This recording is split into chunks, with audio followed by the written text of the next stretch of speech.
Alright, so we're back. Back to this little world that needs saving. Mostly from itself. Now, last time, if you recall, we were directed by the woman that saved us to find a way to get to the mermaids, because we need a magic spear that only they know about.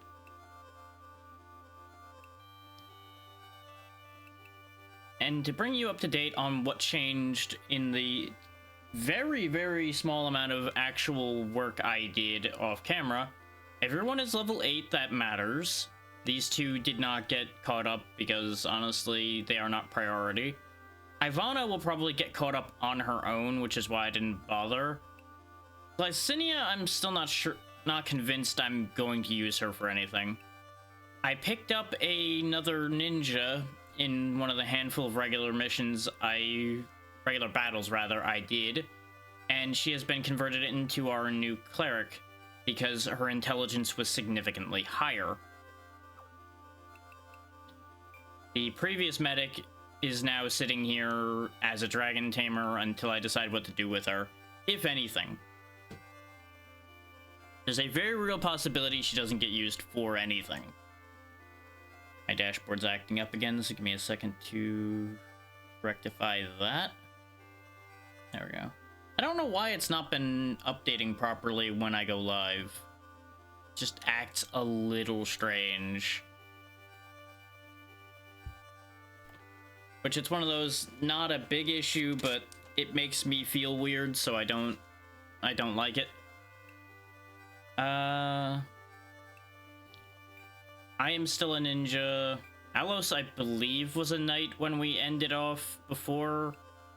But if he wasn't, he's a knight now. He's got heal. Floros is still a ninja. Nikita's still a wizard.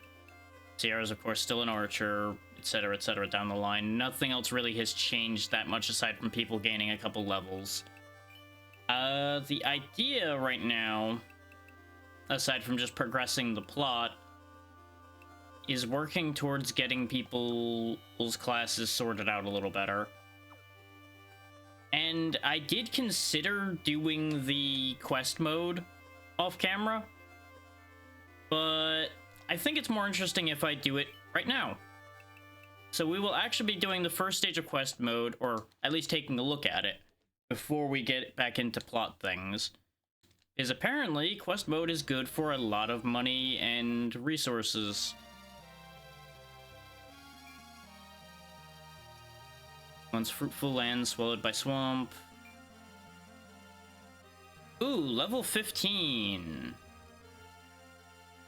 Maybe we can't do that. Maybe we can't do that. Never mind, we won't be doing that yet. We'll come back to that idea in a little bit.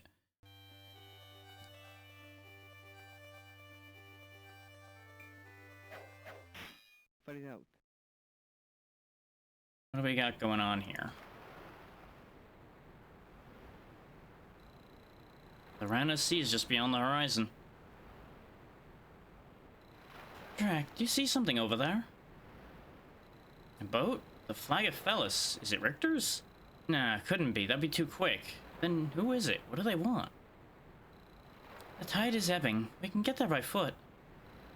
Yes, let's get a closer look.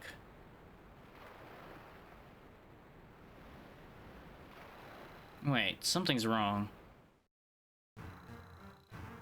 Oh! People found a mermaid. The upper body of a woman, and the lower body of a fish. Disgusting. Is it true that you mermaids tempt men and drag them to the ocean to eat? Ah, stop it! Demiel, what are we gonna do? Kill her? Well, what should we do? We haven't received orders from Commander Lasanti. Should we decide for ourselves? Lasanti, huh? That's upsetting information. I've heard that eating mermaid will grant you immortality. No, stay away! She's just a child. She looks terrified. I recognize those soldiers. We can't just leave her. Ivana, let's rescue her and steal the boat so we can go to Rana. Seems like a winning prospect to me. Stop! You having fun taunting a helpless mermaid? Ah, Drac, you're alive. Or do you plan to follow Richter around as a ghost? Demiel, so that's what you guys really think, huh? Eavesdropping? That's about what I'd expect from you. You want to know how we really feel? I find it rather annoying that you, the commander's favorite, are still alive.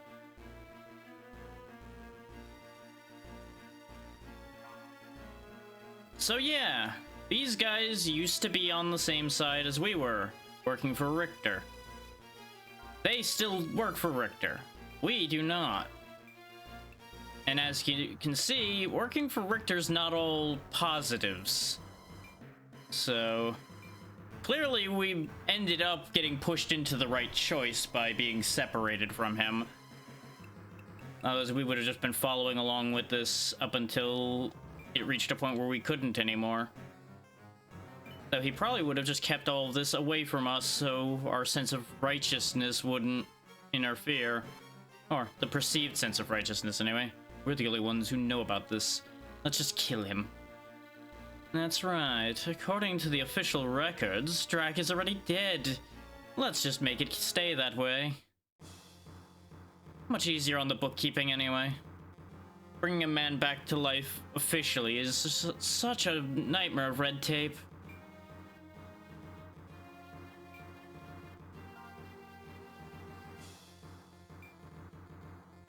Now then. Andanto, Kasani, Demiel. Ooh, Demiel's level 11. Okay, he's a little spooky. Okay, so all level 9s. So we're only half a level behind what we're fighting here, so we're in a pretty good spot. They do have a lot of health, but that's fine. Start working Ivan down.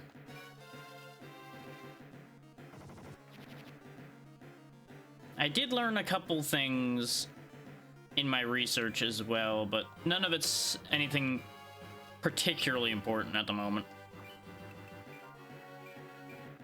Like, there's a fortune mechanic for people on an individual basis and things like that, too. And fun fact, the majority of our team has very bad luck right now, which explains a lot of problems we've been having. Is apparently that biorhythm, I think they called it, that affects their fortune, has an effect on everything you do, just not a major effect. So it may be that that's what the tipping point on a lot of our bad at numbers has been. Now, I don't know enough about it to say for sure that that's exactly what's happening, but I'm willing to blame it at the very least right now.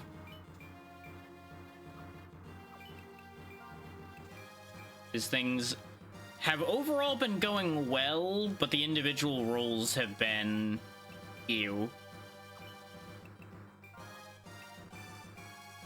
Oh yeah, Nikita is a high enough level to have area effect Crag Crush and things like that now, by the way. Learned that during training, because her intelligence passed the threshold for it. Now I could make them walk through the water to come to us, but honestly, we, one, are trying to protect the mermaid, so we can't rely on her to move back fast enough for them not to do a lot of damage to her before she could do that. And two, I don't feel like waiting that long. Just to put it bluntly. Protect the mermaid. How exactly are we gonna do that when they're shooting at her? We can't exactly catch arrows.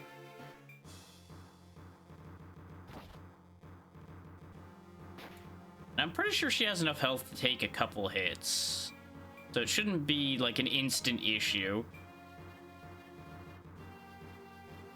Ow. They are getting a lot of hits through to me too, which is upsetting. Thankfully, with our wind sword, we do a lot of harm. I should be... Yeah, I should be fine. I don't know how much health I have left, but I start at what, like 160, I think it was? 140, 160, somewhere in there. So I think I've got another hit or two in me.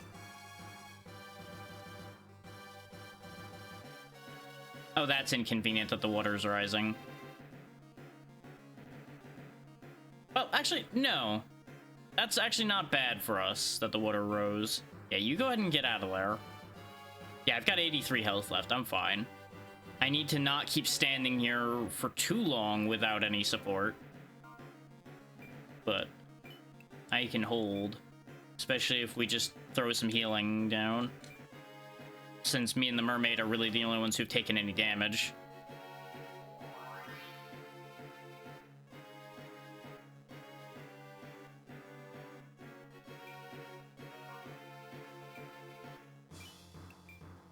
Ah, we don't have enough MP. Sad. I could throw an acid vapor, but eh. Hey there, Vexen Cat.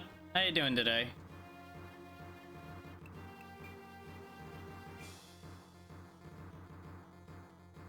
How much damage would this do? 32. Nah, just hang on to the magic for the moment. We'll be fine without it. This guy's got his back open to us, so let's take advantage of that. Fair enough. Hopefully work goes well. I do appreciate, as usual, that you're popping in while you're working.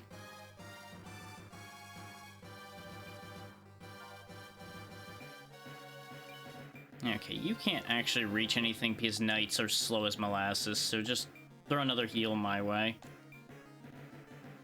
His heal's actually reading as stronger than Ivana's, but he is a higher level than her by 1.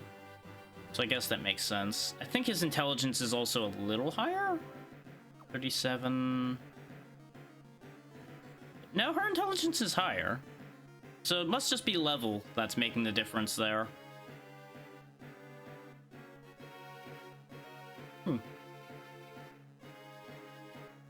Unless there's another compatibility there that I don't know about, which there's plenty of not really hidden rules, but unclear rules in this game that could lead to any number of things happening.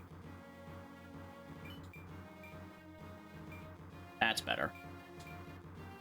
If she was going to be using a fire sword against a fire character, it really wouldn't have been doing that much. I'm not happy that I'm leaving this knight kind of unchecked here, but it'll be okay. You would do 23 to him, 14 to him. And of course, that's the other thing, is she was attacking a knight. Knights, of course, have stupid defense compared to everybody else. We want to primarily use magic to deal with those. Go ahead and swing around? No, because that would leave my back open to the knight. I also don't want to be leaving the mermaid completely exposed like that. So I'll actually stick here because I do have enough health again to handle. See about getting rid of this guy. And there's level 9 for me. My back is exposed to the other knight, but he's... he can't reach the mermaid, so he will attack me. That's fine. I can take a hit from those two just fine. I could just top off the rest of the way. I'm actually gonna heal the mermaid in case they do get attacks past me to the mermaid, though. Because I think I've got enough health to handle. If not, we'll find out real fast when I fall over. You know, worst case, we have to redo it. Yeah, see, I figured they were gonna prioritize her. The archers don't do a lot of damage, but it's better to keep ahead of that anyway. Because I want to say this is a mission failed if she dies or if I die. So I need to keep both intact. That's fine, you two can have a nice duel there. I think the S-Stock has enough defense piercing that he does okay there. Thankfully, knights don't hit very hard, or at least not the AI ones. Of course, I gotta sneeze. Hang on.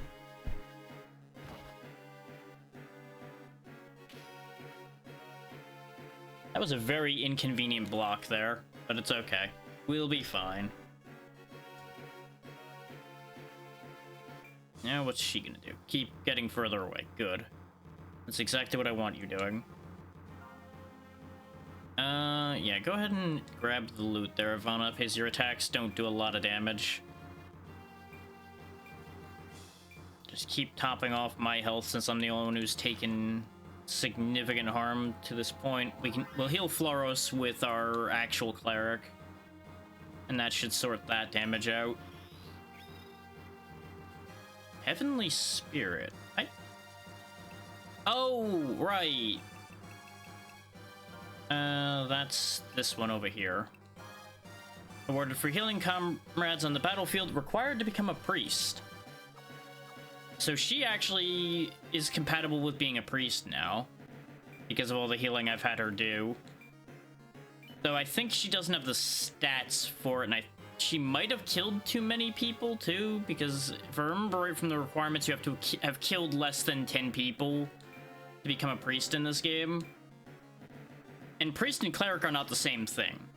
Priest is basically a better cleric.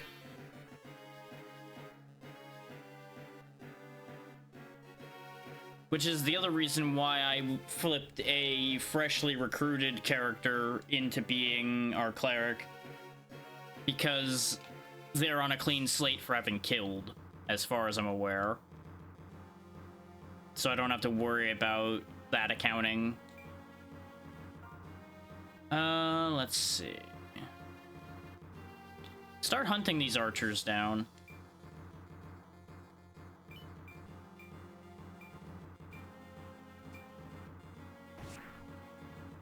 And she won't be able to really do a lot of damage to the knight, and I wanted her out of the way so an area casting won't hit her. 34, 28. A Thunder Flare. 22 is the same elements as you. 25. Yeah, Crag Crush is the better choice. Our magic still doesn't do tons of damage, but hitting 2 people is still nice.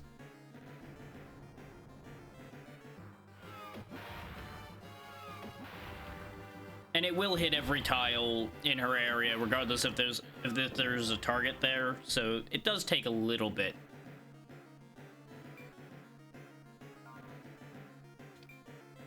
Go ahead and... actually, no. Have Zero shoot first, so she doesn't shoot you in the back.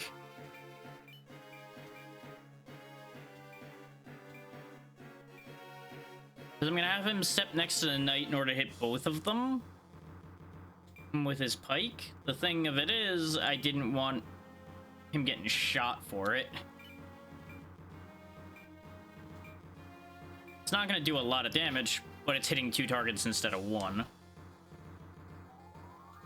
And there's his level. It also gets him the Lancer emblem, which for him, I don't think helps at all. Because I want to say that only helps for somebody becoming a Valkyrie? Yeah, required to become a Valkyrie. It might benefit in some other ways too, but I know that's the main drive for it, is the fact that it's required for Valkyrie.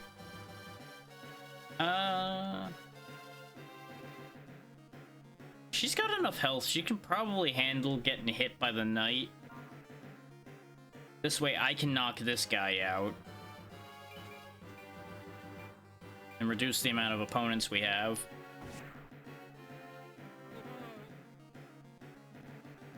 And then Alos can step where he used to be, get the item, and get a nice free hit at the knight's back.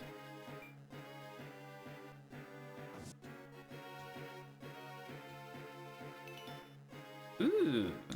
Oh yeah, I turned off the pop-up for experience, by the way, to make fights go faster when I was doing my grinding. And honestly, I think we can do without them in general. For some reason, though, turning off the experience pop-up also turns off it telling me what loot is, which is weird. But it's fine. Also, they made a hell of a choice by rendering my priest unreachable like that. I mean, they're just handing it to me at that point. Speaking of handing it to me, thanks for the free damage on your knight. Silly buggers. That's the big saving grace in this game that I've experienced the whole time, is that the AI is just not very smart. If this AI was smarter, this game would be incredibly difficult. And it's gonna get difficult later when they start becoming smarter. Speaking of smarter, why did you walk over here? I'd be lying if I said I wasn't confused. You just have the emblem to be a knight. You've got lightning bow and basic knight gear. I want to see if any of them are carrying anything crazy. I mean, the wise gear he's got would be great. Look at that intelligence. Jesus. He's also got heal plus, which I'd love to have. Because as you might imagine, it's just better heal. And Vaudeville is terrible, which explains why he's accomplished nothing.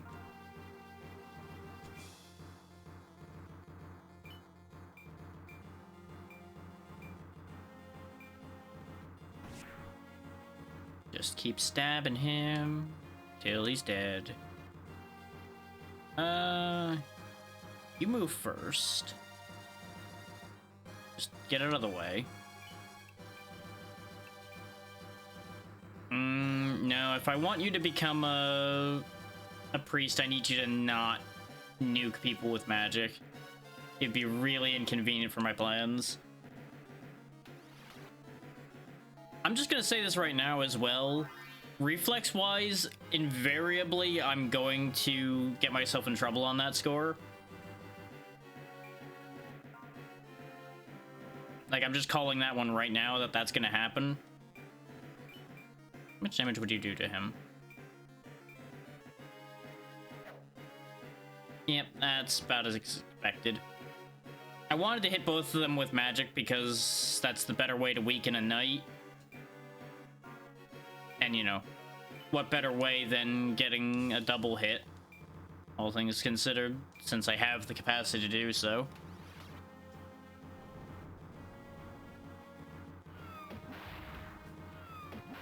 It is currently my intention at some point to hand Floros a spear so that she can get the Lancer, her emblem herself, and then she will be becoming a Valkyrie at some point. I just don't know if she has the stats for it yet.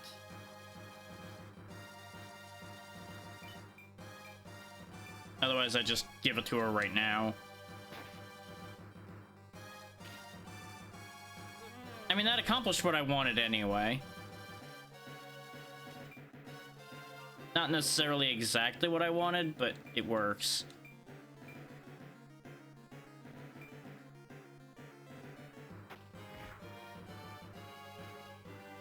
Okay, you should be able to take him out now, even if you don't get at his back. Interesting how you're doing more damage that time. Oh yeah, there's also something I keep forgetting to talk about. This, support and fear. If a character's in a bad situation, they'll start sliding into the negatives for fear, which makes them, you know, really start doing a bad job. I was gonna say stop doing a good job, and I also went to say start doing a bad job at the same time, so it kind of got a little messy. I don't entirely know how those are caused, necessarily. Like, obviously, some of it's probably being cut off from allies out in the middle of nothing probably leads to some fear. And, of course, there are effects that will cause fear as well. And there are emblems that will allow you to constantly have protection from that. Thank you for the resub, Tiny. Hopefully, all is well. You've hit 9 months!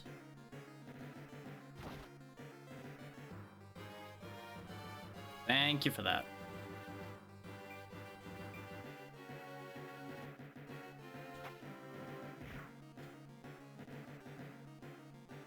Hell yeah. We're just saving a mermaid from some creepy dudes that we used to work with.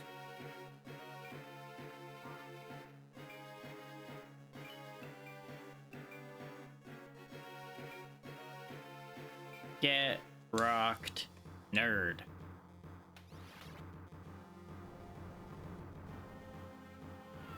Bonk.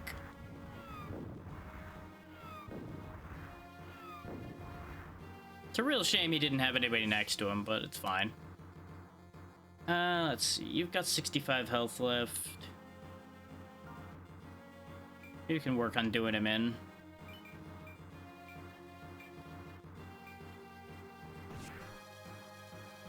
I could have had her run over for the archer, but honestly, it's fine. You start walking your way over there. You'll eventually get there, Tin Can Man. Okay, good. You can reach the bag. I'm gonna keep prioritizing having Sierra and myself grabbing the bags because we both have the loot boost from having picked up a bunch of treasure. So the treasures we get will be more beneficial usually. Like, I think it's technically going to roll higher on the table more consistently. Downside being, of course, these guys don't have much, so it really doesn't amount to too much. Hang on. Yeah, you can't reach. And this won't kill him, so it won't hurt her for becoming a priest. You get now dueled by a cleric, my friend. You really need to think your life choices as far as being a knight goes. Also, good day, sir. Quack.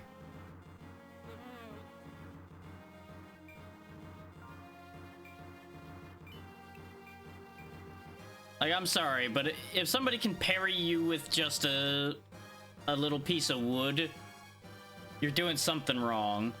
Don't get me wrong, staves are good for defensive fighting, but not that kind of staff. That kind of staff usually is not nearly as good for that. Nor are they usually trained in their usage properly.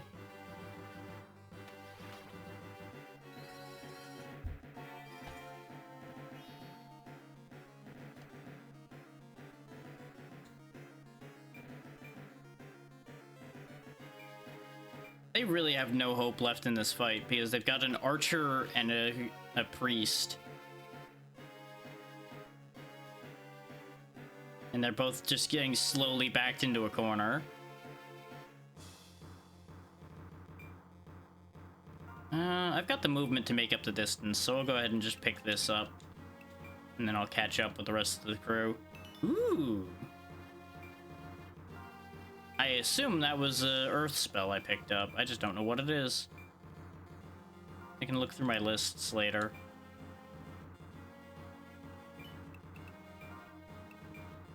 I'm just happy to see something other than a 1 or 2 point stat increasing item finally.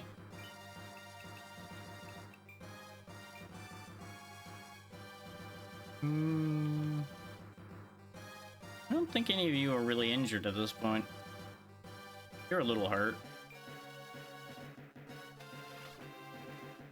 At this point in a fight, I actually should be just having my own people fight amongst themselves. Just to get the free experience, because this fight is basically over. But I'm also not that worried about it right now.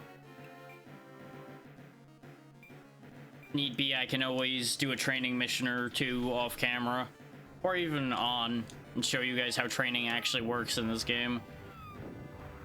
Since it'll only take a couple minutes if there ends up being a big enough level disparity. You go ahead and come over here just so he doesn't walk out of the box he put himself in. Just start poking him. See, that's the correct way around that's supposed to go. You know, it's great that Gunther's getting all these emblems. It's a real pity as a Hawkman he can't become anything else. He is just Hawkman for life.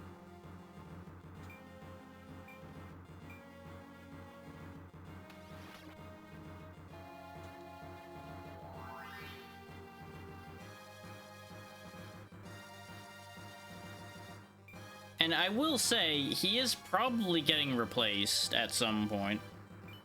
Like, he's great now, but I will be most likely replacing him with somebody that can do more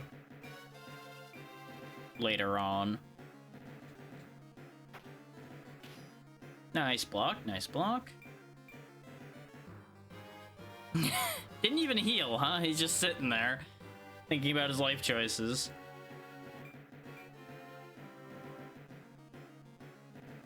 Is he out of MP? No, he's got MP left. Why? I don't know why he didn't cast a heal at all. Like, the battle's a foregone conclusion anyway, but I'm surprised the AI didn't at least try to do something.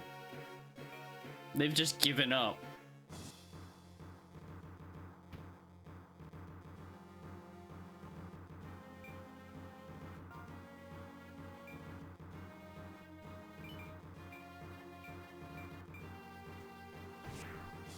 It's like, even with a heal, that guy would not have survived.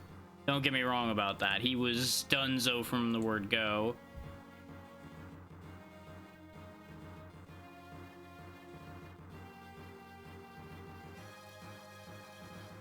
It's just mildly confusing that they're like, yeah, you know what, we surrender.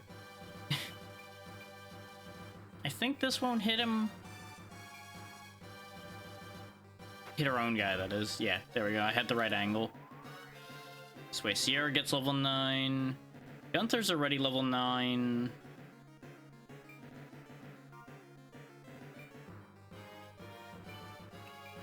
A little bit of friendly fire never hurt anybody.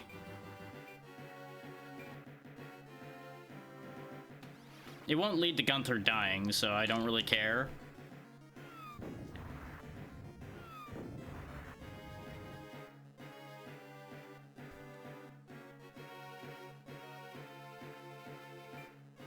And we have lots of healers on standby anyway.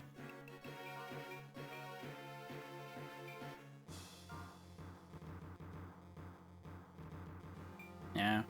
I was debating having her hit me to get some free experience since I'm a higher level than her. But I would also do a lot of damage back. So I'm just not going to.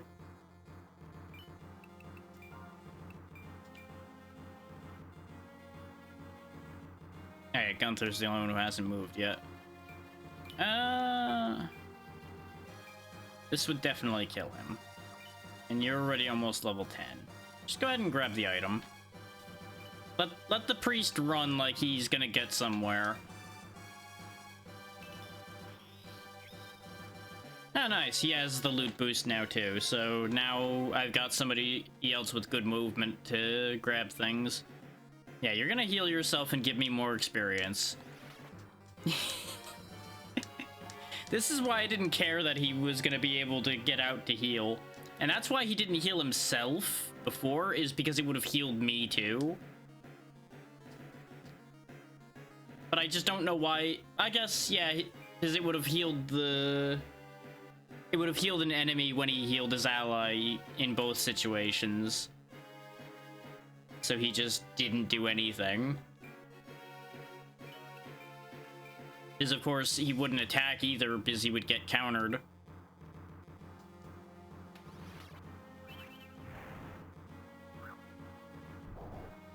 There we go. That gets you level 9. Let's see.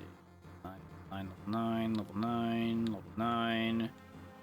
Okay, the only one missing a level now is Ivana, who can catch up by healing well enough.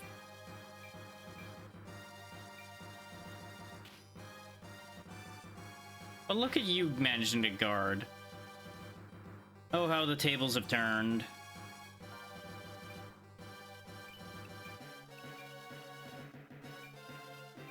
She had a pretty high chance to hit him, too, and he managed to guard anyway.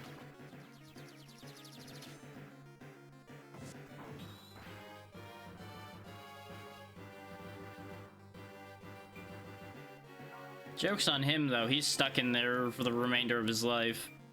Which, admittedly, won't be long, but, you know. He's really gonna be a stubborn little bastard about it, though, isn't he?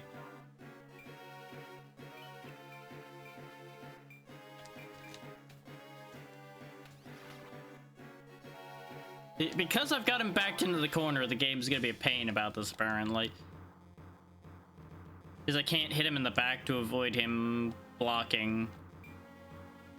So, even from behind, he would still have a chance to block, he just wouldn't have a guaranteed block. Yeah, and you can't stab over the rocks at him. You can just look at him menacingly.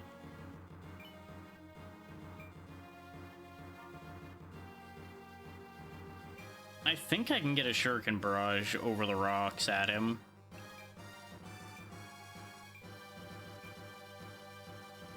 Whoop. Da da da da da da. Nope, that hit nothing. Okay. And he's just sitting there thinking about his life choices. See, I've got a whole army penning you in here. You really should just accept your fate. You can't be persuaded, can you? Nope, 0%.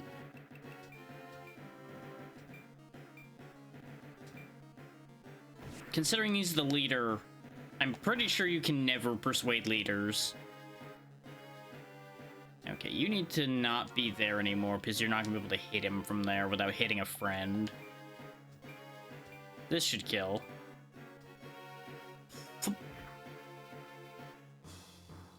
I lost to you again. That's right, because you suck. Hey, I got the robe. Okay. Kind of would have rathered the armlet, I think, but it's fine. You'll be alright now. Return to your home.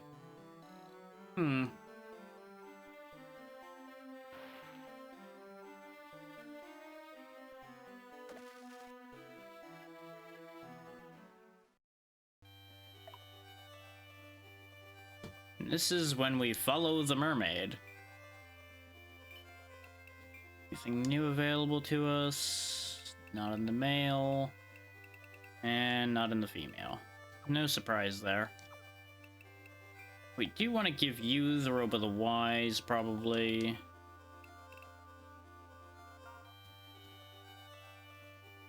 Five more in. Yeah.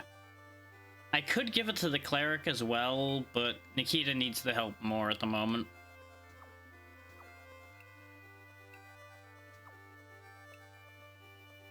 Hey, I forgot. She's also the only one out of the entire team that's able to become an Angel Knight right now. Because they're the only one that's needed to be resurrected, I think.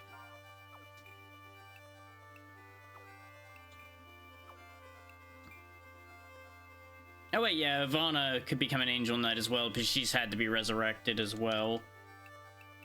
During the dragon incident. I think they're the only ones who have died, though.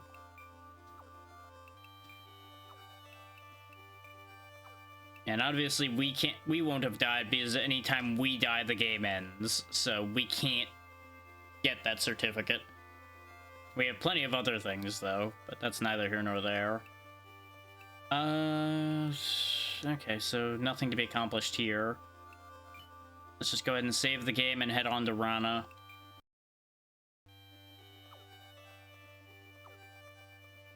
Oh wait, there was the green book we got too.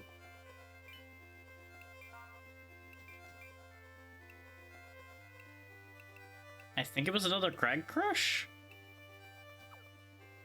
Or does somebody else no, because you have Crag Crush. So what was the green book we got? I assumed it was a spell, but all of those spells are accounted for already. Unless it was a green support spell.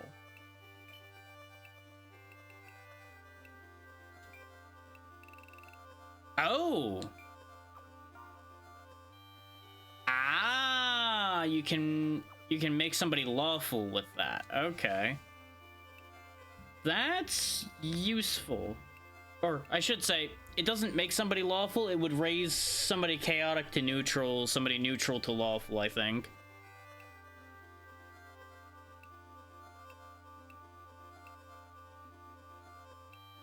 So that actually could be very useful.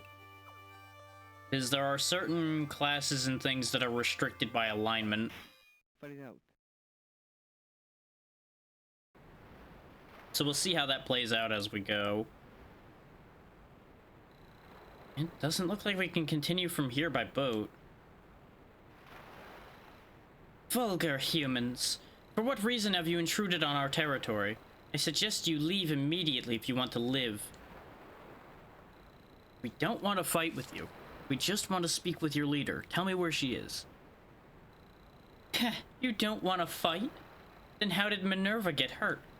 To you, the welfare of others is insignificant in your pursuit of selfish ambitions. You are our enemies, and you have invaded our ocean. I am the strongest of my kind. Do you dare face me? Well, this is a big misunderstanding. Is there no way to avoid this? It's not sounding like she's gonna reason with us at all, so... Time to do what we do best, reason with our weapons.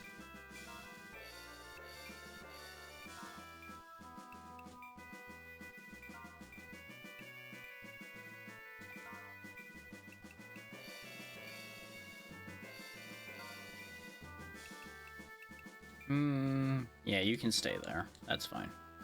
Since half of your role is healing as a secondary healer anyway.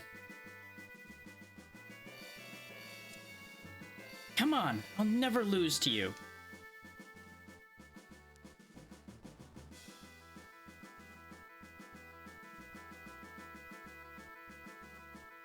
Alright, so what are we dealing with here? 2 level 10 octopi, 3 level 10 regular mermaids, and of course Ariel herself at level 12, and 2 fairies. That really all you sent to stop me? That's kind of disappointing, honestly. You've got a pike, you know, lullaby, which is, I believe, a mermaid specialty, so they're always gonna have that. You've got a trident, thunder chain, and an amulet. Would really love to have all those things, so I don't mind having to kill you. Other than that, there's gonna be nothing notable here, probably. Yeah. Cassowary feather? What's that? Ah, beast handling effect, okay. I think that gives you the same persuasion rate as a beast tamer would have.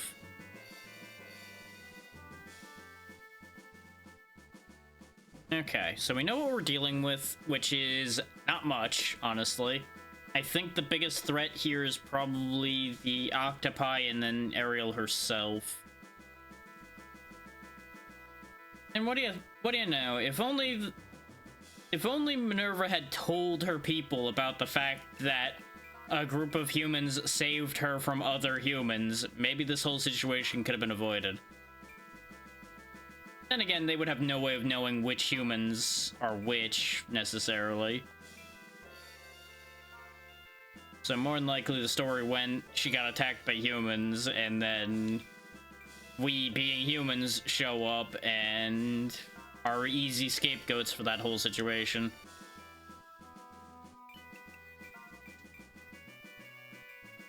So we're just gonna have to slap some of them around and then see if we can make our way to their leadership to sort this situation out.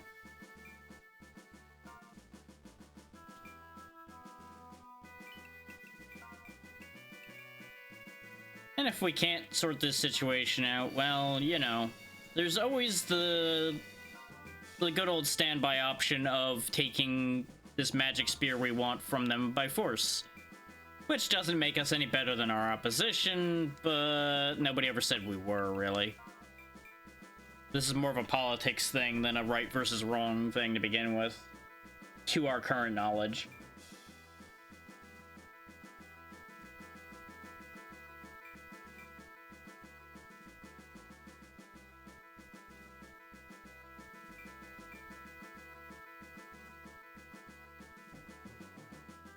they're gonna sit up there and try to shoot at me with those fairies, aren't they? And then everybody else is gonna come down.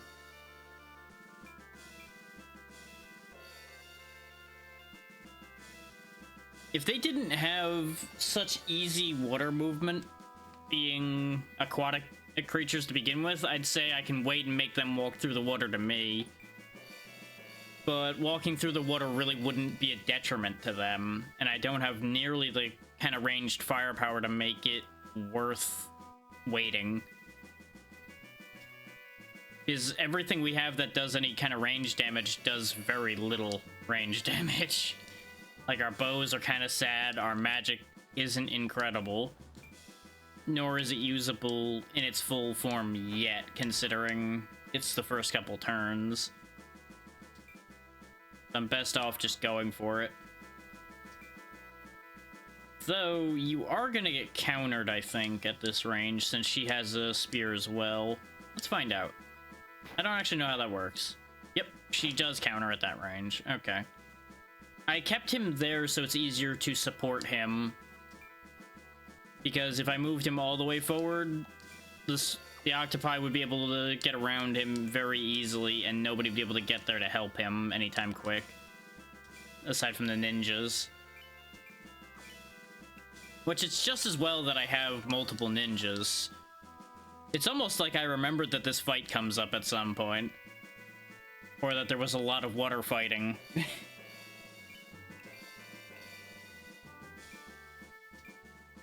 His fun fact, usually when I've played this game, I get past this whole mermaid situation, go for a little bit after that, and then usually something else would have come up and I then wouldn't finish the game. It's not a matter of not being able to finish it, just I never focused well enough to finish it.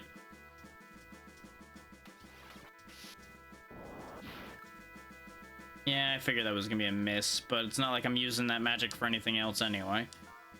And these two are not gonna make it to the fight anytime soon. In their heavy armor. In the water. Splish, splash, clink, clank, sadness.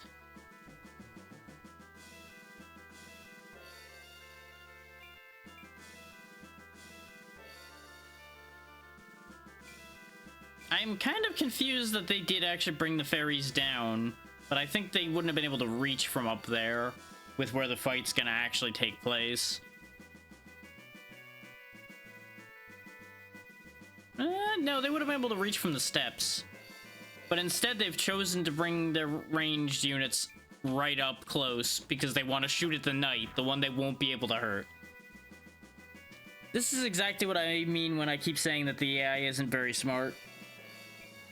Not that I'm a genius, considering I positioned my guys in a line so that a spear could hit multiple people, but it's fine. This is what I have all this healing for, is fixing my stupidity. Now, more laziness than stupidity, but the idea is there regardless. It's all sloppy work.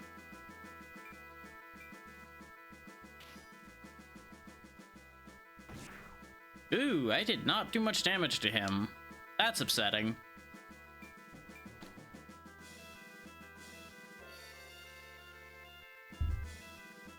Then again, I think octopi have really high defense on top of having a lot of health.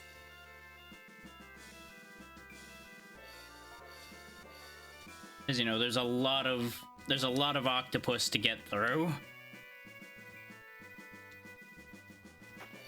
And it's not like we understand octopus vitals very well.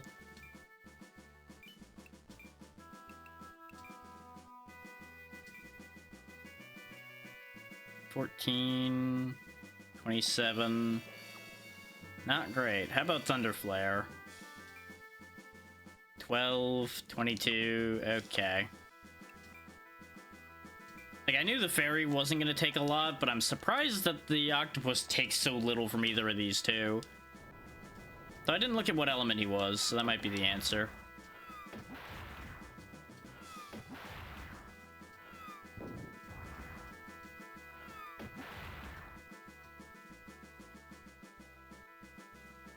I also don't think you can throw a lower version of the spell. Like, you can't choose whether to have it be the area version or not. You took a lot of damage, so we'll go ahead and start getting you fixed up.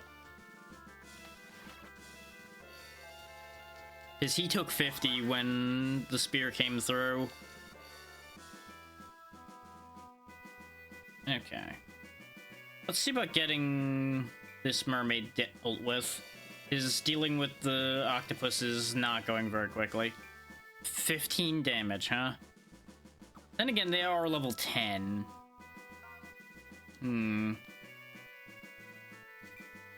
We are, like, perpetually behind a level. You can't reach anything, so go ahead and fix the damage Floros took. I probably should have given him Lightning Bow instead of heal, since we do already have 2 other people with heal. But there are going to be situations where 3+ people are going to take a hit, and I want to heal all of them. What are my odds on hitting you? And what kind of damage? Almost killing you and almost certainly hitting. That'll work. 93%, huh? 93%. And I've now put myself in a really awkward spot for nothing. 93% odds. 93% chance of me making a really big fucking mistake. And the 53% hits. Yep, that, you know, that properly encapsulates my luck, honestly. I'm gonna let the heavy characters deal with the ones that are in this back line here. There we go. We at least managed to kill the stupid thing. I am going to end up taking a lot of damage here, though. I might have fucked up very badly. Which is why I risked moving Floros up with me in the hopes that they split their attention a bit.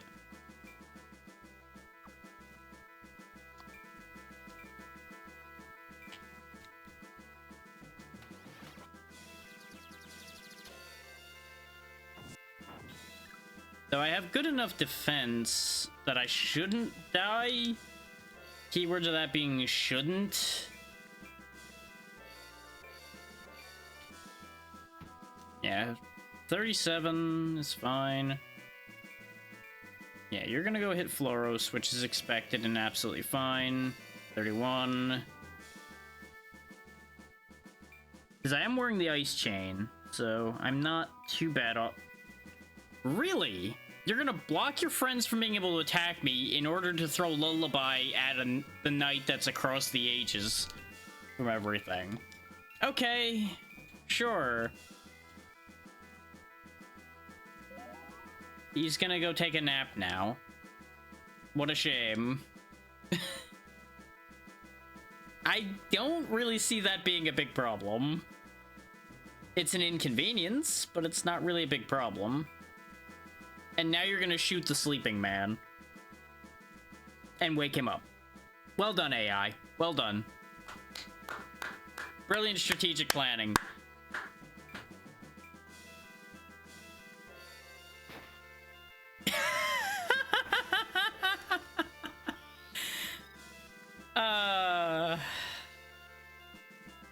I gotta love how my cleric, who used to be a ninja, which is probably why she's blocking so well, because her agility's pretty high, has now gotten the Book of Initiation.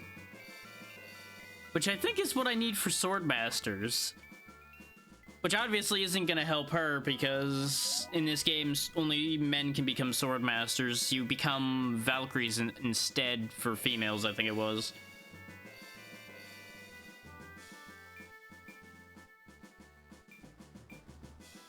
Oh, look at you using the AoE lullaby. This is just going to get upsetting.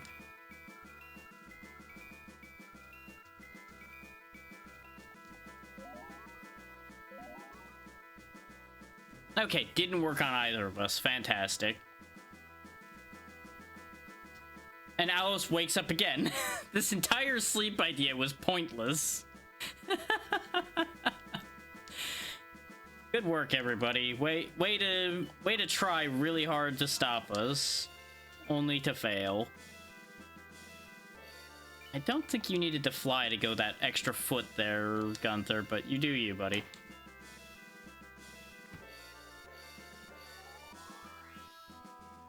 Level 10 for Gunther.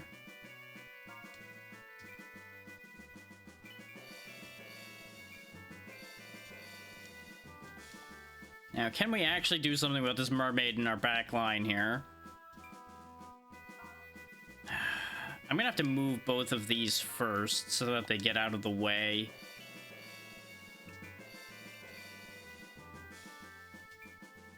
Yeah, Crag Crush will do better against the mermaids.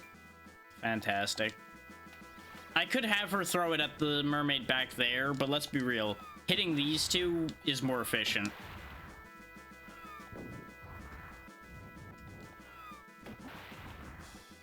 It's also really hard to avoid positioning such that the spear can hit two people, I gotta tell you. I keep realizing I've positioned such that it's a problem still. I'm just like, well, guess there's nothing to be done about that. So I do realize that two mermaids can get in there and stab both of these two, which could lead to a problem, but... too late? That's kind of the best response to that I've got right now, is it's a case of it's too late to do anything about that problem. Heal the one who the game ends if he dies. Especially the one who's in the middle of 5 enemies. Who is probably only fine because the AI is stupid right now. I would love to hit that one. But I'll make do with hitting this one. Only 31, huh? It might be that they have decent defense and bad magic defense, then. Interesting. We have matching elements and this hurts you more. Okay. Means I get counterattacked, but that's okay. If it means one of these finally dies, I'm happier. Now, can you do enough to kill her? You cannot. Great. What kind of persuasion odds do we have? Not great. I think I'm actually gonna have you stand here and guard my back instead, then. Because you can still Crag Crush her and still do about the same amount of damage, but this way I'm not gonna get surrounded. It does mean we're both gonna get speared, which is not great. Oh hey, we got the cassowary feather. Convenient. Alos can now reach this mermaid. And do next to nothing. Especially if you get blocked. Good job, buddy. Great turn, everybody. Everybody involved did a fantastic job this turn. And by a fantastic job, I mean I'm horrifically disappointed. I get that in terms of not getting countered, but in terms of doing any actual damage, that was an interesting choice.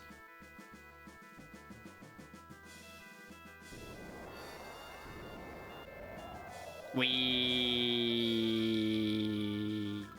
miss.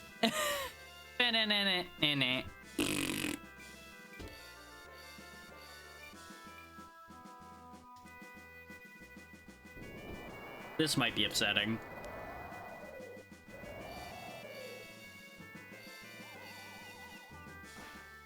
Wow, that does a lot of damage. And apparently that counts as getting Lancer credit. Interesting. You're gonna run away because you're nearly dead to heal yourself. The other one's gonna step in and stab me in the face, probably, and I'm gonna be sad. No? They're making such interesting decisions. And I can't fathom them right now.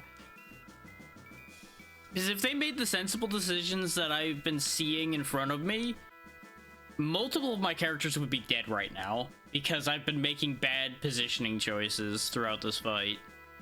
And they have not punished it. They could have punished me so hard by now. With the shenanigans I've been trying to pull and not having work. And instead they're... I see what they're doing. They're chasing the lowest level, I think.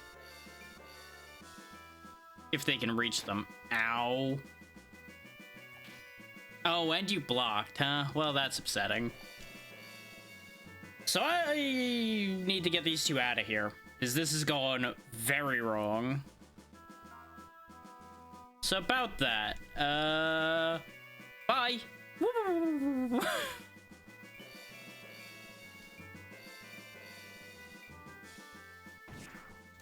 I wanted to run, but also still be able to attack something. The problem is, if it hits me, if they hit me with multiple strangling tentacle attacks again, I'm SOL. That's gonna be the big concern right now in terms of keeping myself alive. Keeping Floros alive is also an issue. I want to keep both alive.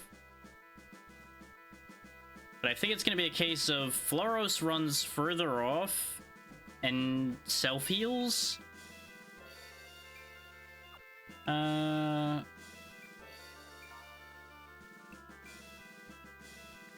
there, Pazzy, how you doing? Just trying to hold this fight together after I made some interesting choices.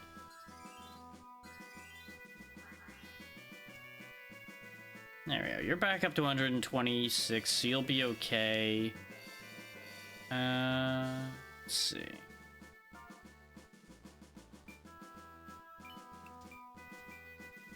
You can reach to heal me as well. The thing is, even at full health, if they both hit me for 99, I'm still dead. But this will keep me safe from anything else that would happen.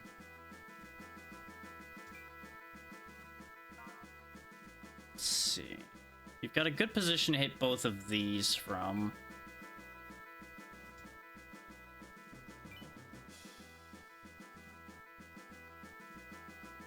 Yeah, I know the feeling with that one. You have nothing to do, but you want to be doing something. Ooh, that was a nasty counter. Okay, I can work around that though. We're okay. It's fine. You healed enough that I don't really have good options for dealing with you.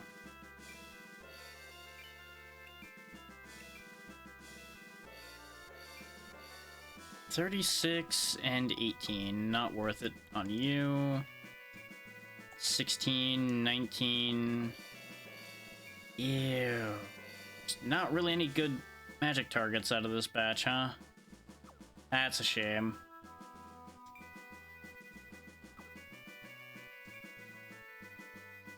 Yeah, exactly. 19. Oof. I mean, we got through the first fight I did today just fine. This one got a little sloppy because of me deciding I could be clever and the idea not being nearly as clever as I thought. But we will get through it. We will be fine.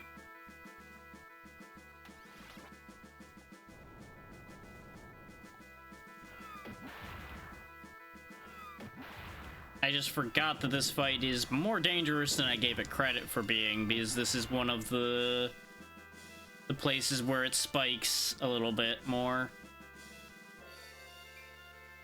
Well, yeah, it's hard to guarantee. It's hard to know when you're gonna miss a 93% chance to hit. Because I had a very good attack lined up. 93% chance to nearly kill a target in one go. Miss. And that's where this whole thing fell apart. Is it was an overextension to make that happen in the first place. But, you know, that's how percentages go. Sometimes it just decides to roll a middle finger.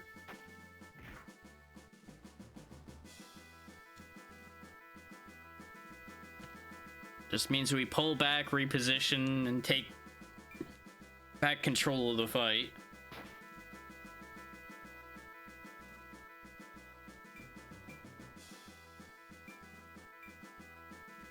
Yeah, because they're doing regular attacks now, so we're pretty safe. Because I think they only had enough SP to do that attack once in a while. That's fine. Your regular attacks do not bother me. Yeah, that's Fire Emblem in a nutshell. RNG has decided you lose now. But, nope, RNG has decided you lose now. Hey, see that guy with full health? Critical hit. He's dead now. What? Quit trying to put people to sleep. Knock it off. Yeah, exactly.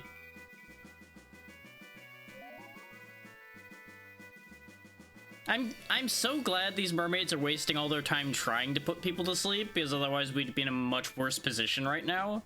But at the same time, I'm just getting tired of them using it over and over again.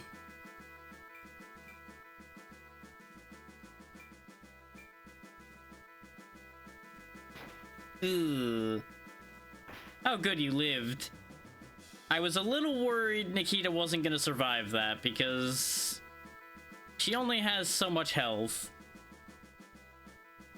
Okay. I need to do something about that situation.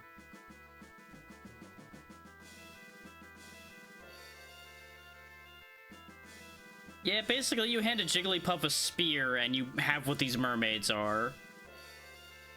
And it's just as upsetting as it sounds. The unfortunate thing is they know how to use those spears real well.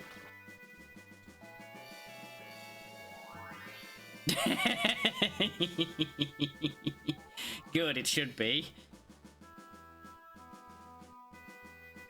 Okay. Now, what do I do about the situation as a whole? Because I need to start knocking some of these off the board or we're gonna continue to have a problem. And my best 3 options for killing something right now is this mermaid, this fairy, and this octopus. The fairy would be the easiest one to kill as long as I can hit her. Considering the way that's been going, I don't factor that as being a great option. But you don't do much damage to that mermaid either. This shouldn't do much damage to him either. Yeah, because it's the wrong type.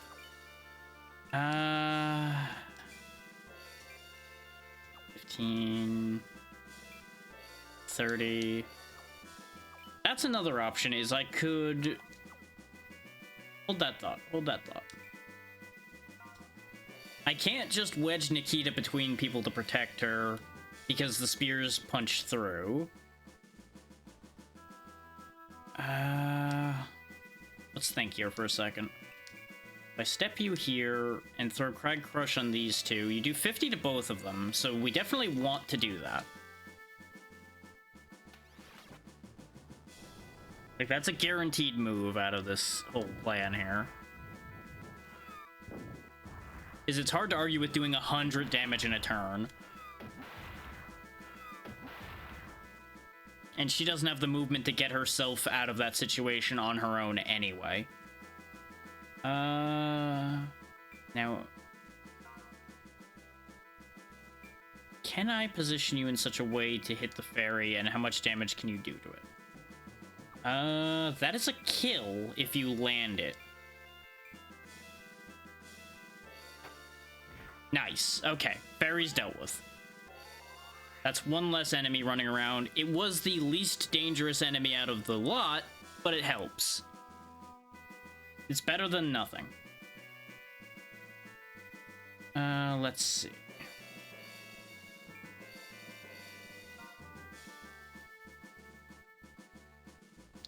You might be able to make something happen about getting rid of this mermaid. Exactly. It's still one less.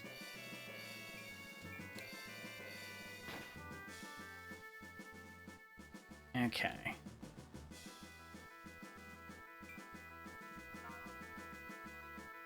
You go ahead and step over here. We need to keep healing Nikita further, otherwise she's just gonna hit Nikita alone, kill her, and I'll have to revive. And I don't really want to have to revive Nikita again. There's no such thing as frequent dire miles. Let's see. I can cover a lot of ground. How much damage will I do to Silver right now? Not as much as I was doing before, which is interesting, but we'll work around that. How about doing it to that? Yeah, you know, her arm fell off about 2 revives ago, but she doesn't need both hands for casting. It's okay.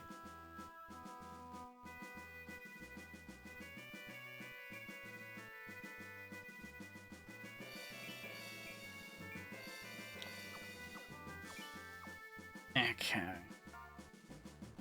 Damage numbers are not looking great right now. Yeah, you know, that's also not important. It's okay.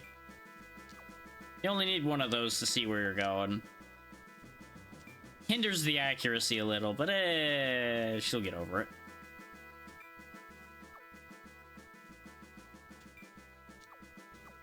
Exactly. I could do 33 to you, but you'll counter and it'll hurt a lot. Really don't like my options right now.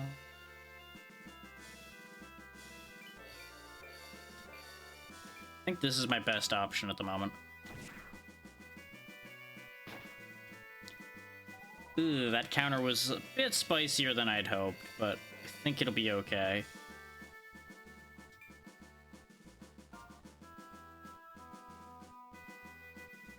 You go hassle this one. It's not high enough damage, but it should be a good enough distraction. Do I have anybody else left, though? Ooh, no, that's... Oh, no, Aloe still hasn't moved yet, so that's fine. Okay, we're fine.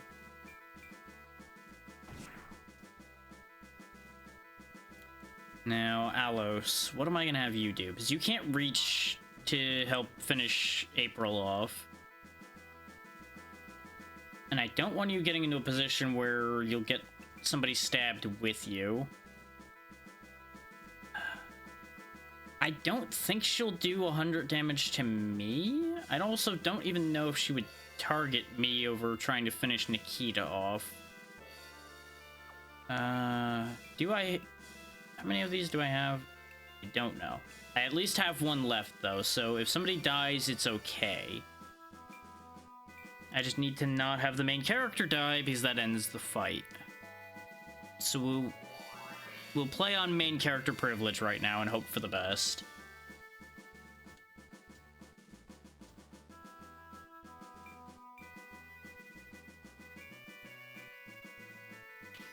Nicely done, nicely done. This is why you turn ninjas into healers, because they become very hard to hurt.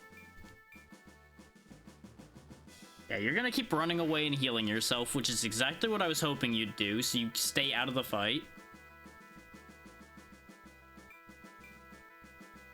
We'll burn that bridge when we come to it. Ow.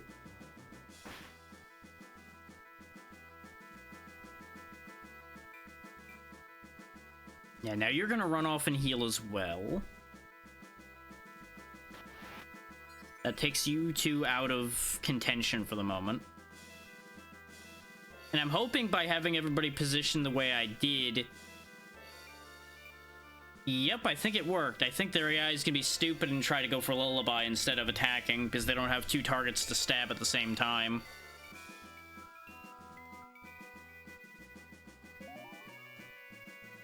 Don't get me wrong, if they manage to put people to sleep, that'll be inconvenient. No, she's still going for stabbing. Which is fine. She also picked a target that hadn't really been hurt yet, so I'm kind of confused by that one. Okay, so the manipulation worked, and they've also sat themselves in a perfect spot to have 3 of them get hit with magic at the same time.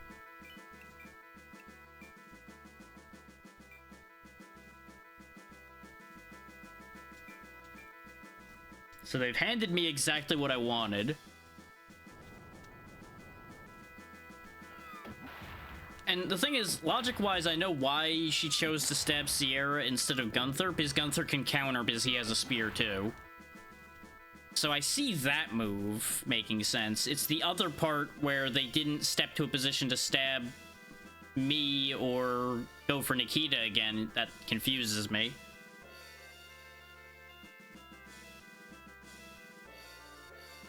Like, they had better targets to have chosen, and they didn't, and... The AI will be the AI, but it's still always confusing when they make weird choices like that. You go ahead and just heal yourself at the moment, because they seem to have a real interest in killing you. Because, you know, healer, of course.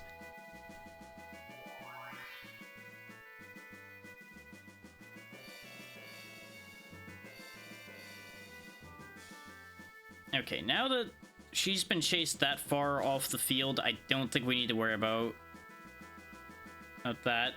Well, I can tell you already how smart they aren't, because they've been making some very boneheaded choices from the word go. The problem is that changes at some point, and I don't remember exactly where that point is. They eventually wise up.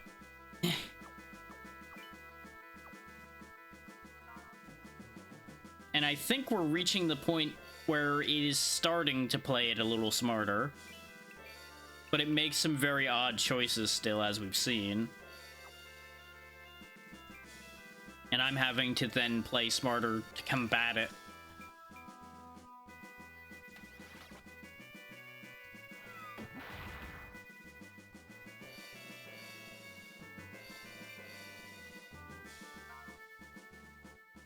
Pretty much.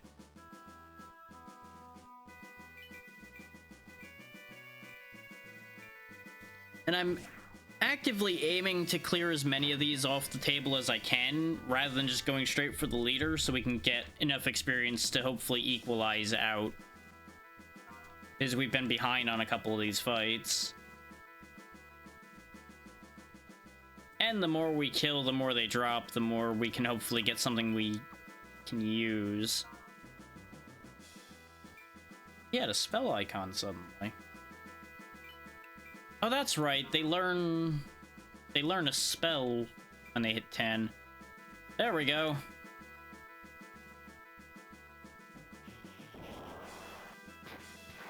Ta-da! Get smote. There we go. That helps a lot. That's another less to deal with.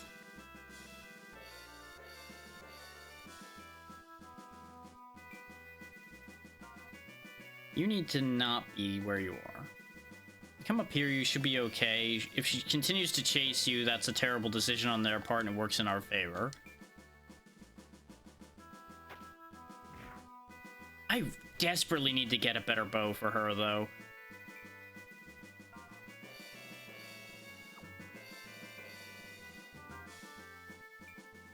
You're probably not going to do much damage here. Yeah, no. You're just as well off just continuing to be the heal bot I've been using you to be. Who needs it right now, though?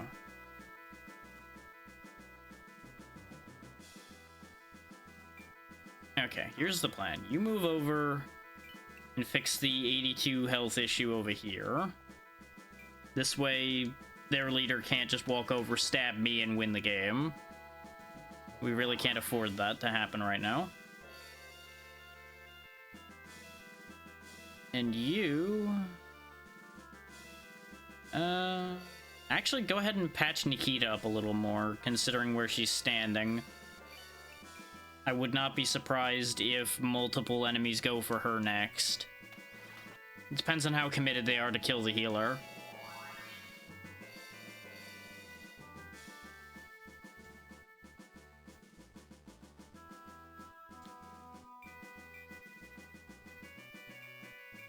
That's not good. If they have the SP to do that and it works out, this is a problem. Okay, that's one that missed. Okay, that's fantastic news. Is if that attack did 99 to me and I have higher defense than her, I would not be surprised if it just obliterates its Mary over there.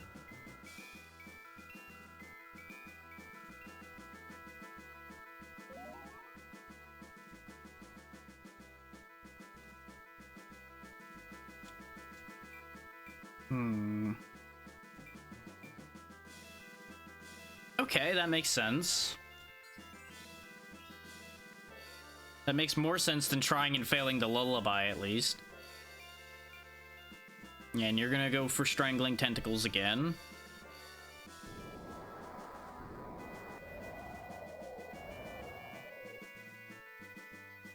And you missed again. Perfect. Okay, so most of their turn went to waste this time. Yep, that's about what I figured was gonna happen. This is why you were healed. Okay, so I've got the situation mostly under control for the moment. I'm not gonna worry about killing this one anymore, because of the fact that they've run so far. I can't be bothered to chase them that much. You don't have the MP to be particularly useful to me right now, but there's a solution to that problem. We don't need as many people doing regular healing right now, and I'm out of MP restoratives. Never mind, that idea is not gonna happen then. Okay, set that plan aside for the moment. That doesn't work. Okay. You need to move. Step 1, you don't be there. Position, heal thyself.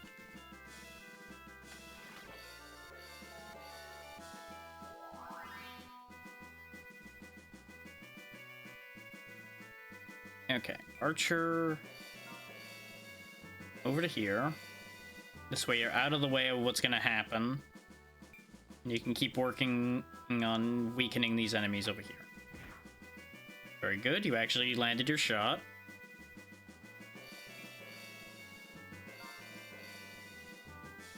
Now, the reasoning here was I had an opportunity to hit her from behind so she won't counter.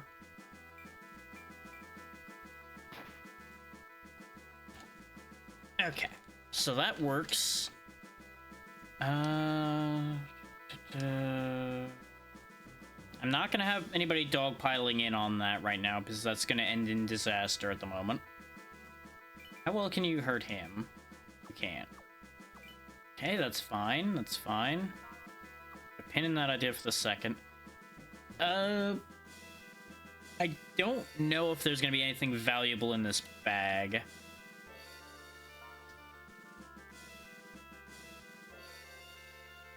Neither of us are in particularly great health.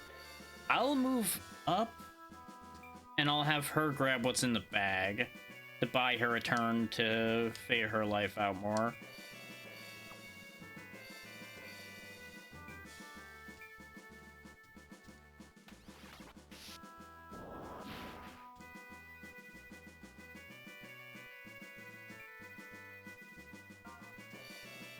Is we need all the items we can get. Because I don't know how expensive the next shop's gonna be.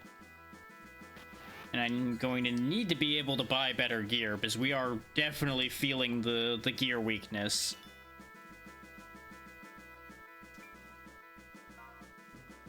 The biggest problem is Alos just never is in a position to do anything aside from heal, because knights are so slow. We do have one very big positioning problem here, in that the healer and I are side by side. So there's high odds of Mary getting stabbed. So let's go ahead and heal Mary some more, because she's gonna need it.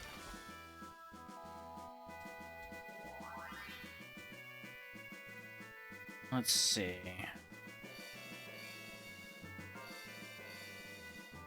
I want to move Nikita here, but that's gonna invite a stab from Sylvie probably, so let's not do that. Ooh, if it was anybody else that I was gonna move there, I would do it. Because if I put her next to Alos, it tempts the AI to go for 2 people to hit, and that would allow Alos to actually get to do something. But as it stands, it's a bad idea.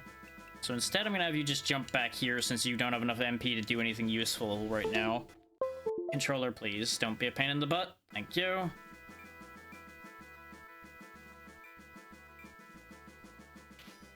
Nice guard, nice guard.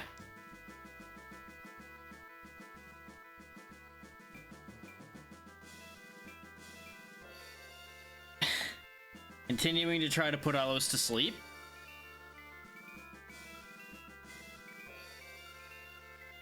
And I know why they keep prioritizing targeting him with it, because his resistance is the worst out of everybody. But it also doesn't matter if they put him to sleep, because by the time he slogs his way through the water, the fight's gonna be over anyway.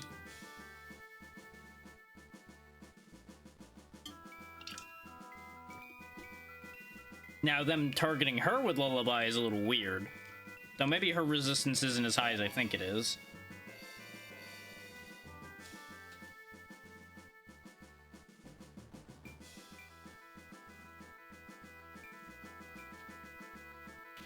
Nice guard, nice guard.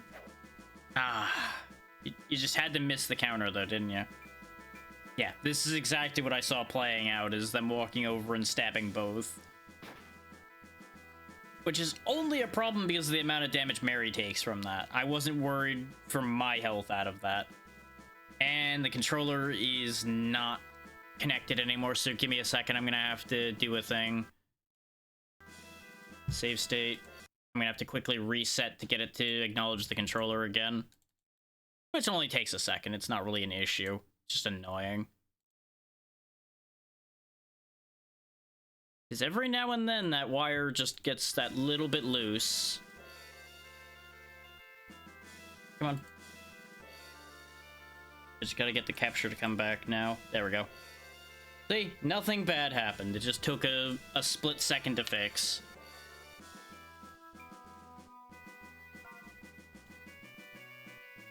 I might be able to kill Janice here.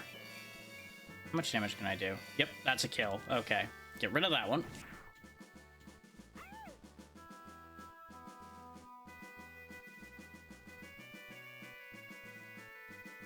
Unfortunately, they're all in positions where I can't double up.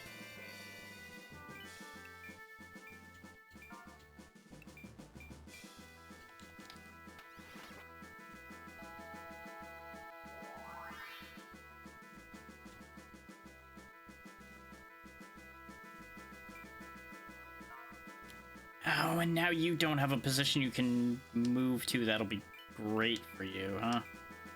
I think you can still reach to cast magic in such a way that you'll hit 2, though. Yeah, you'll just have to hit those 2. Which isn't much, but it's better than nothing. Arguably, I should just save her MP on that one. But I'd rather go for it and have it not do a lot than not go for it.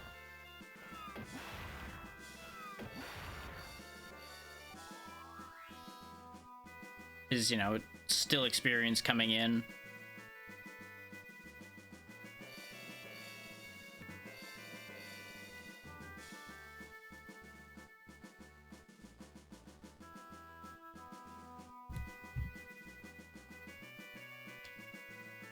Okay.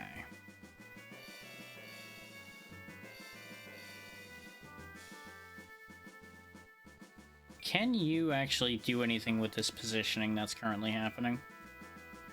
Because there's an easy opportunity here. You're not gonna do much damage, though.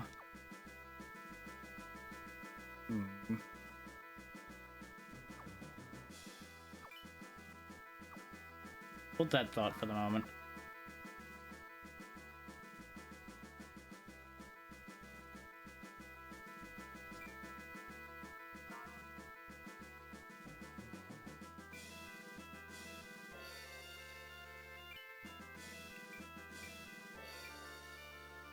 Enduro does 19, 20. You'd only do 12 with a physical attack, so there's no point in moving you close to them at all, then.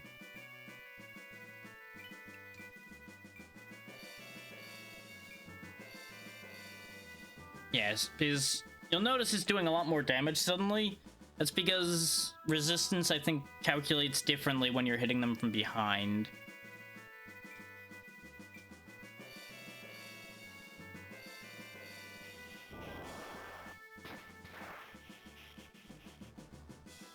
There we go. And I know I said I was focusing on killing as many of them as I can, but at this point I'm gonna try to get us out of this fight, because this fight's gone on longer than I wanted it to. So if I place you here... 13... And you're better off just stabbing her. Which is not surprising with your statistics. It's a risky move, because it puts her near a lot of danger. But everybody's been near lots of danger this whole time. And there we go. That gets you to level 10.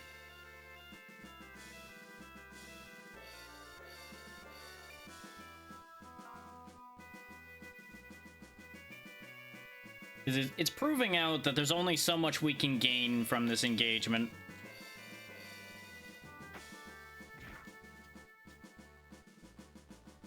Can you actually capitalize on this and get some very good experience? No, you can't. You don't do enough damage.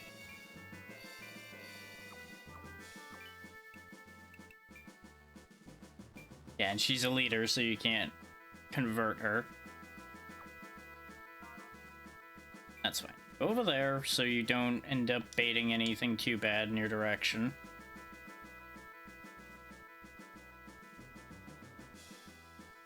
Health check for everybody. Mary's the one who needs it the most. The good news is healing gets you a good amount of experience as well, especially if you're healing people higher level than you. That's why she's not that far behind. The only thing she's really missing out on is kill experience, since kills do get a lot more experience than just hitting people.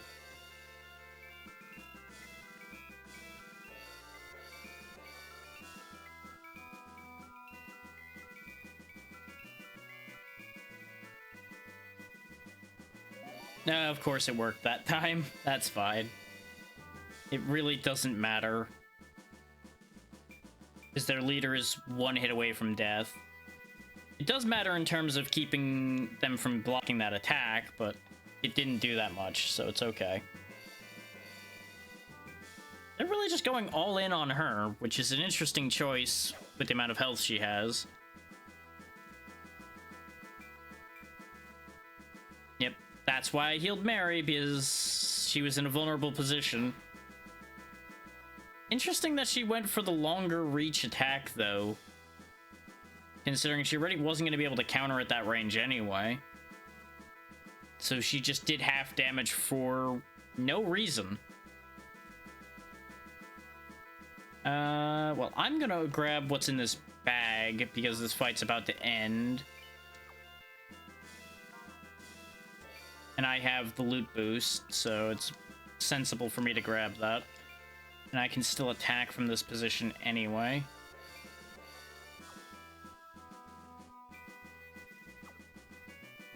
No. Somebody should be able to kill that just fine. I could set it up for being a basically guaranteed kill, but I see no reason to do that. We might be able to set up more. Round of intellect, not that important.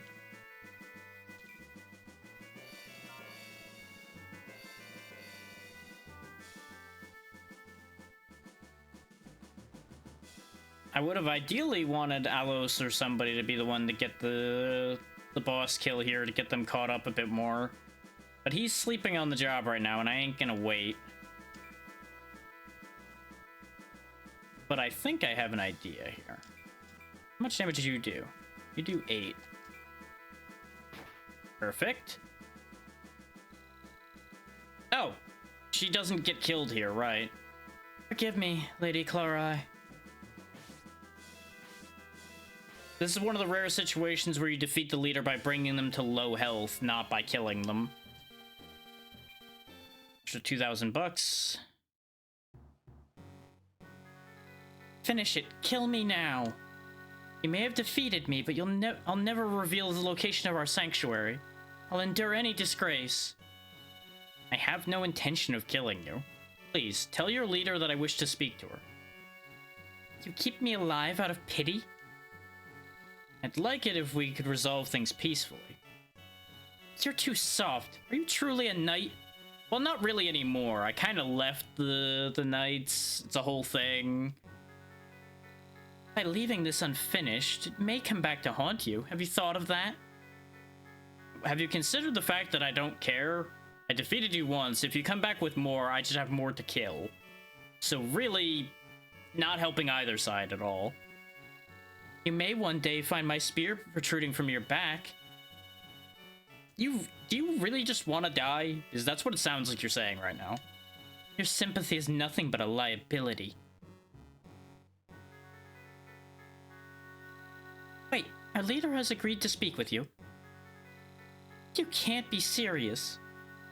She also asked that they be welcomed as guests and treated with hospitality. Ariel, you are to receive treatment for your wounds and then join us later. Alright. Are you the leader of these soldiers? Yes, I am. My name is Drac.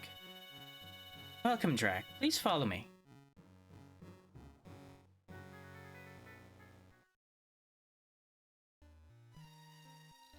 Please be courteous in front of our leader.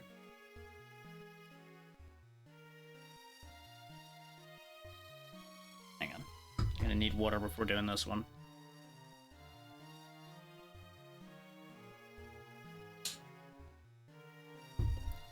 I am Chlorai, leader of the mermaids in this part of the ocean. Please share what you have to say. I promised someone that I'd help them find the sacred spear. The sacred spear. I see. For you humans, those events are long past. I don't blame you, though. Your time on this earth is limited. For that reason, you can easily forget mistakes of the past. Forgetting permits hope to return and strength to be rebuilt. In that sense, I envy you. Everyone has their perspective. I won't blame the people of this generation for sorrows of the past. Honestly, that's good advice for a lot of people, but, you know, that's a whole other thing. Please understand, the flow of time is different for our kind. I'm from Lodis. I thought you might know something about the spear, that's why I'm here. I've read that the sacred spear is a treasure of God, which was bestowed upon the mermaids, but that's all I know. That's correct. It was ours. Please tell me, what is the story of the sacred spear? Alright, I'll tell you everything I know.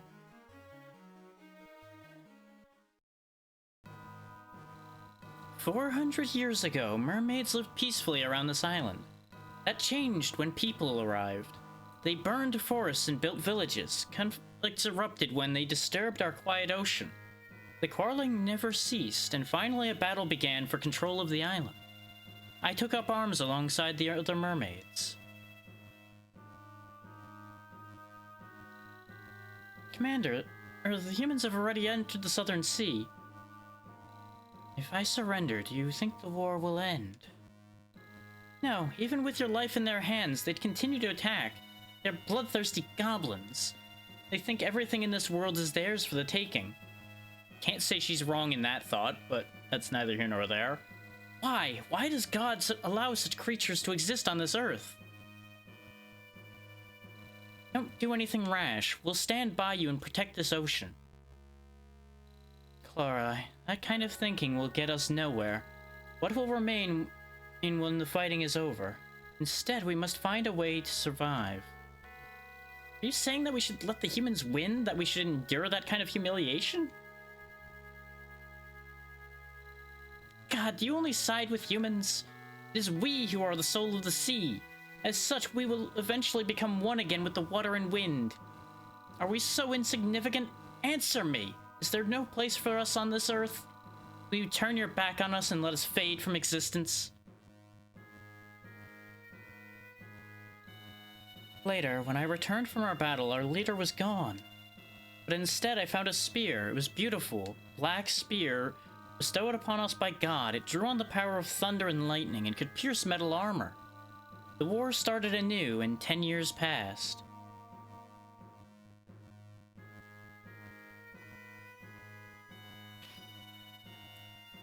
Well, it doesn't look like it was going well.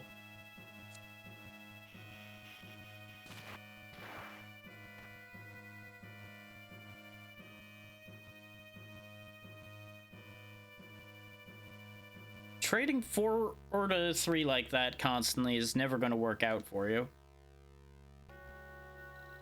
We can't find it anywhere. Look once more. I doubt any human could have entered this sanctuary. Who took the spear from here then, and why? Has someone betrayed us? They may have conspired with humans. Impossible. Why would anyone want to risk their life for the enemy? Our leader sacrificed herself for our sake. The spear is the key to our victory. We're being attacked. Protect our ocean. I'll be right there.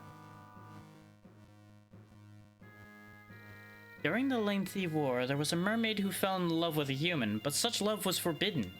She hoped that hostilities would subside if the war ended, and so one night she entered the sanctuary and stole the sacred spear for her loved one. Yep, that's about par for the course. And that clearly did not work. Not entirely. The war was over. We were tired of fighting. After losing the spear, we could no longer withstand their attacks, so we escaped to the west. Complicated tides, thick forests, and swampy land. These natural barriers have protected this small sea. You see, we don't have the spear anymore. And what happened to her? Don't know. Both she and the spear disappeared. But I received no word that the humans had obtained it. There's no other clues to its whereabouts, are there? Well, I have a feeling that that mermaid's still alive somewhere. If you can find her, she may lead you to the spear. What's her name? The mermaid that disappeared, her name was Barivra. She was a beautiful mermaid with golden scales. She is my sister. If you find her, please tell her that we are no longer angry, and that we await her return. Will you do this for me? Can you so easily forgive someone who's betrayed you? Because of the power of that spear, we continued to fight and lost many more of our kind. As our former leader said, self-preservation should have been more of a concern. Yeah, that hindsight kicks in, as usual.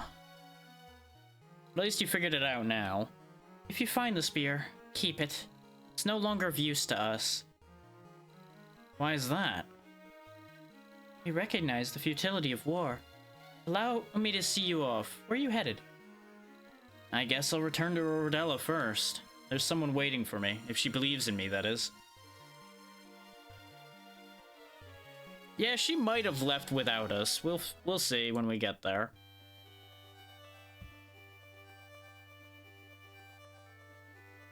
The good news is Rana is also a shop, so we might be able to get something useful here. Some headbands. Nah, it's the same stuff, huh? Okay. Any new magic?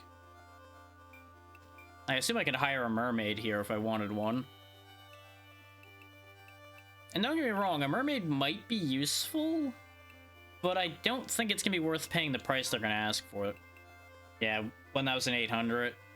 Considering I have so many people that can walk on water or fly already, I feel like a mermaid doesn't have a place in my team right now. I could easily end up using one later, perhaps, but they don't become anything else that I know of, so there's really not that much value there. They would only ever advance so much, you know? I do want to grab another pike so that I can get the Lancer qualification for my ninja. I do need another chainmail because I think there's somebody running around without chainmail right now. Grab a couple magic leaves since we're out of those. I don't want to spend all of our money because of the fact that we could easily end up going to another shop that will have useful things the next shop we get to. And then we'll be broke and we won't be able to get it. Okay, we can get another female knight, which I think Floros probably is the one who can become a knight. Yep. And that's not happening because she will become as slow as Alos and become completely unhelpful.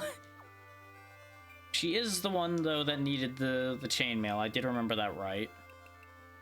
And it's only a 1 movement change for 10 more resistance, so that's worth doing. Let's see. I still have the magic chainmail, which is what I'm supposed to have.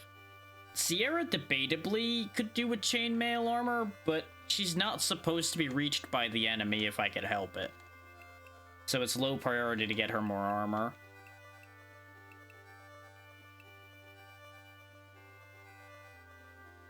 Mary arguably should have a robe, not leather armor. But that leather armor, I think, is the only reason she lived through that last fight. So I think we just keep that as it is for the time being. Definitely gonna save. Unfortunately, it looks like they didn't give us another path back to Arabella. I have to go back through the arena and Bison to get there. Which isn't that bad. We might have, like, a encounter along the way, unless there's a plot encounter somewhere in there. So I'm not too worried about that. I'm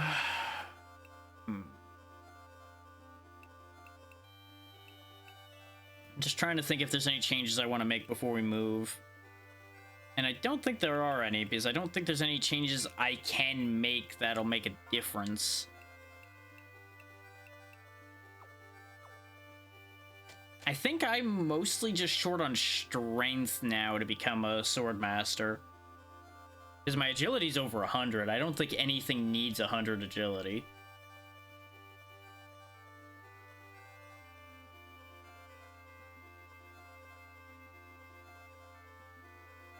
If I knew where I could consistently find dragons to fight, I would actually see about becoming a dragoon. But that doesn't really help anything at the moment either. And yeah. Actually, no. I do still need a little bit more agility to be a swordmaster. They actually need 111 agility according to this list. So I still need 10 more agility. So I guess I'll stay a ninja for a couple more levels then, and then I might suck it up and become a knight to get my strength higher faster. It's gonna suck being so much slower, though. It's like, right now we move at 7.2, which is more or less the amount of tiles. We'd be cut down to 4.4, which is horrific.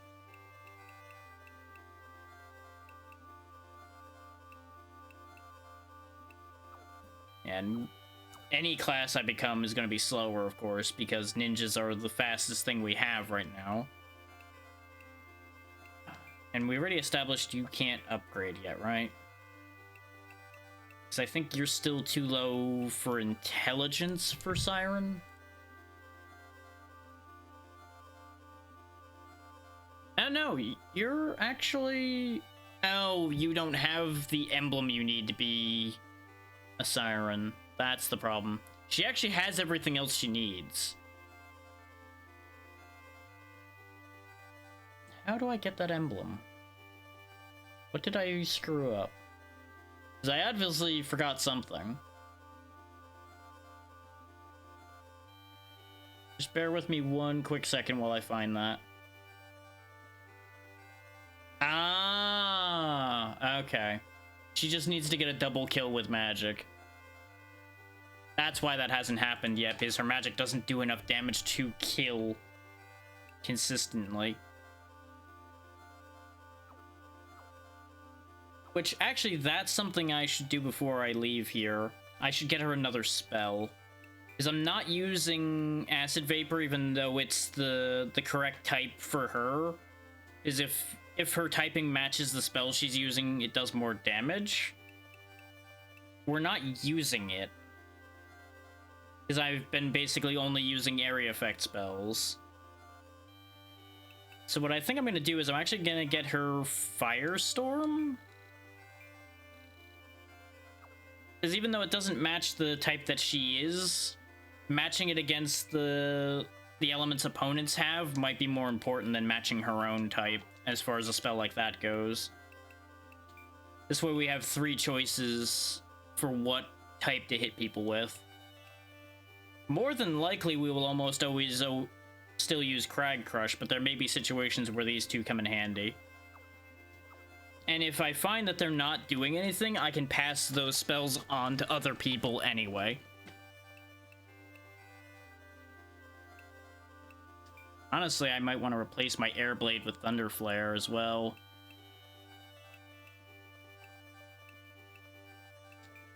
Yeah, he's just got Fireball. You can use a spear, right? You can, okay. You do lose a bit of damage, but it becomes non-elemental. And you do move a little faster. So we'll go ahead and give you that for now.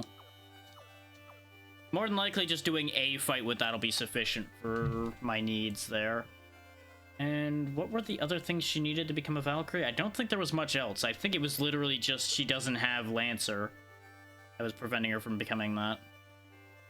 Oh yeah, she's long since passed the marker for that. We could have had her as a Valkyrie a while ago. I just didn't think of the whole needing Lancer part of that idea. I'm also not sure what Alos's future is.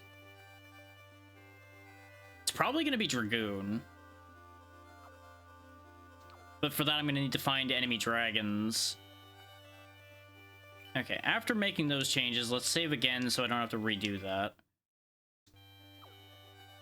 Ignore the fact that it says 12 hours because the training ended up happening while I was doing other things. So it took a lot longer than it would actually have taken. Are you going back? Yes, I have to decide what to do next. Don't worry, I won't bother you again. I've heard of the spear, but I didn't know the story behind it. Even if you loved someone, how could you sacrifice your own kind? I don't understand. What was she thinking? There's a couple things there. One, you were assuming she was thinking beyond saving her lover. 1. 2, she saved her own species from destruction. In all practical terms there. Because here's the thing. Even with that magic spear, she was still only one mermaid. There's only so many humans one mermaid can kill, even with a magic weapon. Eventually, she still would have been overwhelmed, and your species would have instead probably been annihilated as being too much of a threat. Just a thought. Is there someone you'd protect, even if it cost you everything? I'm not sure. I don't think that can be answered by someone who hasn't faced those circumstances. And that is a reasonable answer. If you haven't been in that position, you don't know for certain. You can say a one way or the other all you want, but when confronted with those circumstances, your answer might change. I must thank you for saving Minerva. I think I misjudged you. I never thought a mermaid's life would mean so much to a human. I'm going with you. Our leader has already given me permission. With your words and actions, I want you to prove that there are humans we can trust. And this is the other reason why I didn't hire a mermaid, is we were going to be given one, basically. And I see no reason not to take her along, really. It's another hand that might come in handy someday. Barring the fact that she might still put a spear in my back someday, but you know. Sure. Alright, if that's what you want. Remember, if you don't stay true to your word, I won't think twice about putting my spear into your back. What a great teammate we've got who might murder me at the slightest provocation, huh? But she provides me with some very useful things, even if I don't make use of her. Which is the real reason I said yes. Give me your things. You'll get other things later. But give me the things that you own. You're gonna be using a spear longer term, probably, so let's give you the trident. Actually, oh, he can use the Kargari B. Huh. I'm actually kind of surprised that he can use that. I figured that would be a ninja-only thing. But apparently they can use katanas. And actually, yeah, for the time being, try that out. See how well that works for you.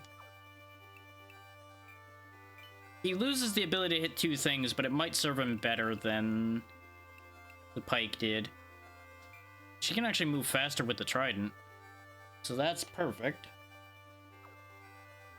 And the thunder chain...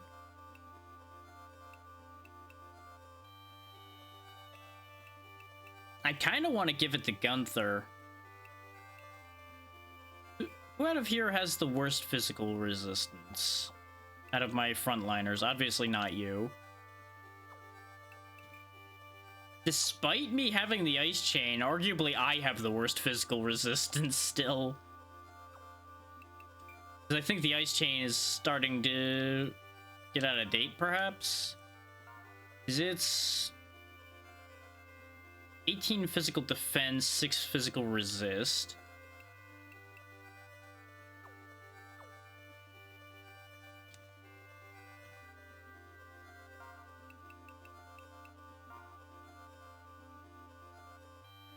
Right.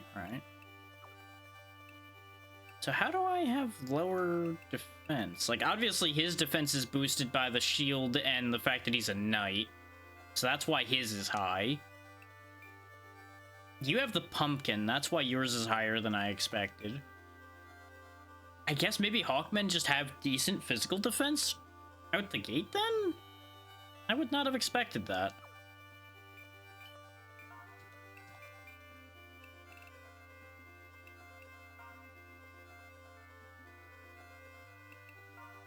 Oh, Chainmail and Thunder Chain are not actually any different.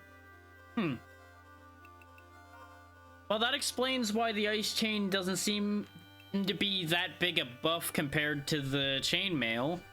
It was only good because we got it back when we only could get hard leather for people. That's why it seemed so much better. Then yeah, you go ahead and take the Thunder Chain. That'll give him a bit of earth resist.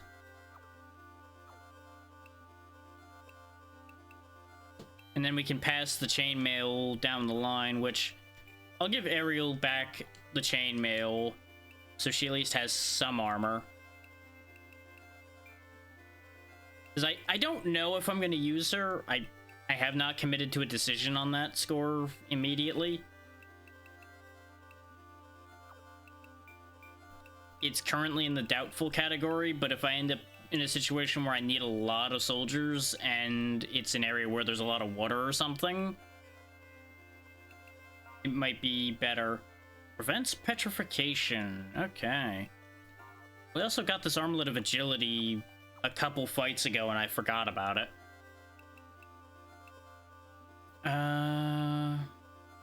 So agility also factors into people's chance to not get hit. So I think what I'm gonna do, since you're not getting the chainmail, let's go ahead and give you the armlet of agility, because I believe that'll also raise her hit rate with her bow, which will help. You will get the amulet because it raises intelligence. Preventing petrification is not important right now, but it will be. And really doesn't matter that much who I give the cassowary feather to, I guess. Because I might not even give it to anybody, actually. And no, it does come with 10 spell defense, so here, go ahead and wear that since you got an open space. it won't make him any slower, and it has a positive benefit, so he may as well take it. Because, like, these 5 are my priority at the moment. Sierra would be in the priority category, except for the fact that she desperately needs a better bow before she becomes productive. What can you turn into right now? You don't have enough intelligence for me to want to turn you into a wizard. I could make you into another ninja.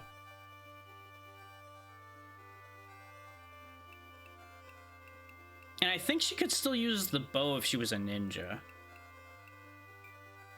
Let's take a look at that. Become ninja. It wants to give you the pike and a glass pumpkin and all of that. You can use a bow. Huh. That would allow her to be faster, or moving around the field. And it would help her stat growth in other categories, so that she might become something else someday. Because if I remember right, archers kind of get the short end of the stick in that they don't become anything. They're just archers for all eternity, unless I make something else into a bow user, basically. So let's try her out as a ninja with a bow. I don't really know why you wanted the pumpkin so badly.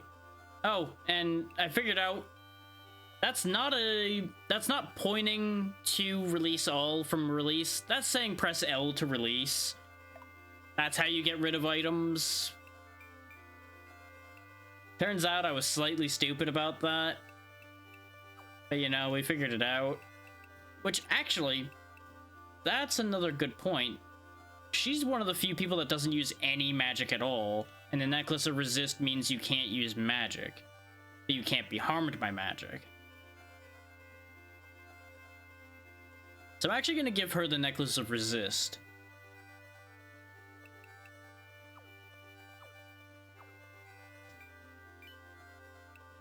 It's like, sure, she's a ninja now, so I could give her magic, but her intelligence without the necklace is kind of horrific, so there wouldn't be much of a point. Not that the rest of the people I've given magic to are that much smarter,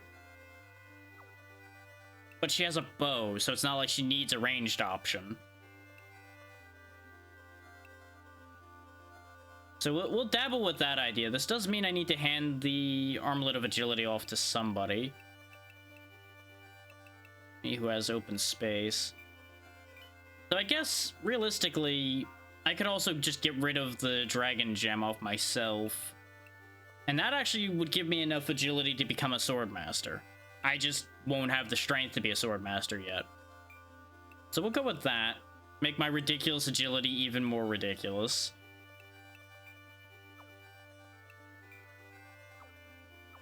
Because I've been a ninja for so long at this point. No fight? Nice. Works for me. Means we don't get more money before ending up back here, but that's okay. Now let's see if we can find Sybil. Oh hey, she's still hanging out in the crap shack. Sorry I was gone for so long. Any luck finding new information on Bariva?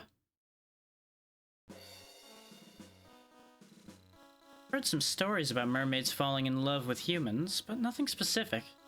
Unfortunately, we don't have the slightest hint as to where she might be. The sad love story of a human and a mermaid and the weapon of God. The White Fang troops have yet to act. Neither has the Order of the Sacred Flame, which was dispatched from Scabellum. I wonder if Richter's men who appeared at Ordello that night were chasing after members of the White Fang troops. What do you mean by that?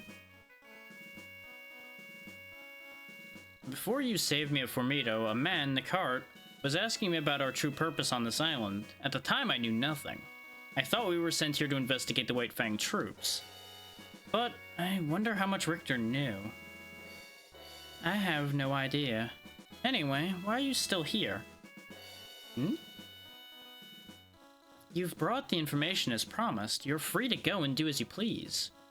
Whether that be rejoining your comrades or returning home. I have no place with them, and nor in my hometown. They don't mean anything to me anymore. But he seemed to need you.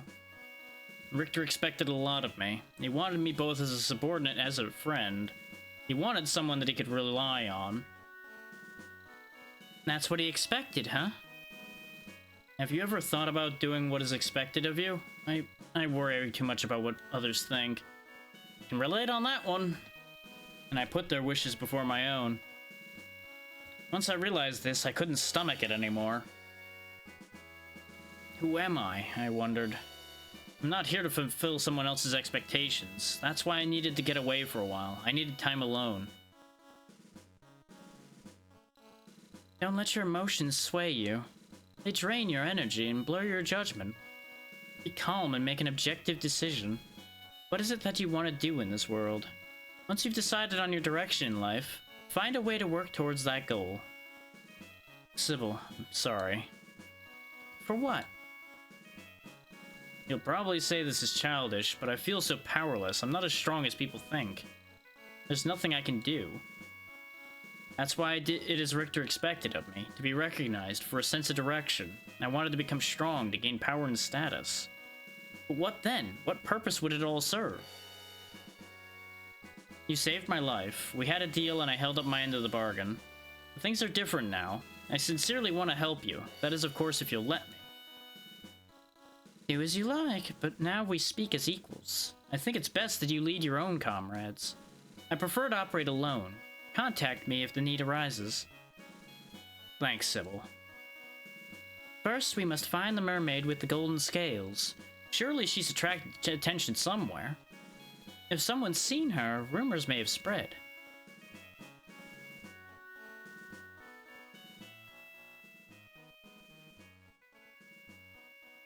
Hang on, what is going on over here?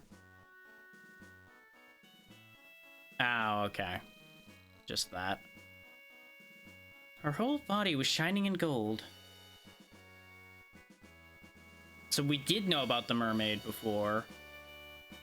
From when we first landed. Sybil, Ereva has golden scales, right? You just told her that. Yeah, you're the one who told me that.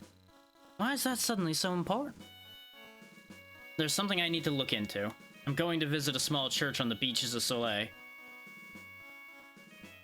He finally remembered! It only took him hours upon hours and days of travel for it to click in his brain that he was already given the information that he needed.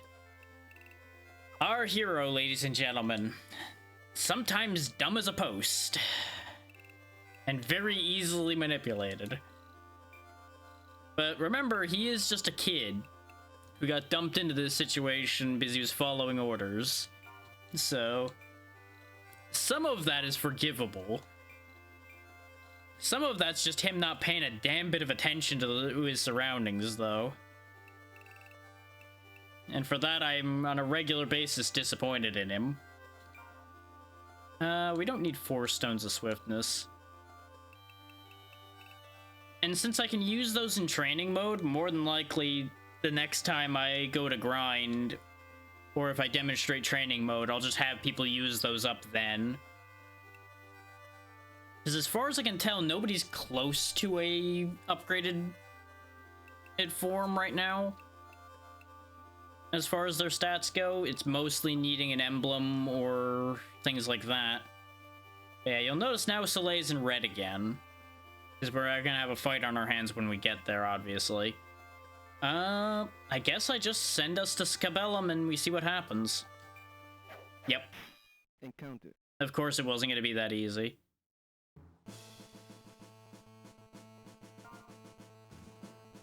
Okay, what are we up against here? There's a witch, some fairies, a cleric, an archer, a soldier. Oh, this is a joke. They're also not going to be in a good position for me to get Lancer for Philaros here, probably. Unless I engineer it somehow to happen. The biggest problem I'm going to have, also, is remembering that Sierra is an archer. Since she's now going to run around with the same model as Philaros. And I'm gonna have no way to tell that at a glance.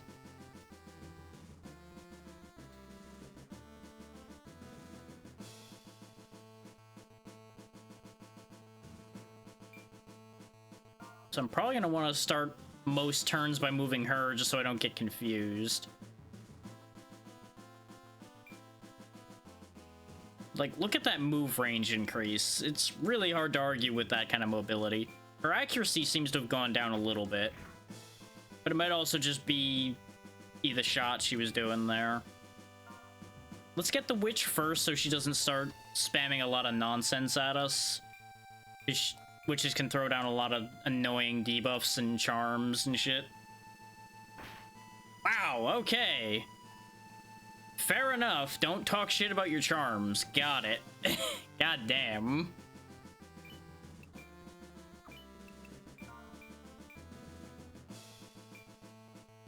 Perfect case of talk shit, get hit. Understood.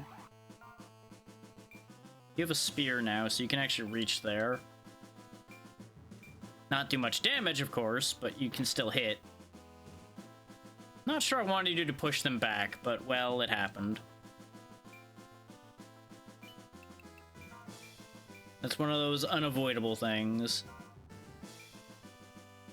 No, go the front way there, because going around with your speed is just gonna make everyone sad.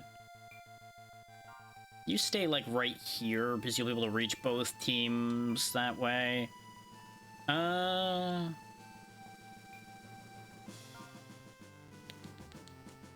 you go over here and help get rid of the witch quicker. I had to decide where I wanted him to go. He can cross back and forth quick enough that he can help deal with the witch and then jump across.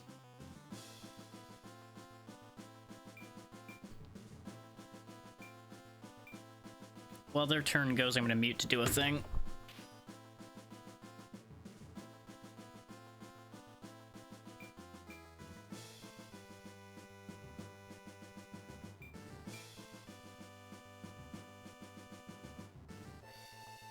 Okay. This is, as I said last time, the one unfortunate thing is their turns take a little bit.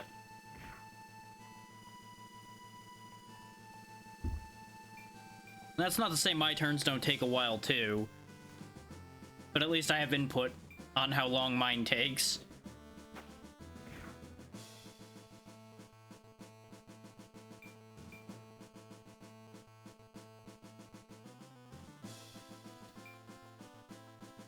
Okay.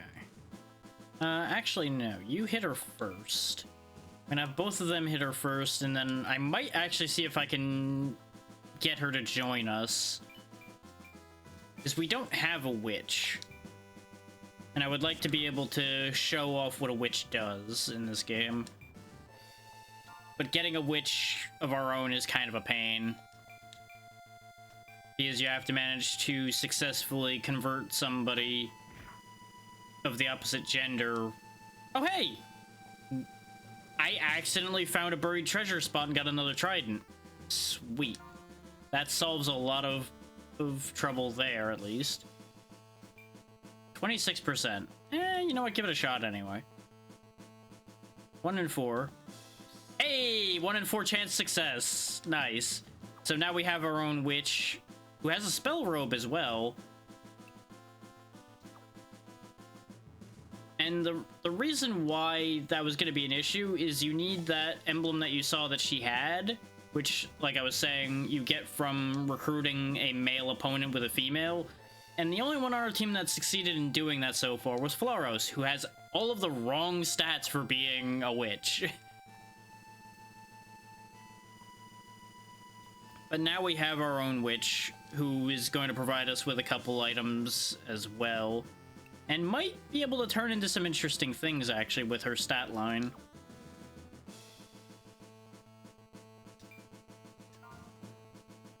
It's almost always a good idea to acquire soldiers from the enemy team, because they usually have good stats, and the ones that have good items, you get to keep their entire item pool, rather than gambling on whether you manage to pick it up out of the bag. You do lose out on the experience from killing them, But training mode is a great way to get plenty of experience, so it's not like experience is vital to get, necessarily.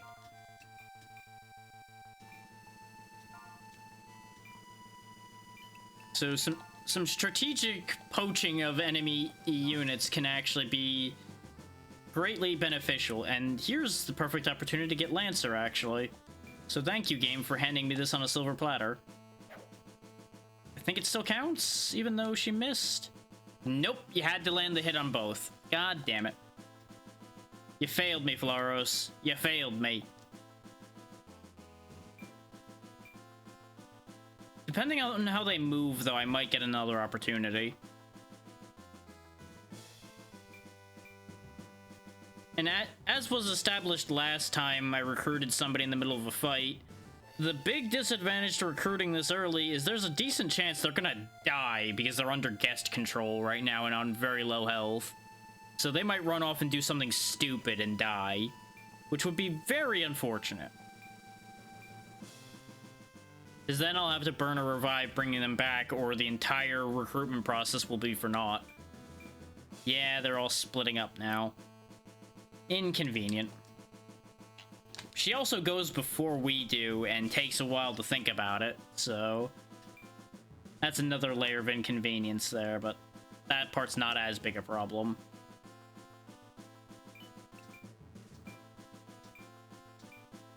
Sure, why not?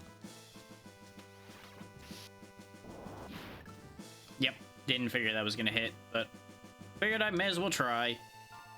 You go ahead and worry about healing her into some semblance of not instantly dying. Since most of our opposition here has bows, I don't anticipate her dying rapidly, but she might die very suddenly because of the fact that they can shoot from afar.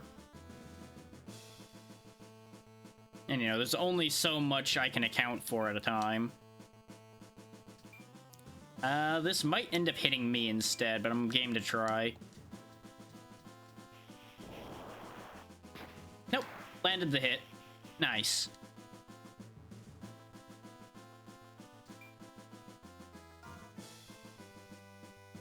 Speaking of might accidentally hit me, let's see if I get whacked in the back of the head with an arrow. She's also doing a good amount of damage with these shots, but we've also been hitting weak targets. I need to shoot at something she shot at before that I was disappointed in her damage on, to know whether she's actually doing more damage or not.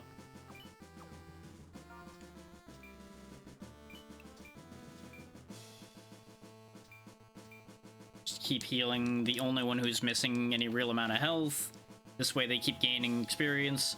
Because remember, she's also level 11 already, so we can use her as a great way of getting easy heal experience. Since the higher the level your target is, the more you gain per use of anything on them, be it an attack or a heal. Firestorm would do 23. Thunderflare would do 23. Crag Crush would do 30. Yeah, because I think unless they resist Earth, I'm always going to be best off using Crag Crush since it's their same attribute. But there will be times where the other choice will be better.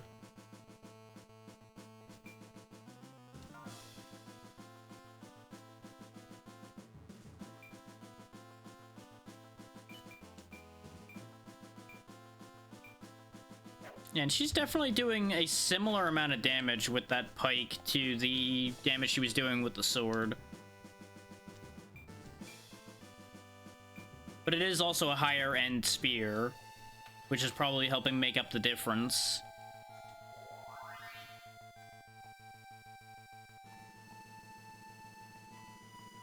Okay, while their turn's going, I'm gonna get up for a quick second. I'll be right back.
There we go.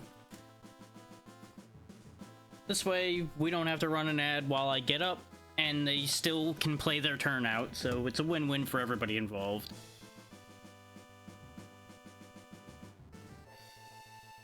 I think I was, like, a few seconds off coming back in time for their turn having ended, but it's fine. That's realistically the least of my concerns.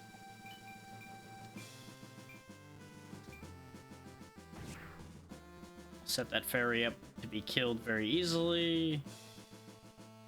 You're gonna gain a level basically no matter what you do, so you won't be capitalizing on the ferry kill.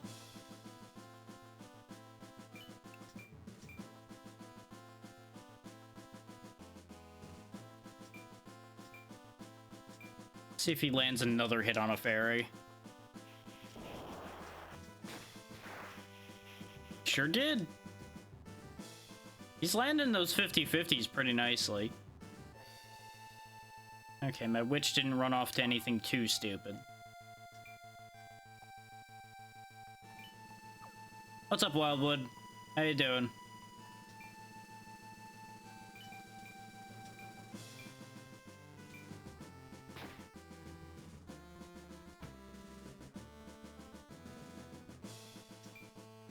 Nice. So far, so good. The fight before this got a little touch and go because I decided to be funny, but we're doing fine. And on the whole, I'm doing well today.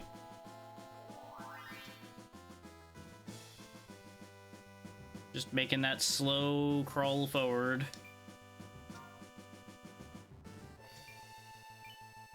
I'm just happy because I managed to get a graphics card that I thought was going to be donezo completely back up and running to help me run some things I'm going to be doing tomorrow.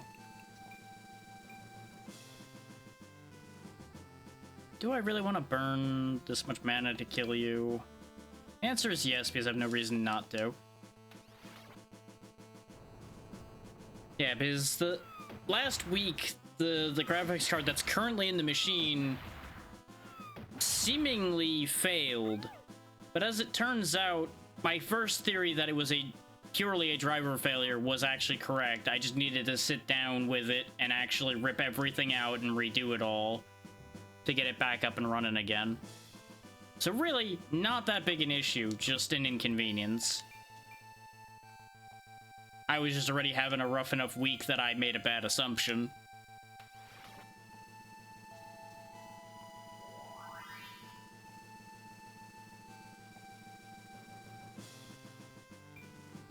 But this is why I don't throw things out based on assumptions. Otherwise, I would have pitched this card and been out a couple $100 only to find out that it wasn't broken.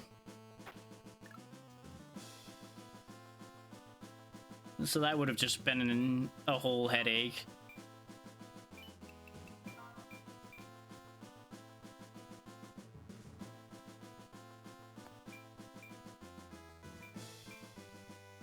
Yeah, you're gonna heal them now, which is annoying, but it's fine. None of the enemies on this field are a threat at all. Because it's mostly archers, and they don't have strong enough bows to do any real damage. So I can just kind of do whatever I want here. But that's how random encounters go. Sometimes you get an encounter that's just meaningless, aside from free experience. I might actually try to recruit that cleric too to guarantee getting us that spell robe. So I can upgrade the robes both of our casters are using. I don't know how good spell robes actually are, though.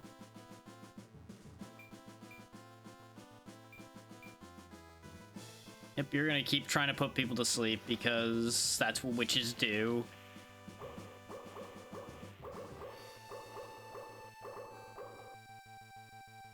So if it ends up working, that'll make them easier to hit, so I'm not exactly against this idea.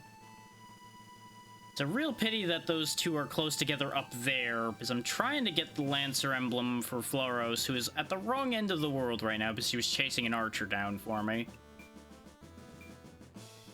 Yeah, you don't have AoE Crag Crush, so you're not gonna hit that anyway. Just hang loose. You can't reach to grab that item. And I'm still trying to get you an emblem from hitting two people and killing them with magic. So Ivana, you just take a break, go grab that next turn.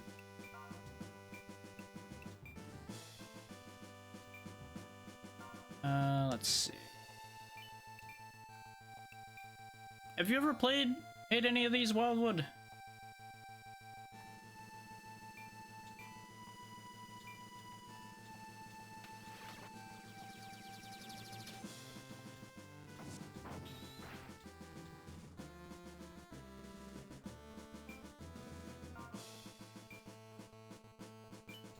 Let's see.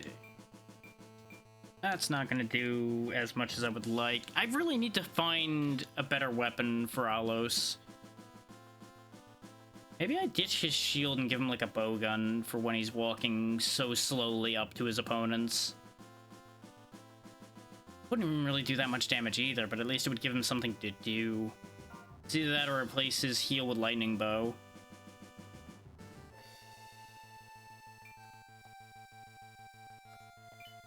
Actually, hold that thought. Do I actually want this cleric? They do have 123 intelligence. I do recommend the Tactics Ogre games. They are very slow in a lot of ways, which can be a bit of a thing, but I do recommend them. This is the only one out of the series that I've had much experience with personally. I have played the other ones, but not for long. And I, of course, played the majority of Final Fantasy Tactics once upon a time, but I still need to actually sit down and finish it. It's just a really long game. Fire Emblem never really did it for me.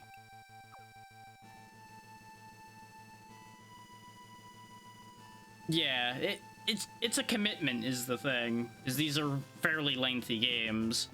This one's ending up getting played for the channel both because it's the one I'm familiar with and it's a very short tactics game relatively.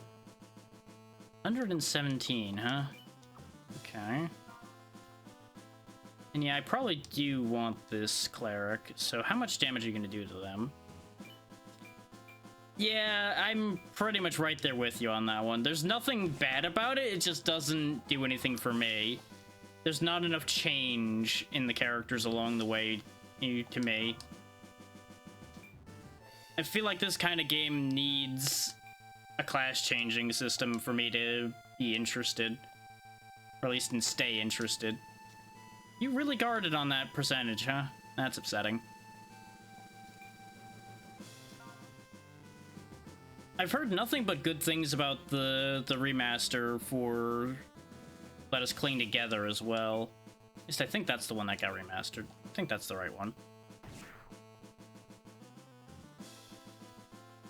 But I've yet to have the disposable income to pay out for something that expensive.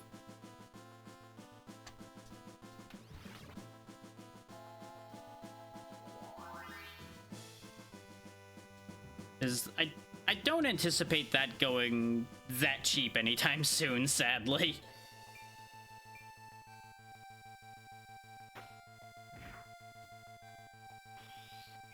Yes, yes, you get the sniper emblem, which doesn't do anything for you. Good job.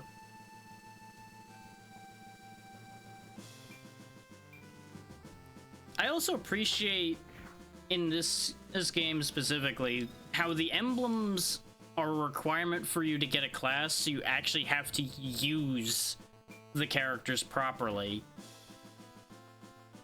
You can't just, oh yeah, sit here and do this to boost their stats enough that they can become these things. No, you have to actually do things.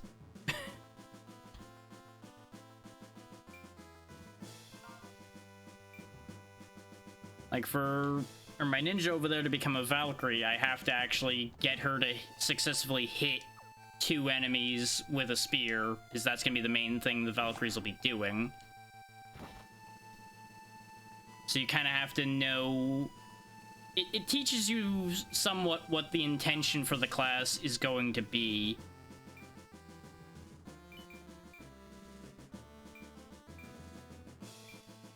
Go ahead and weaken this cleric more. And another good example is, take this cleric, for example. The upgrade for cleric is priest. You have to have not killed more than 10 enemies and heal a bunch of allies for the emblem for priest to show up.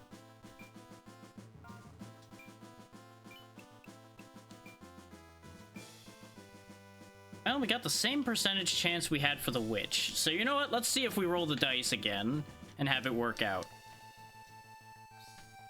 I got two 26% in recruit chances to work out. And that's another thing, is this is Game Boy Advance.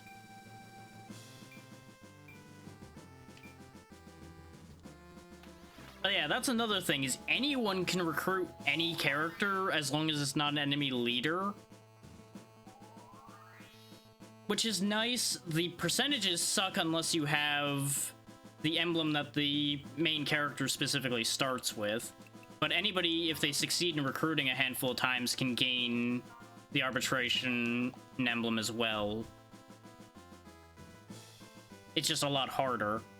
So I tend to just let him do all the recruiting.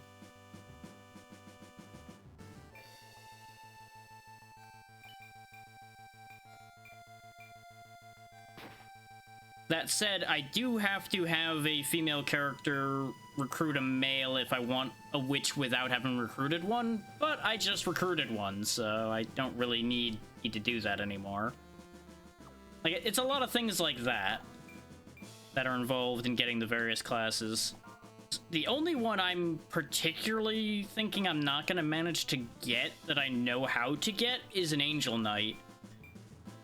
Which I explained last session. You have to have somebody die, be revived, and then fulfill a bunch of requirements, die, and be revived again.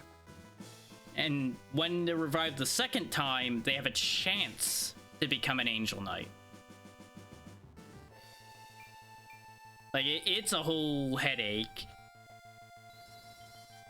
But the fact that there are even classes that have extra layering like that involved at all is fascinating.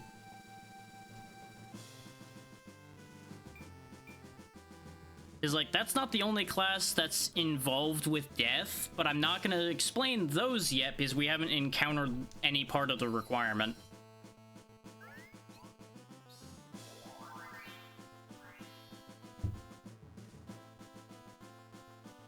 I had only originally explained the Angel Knight because I had a character die and be revived and get the Archangel Feather, which is what clues you into the concept that Angel Knights exist.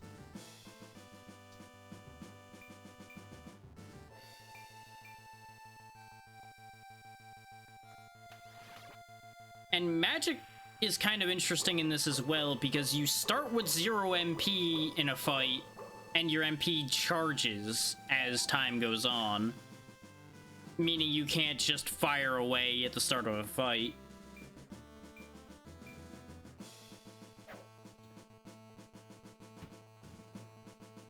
And that is true for both sides, of course.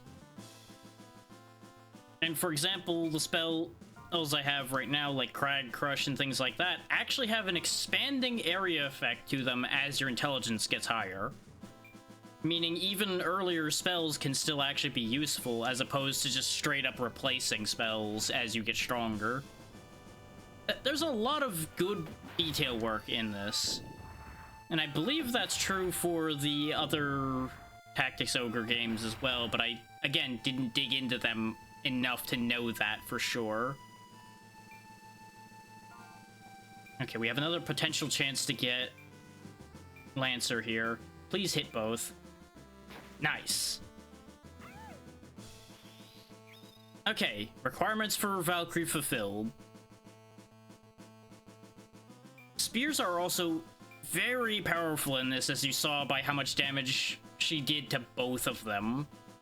But of course, they have to happen to line up like that for it to do anything. So, it's not a guaranteed winning prospect. But boy, when it works, it works.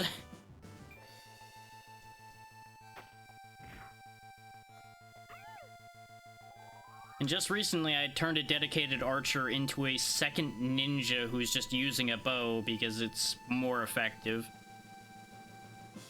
I mean, it holds true to how spears are realistically, because they are typically your bread and butter or field weapon.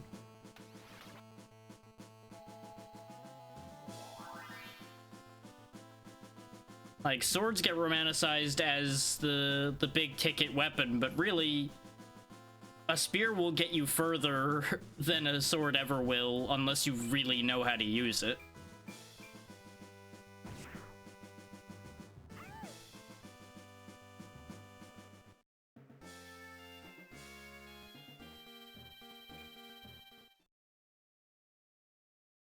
And you, of course, have the choice to accept hiring the people you recruited into the actual troop. And I'm going to, of course, recruit both of these because I want the items they have. And I'll decide if they're actually of any use to me beyond that as we go. The other very nice thing these games have is training mode. You can actually pit two teams of your own units against each other, both under your control, so that you can actually get people the experience they need to catch up and things like that. This is also a good way to get certain emblems that are otherwise more complicated to get. But I'm not going to engineer it that hard right now. But there we go. There's the Valkyrie class over here. She will be a little slower, but she should be a bit better for some things. And she gets a fancy new portrait as well.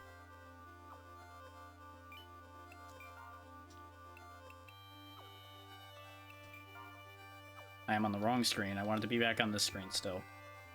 You're gonna stay with that trident now, actually. I was originally gonna change her back, but since she can actually be this already, there's no need. Yep, I have nothing else to give you at the moment. You don't get any spells because you have the Necklace of Resistance.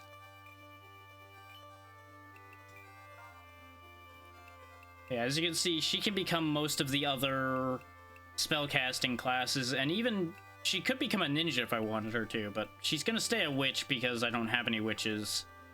But she's also probably just going to rot in no experience land for now. Same with you. Just give me that so I can give it to better people. They're a high enough level that I could straight replace people with them. But I've been putting work into these, and I don't need to do that, so I'm not going to. Let's see. This gives 5 int, 6 physical resist, 18 defense, 25 spell defense. Okay, the Robe of the Wise is actually better. Okay.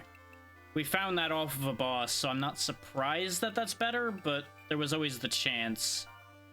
You obviously are going to have a benefit from this, though, across the board. Okay. Things like dragons also work interestingly in this series, because you can actually change what dragon it is, but it involves a specific item we haven't seen yet. And they also upgrade. They are one of the few non-human things that upgrade. Let's see if we get into another fight. Nope. Because, of course, there's always the chance of random encounters and things. Yeah, I could hire another Hawkman, but I have no need to. Did this shop change? It updated to match the other shops, but we didn't get anything new. It's also very nice that spells are an equipment item. They're not learned by the character. So you can just pass spells around at need. I highly recommend it. I don't know how much getting the actual GBA cart is these days. It's probably not cheap. And that's gonna be the one downside.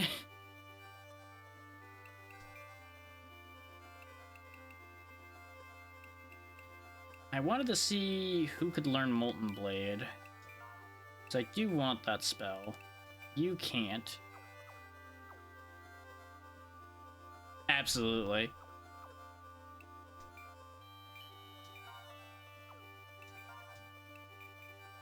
I tend to find that GBA games look a little bit better when they're on a bigger screen, because the GBA screen is just hard to see anything on. Okay, I can only give it to you. That makes sense because I think it is a support spell. Okay, so that's gonna have to wait till we get somebody else going. Hang on, what was the requirements for the other one that I was planning on setting up for my main character? Right, I need to kill with both magic and physical, and I think I've not killed anybody with magic. Yeah, exactly. The real shortfall for the GBA is usually the music isn't as good as other systems because of the way they design the GBA. But even then, some people manage to get the GBA music to work out either way. Fight it out.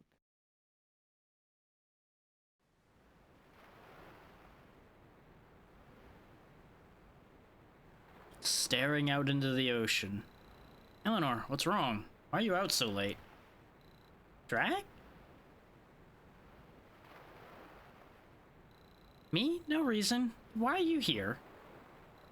We can discuss that later. Look, you're bleeding. Tell me what happened, Eleanor.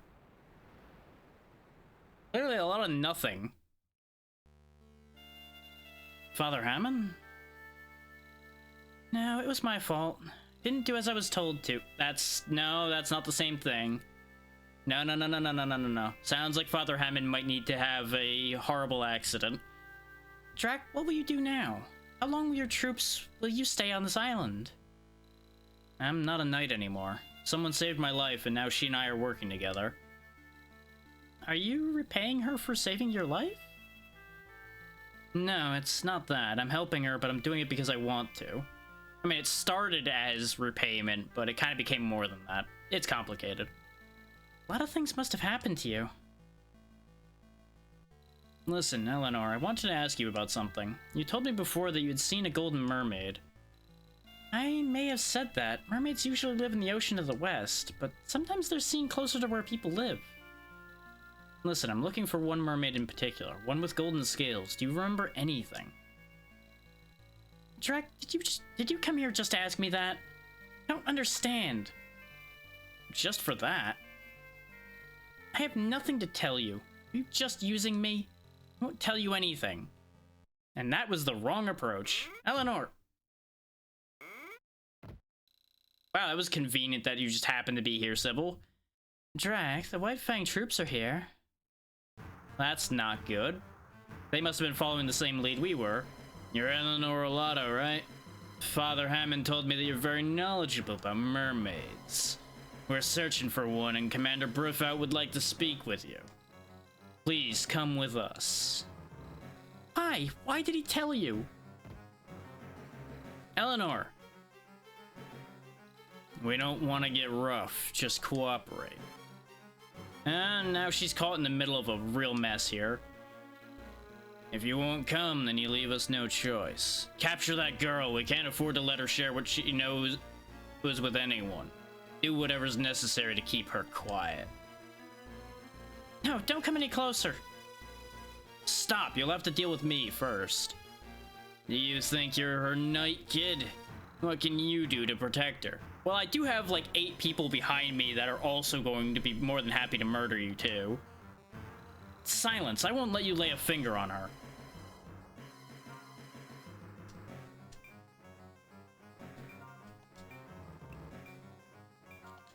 Now we're gonna get to see what a Valkyrie can do. Because boy, are we gonna have our work cut out for us on this fight. I forgot this fight happened immediately, so things are gonna get a little bit complicated.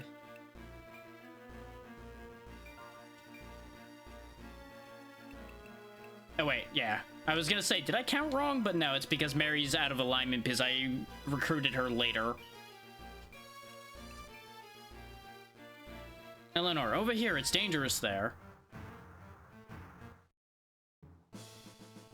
So we have to keep her alive. If she dies, the mission ends. If I die, the mission also ends. Everybody else is expendable, but if they die, they stay dead unless I revive them before the fight ends.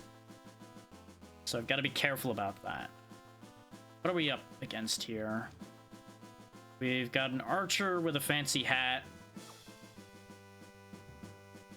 We've got an enemy dragoon with a very nice sounding sword. How good is that sword? How scared should I be? 58 power, attack power up versus dragons, used by Sigurd to defeat the dragon Fafnir. Okay, that's concerning, and plate armor's of course better than the armor we have, same with an iron helmet, so he's gonna be a bit of a problem. His pet dragons are also an issue. And I don't have the Dragonstone on me anymore. Nope, I sure don't, and nobody has it either. It's basically that. Unless you have either an Altar of Resurrection item or a spell we don't have yet, you can't bring somebody back from the dead. And if the fight ends before they are brought back, they are gone for good. And that counts plot characters that join you as well. The only person who is death-proof is the main character, because if he dies, the game ends. So he technically can't ever actually die in the traditional sense. So, you know, technically, he's safe. Which, funny thing, that also precludes him becoming an Angel Knight at any point. Oh, neat. I didn't mean to find that, but, well, that's mine now. There is, like, 3 or 4 buried treasures per map that are in no way revealed to you at all. You have to just happen to stop on that tile to find them. I do have a list of them up, but I've not been using it. Mostly because I keep forgetting, and it would also take a while to find them on each map, so I've usually not been worrying about it. I basically had it pocketed in case I get into a position where I really need a leg up. I would then use those hidden items to help, because they are usually of very good quality. Yes, YouTube, people are doing things. Go away.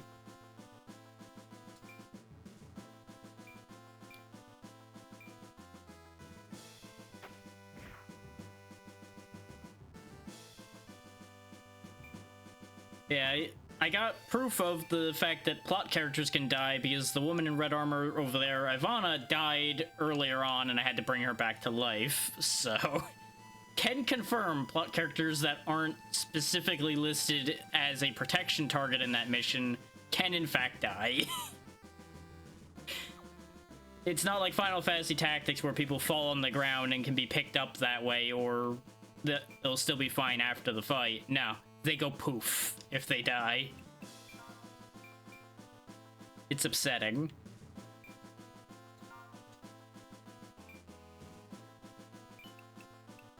Most of my characters haven't died at all yet, though. Only Nikita, our wizard, and Ivana have died up to this point. And Nikita has the privileged position of having died twice back to back, but that's a whole other situation.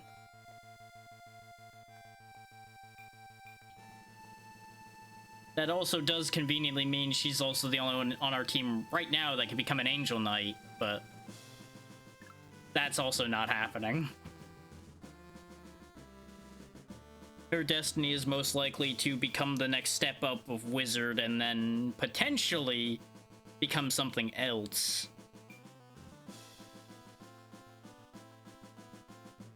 And that's if I don't just throw her into the bin and replace her with somebody else with better stats, because I could just replace her with the witch we picked up, just turn the witch into a wizard, and she would straight up be a replacement.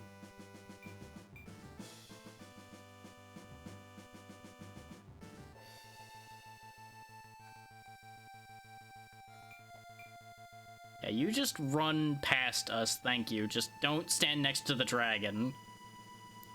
Thankfully, even though she's a guest-protected character, she does have some equipment, and she does have a lot of health, because she's treated as a soldier, because that's the basic class of the game. So that's not too bad, actually. She should be okay, even if they do catch up to her again. Because it also means I don't need to worry about healing her. Unlike the mermaid situation we had before.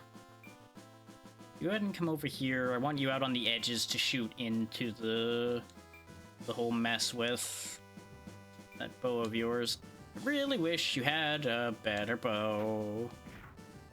But it is what it is. We don't really have choices there.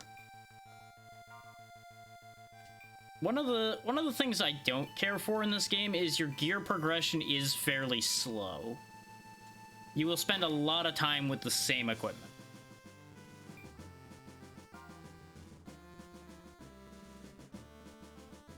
So if that's something that doesn't appeal, that is going to be something you'll want to be mindful of.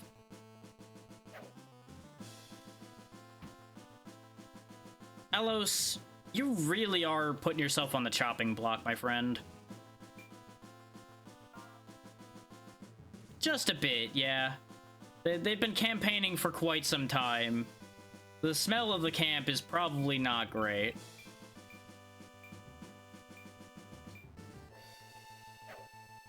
Wow, you guys are just doing a incredibly bad job of hitting anything right now.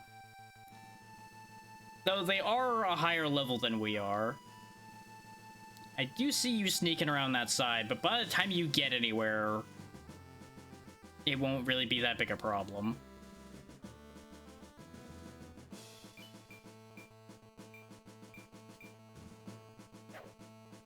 Wow, that's horrific.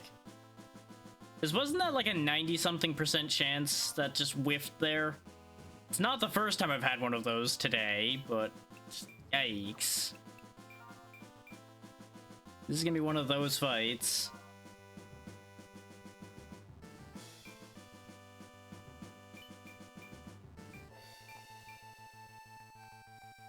Of course the 60% chance hits. Of course. Of course, tradition upheld. Land all the bad percentages, miss all the good percentages. Yeah, what we can do is just push our way down and around so that if he keeps pushing his way up here, he'll have a whole walk to catch back up. Okay, nobody's really injured, so just hold your MP at the moment. This is a more serious fight, so I'm actually gonna hold things back.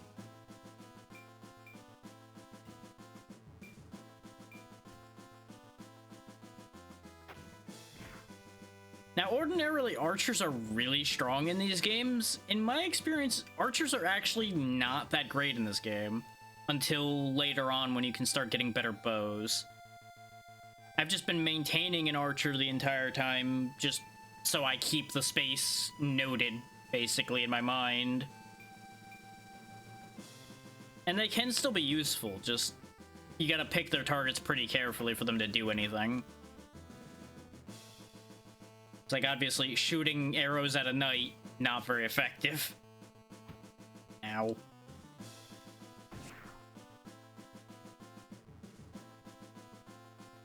Is basically the reason archers have a problem is the very thing I was talking about with gear progression. You don't get a better bow for a good chunk. Basically, once they get great bows, they're kind of plateaued for a while.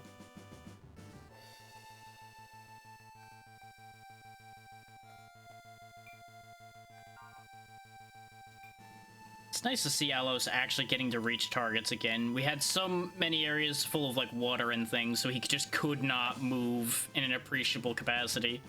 Not that he's hitting anything, but at least he's getting to try. He's meant to be the big wall man. He's not really meant to be productive.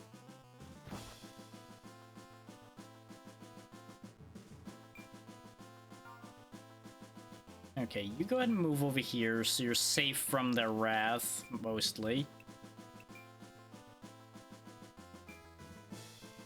Okay, you'll get good damage on both of them with that. And it is important to match the element of the caster with the element of the spell they're casting, because it will be stronger for them. But you also have to take your opponent's element into account as well. Because their resistances will be predicated based on that.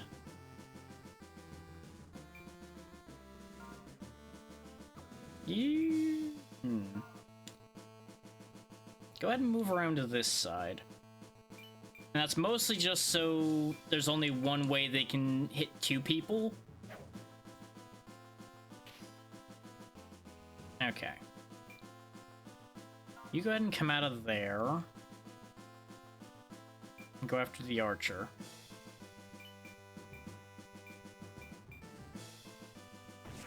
Nice, nice. And it is worth noting, the AI doesn't do this, but you can give an archer that has something that isn't two-handed a melee weapon. Like, for example, if they had the bow gun, they could use a bow gun and a sword or something, so that they have a means of defending themselves in melee. The problem is, the one-handed ranged weapons, I think, are exclusively the bow gun, and the bow gun's kind of out of date already at this point.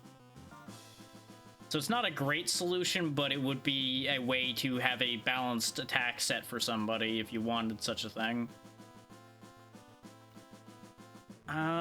This would put me in the center of all the dragons. That's the only reason I am not going to just go for killing Meline here. Because it would basically be me throwing myself off the cliff. And I can't afford to do that. So instead, we'll kill this one.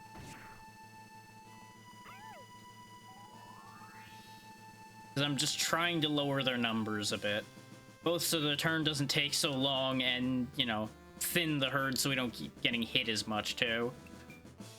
Okay, so how are people holding up right now? You're doing fine, you're doing fine. Everybody's in pretty good shape still, because we haven't really been hit much. I think I'm specifically the only one really missing any health. I am worried about Nikita with where she's standing.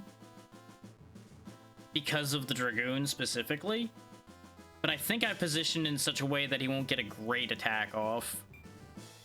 Because he won't be able to get in a position to, like, hit through Ivana into Nikita. He'd only have to attack one person. Yeah, that's not surprising. He did have Thunder Breath charged, though, which is not great. Ow. Oh, and it rolled its stun. Great. Love that for me. Love that for me. Because each of the dragon breaths have a chance of rolling a status ailment. And of course, with the way this fight's going, of course they rolled the status ailment. Oh, you're gonna fight him, huh? Okay. Oh, the Dragoon doesn't have a spear, he has a sword. I've been preparing around him as if he had a goddamn spear, because that's what he should have. God damn it, brain.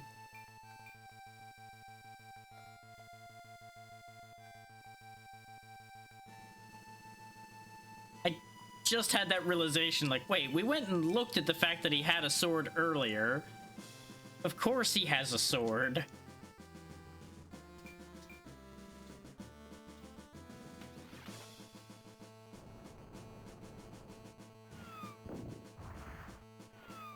And that's not to say that it doesn't make sense for a Dragoon to have a saber, but that's usually the other kind of Dragoon, not the dragon kind of Dragoon.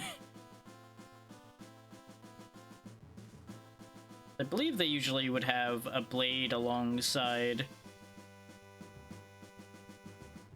Then again, I can't guarantee what I'm talking about with that one in the slightest, so...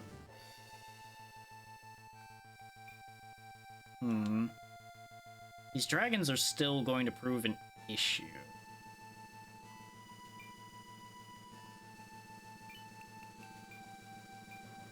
Actually, 25% chance to recruit. Hang on, hang on. I might have a cunning scheme here.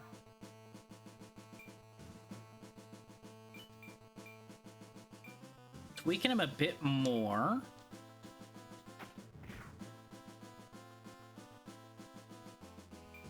Now, the idea isn't so that they will survive for long, it's that they will make a great distraction.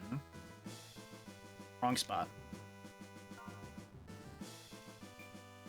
Because if we can start turning some of these dragons to my side, they will jam up the works quite nice.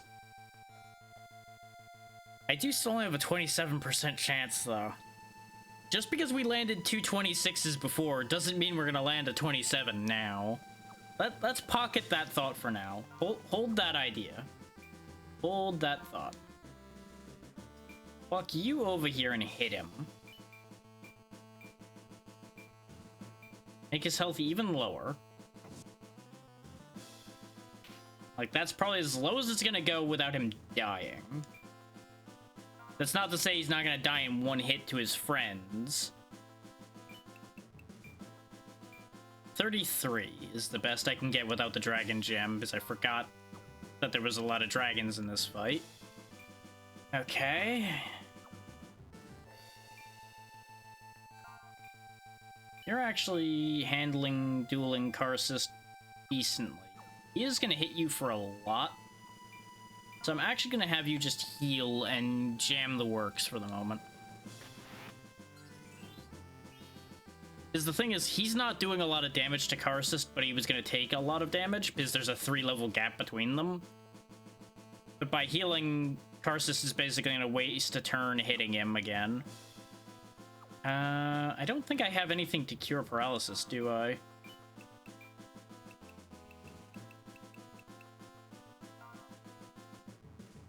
Formidable palette or the elements. Nope, I don't have anything to cure paralysis, so unless paralysis wears off on its own, Flauros is kind of just there now.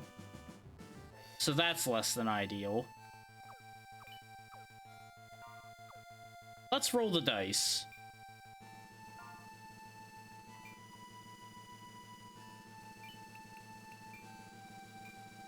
Don't you want to work for me? Invite your friends? Have a great time? Yeah! Friends! And now, since we've recruited them, let's heal them back up and send them to go nuts on their friends.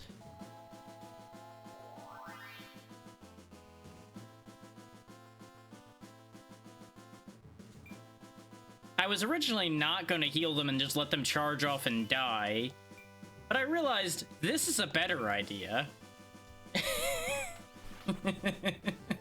Since I don't have anybody that desperately needs to be healed right now, I can just boost our newfound friend.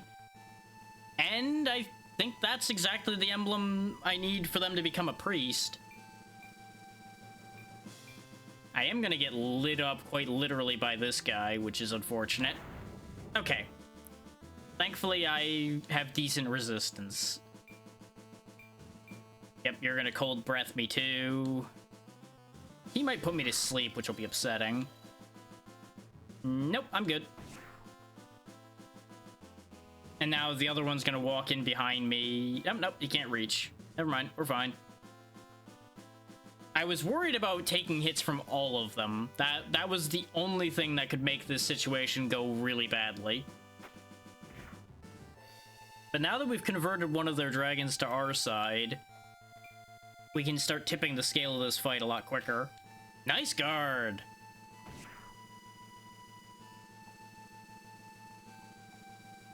Oh, good. It does wear off on its own, so Flauros is back in the fight as well. We're not going to bother trying to recruit the blue one because we already have a blue dragon. But there's two layers to this. One, I can collect all the flavors of dragon right here, right now. And I can turn the tide of this fight in my favor, all in one move. That one move being sit here and recruit all of their dragons away from them.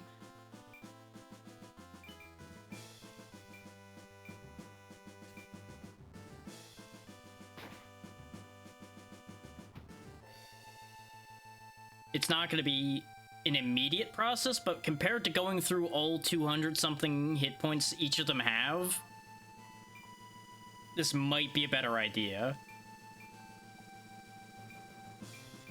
The other option is we just focus Karsus himself down.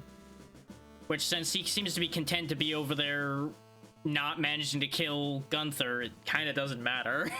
He's just having a horrible time trying to kill him.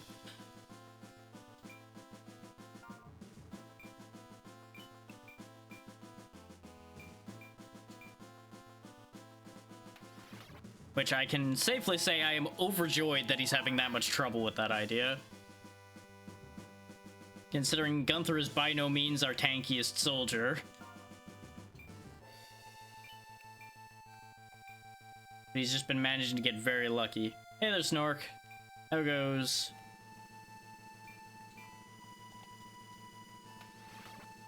Now, moving the wizard here is dangerous. I'm gonna need to get Alos between the wizard and the dragons rapidly here, or that's gonna turn into an issue.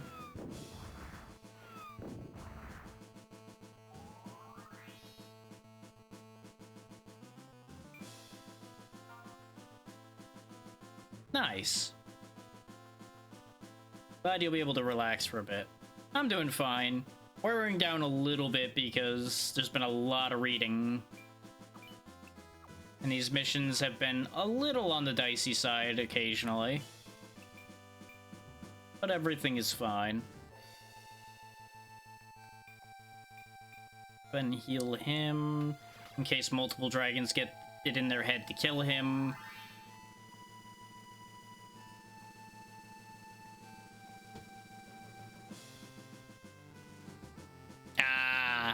Yeah. Laundry has to happen eventually.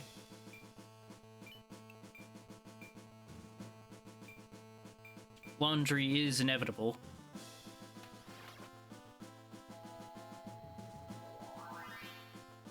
Get all of them healed up. Let's see, you got away without getting hit by Karsus last turn, so you can go ahead and hit him now. How much would Thunder Arrow do? 24. So not much difference from your regular attack then. That's fine. You can take multiple of those. Oh yeah, I didn't move yet. There's a bit of a height difference here, but I'll still hit for a decent amount. Nice guard, nice guard.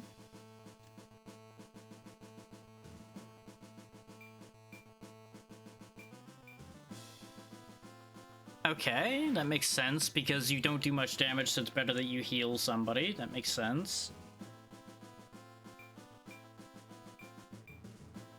Oh, you had enough SP saved up to Fire Breath again, huh? That's upsetting.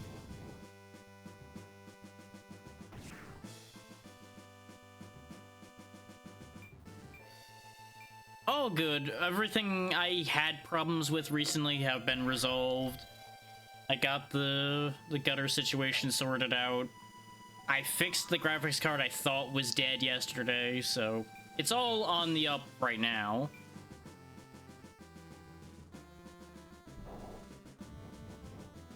Poison. That's not great. Well, we'll have to pay attention to what situation Alos is in and make sure he doesn't die to the poison.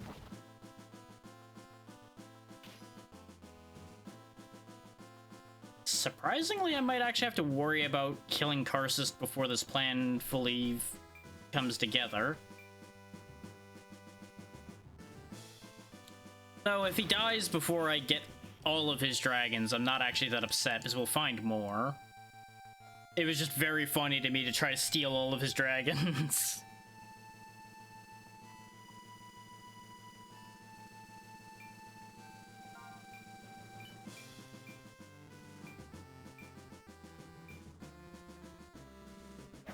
Nice. Got the kill that I was going for there. Because we already have a blue dragon, so we don't need that one.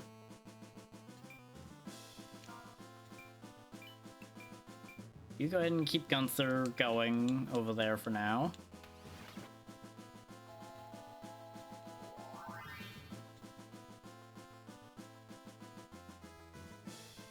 Because ideally, I want to try to sweep as much of their force as possible, as before. 32 and 33. There's no way I can engineer both of them to die to that. 25 and 33. Yeah, this is better. Because remember, we need to get an emblem for Nikita for killing two enemies with spells.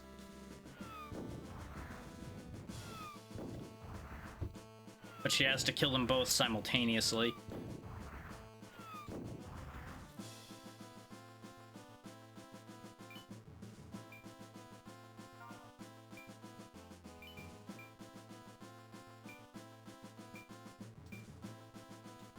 No matter which one you hit, it's fine. There we go. Let's see, Halos is down to 97. If both dragons go for him and the poison ticks, I think he's in trouble, so I'll go ahead and heal him. Because Gunther can definitely take a hit straight up from Karsus and be fine right now. He just can't take a hit and a counter. Or I don't think. No, he'd be able to take both. I would rather he doesn't, just to be on the safe side, though. Just hang loose. I could have him heal himself with an item, but I don't need him to, so I'm not going to. I don't need to be expending all of those healing items. Yeah, go ahead and grab the item, because it might be something good. Kill that one.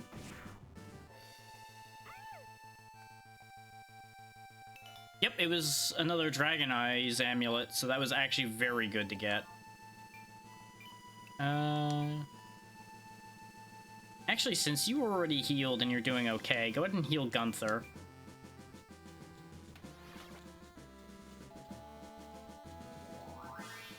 Especially since he heals for about as much damage as Gunther's gonna take. I did that in a wacky order, but it works itself out. Really? Attacking Ivana of the two there, huh?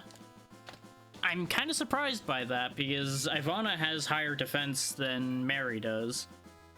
Oh, don't you poison another one. That's fine.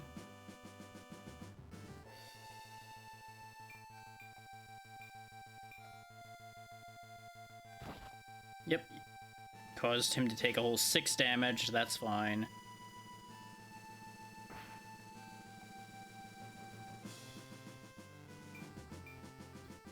Yep, that's what's gonna change the pace of this, is he's gonna help fight Karsus. Which might get him killed. It'll either get him killed or get Karsus killed. Either one's not exactly what I want at the moment.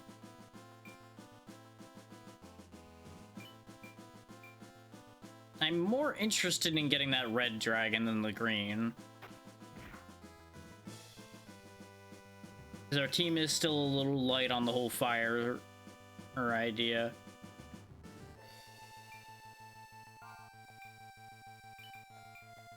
Ooh, no. Can't do that right now, because if you do that, you're gonna stab the other one. Nice. In a lot of ways, yeah. There's definitely some things that are way more complicated than they need to be, but that's neither here nor there.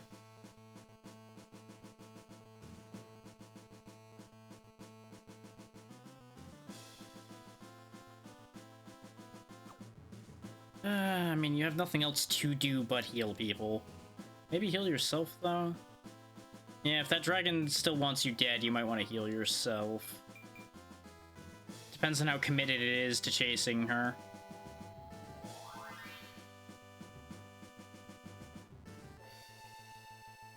I just needed her out of the way so she didn't get jabbed when I have Floros use the spear here. Because it will do friendly fire.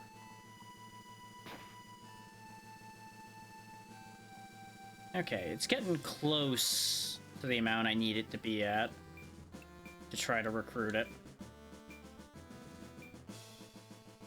Thankfully, we can safely damage enemies, we just need to not kill enemies with our healer.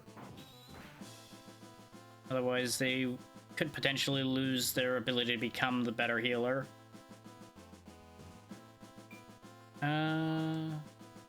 I know I have you sitting here blocking right now, but I need you to come up here and participate in this.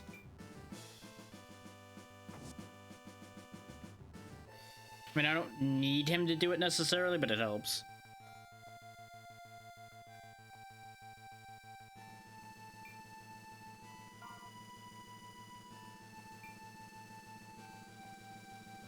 Right, it was complex enough by those standards that it wasn't really viable.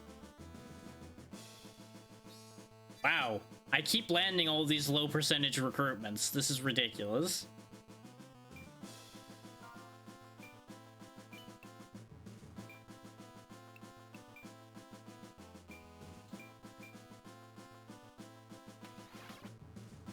Technically, I have 3.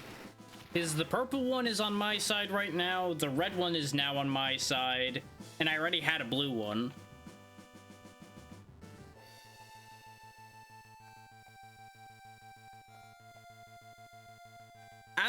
Sort of. Basically, you roll that percentage to see if they'll join you straight up. It's based on how much health they have left when you go to recruit them, is the main marker for it. And you, of course, need to have this emblem here, arbitration, have a decent chance at persuading things. If I had the dragon gem that I was carrying for so long in this fight, I would also have an even higher chance of persuading them, because dragons would better understand me. But I swapped it out for a better item, and we conveniently ran into a full crew of dragons right afterwards, more or less, as per usual. Your health is a little low, and nobody's left to heal you right now, so don't attack. At this point, we'll probably just attack and kill Karsus, because I don't want to make this take too long.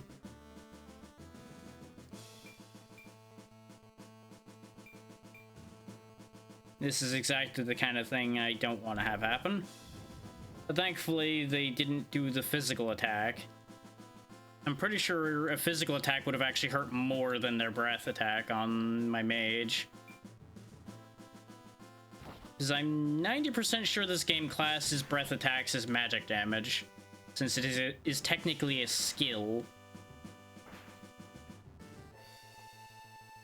So it probably checks against their magic resist.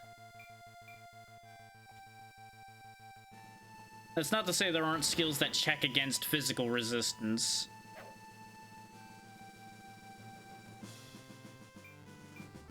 Oh, that might be a problem.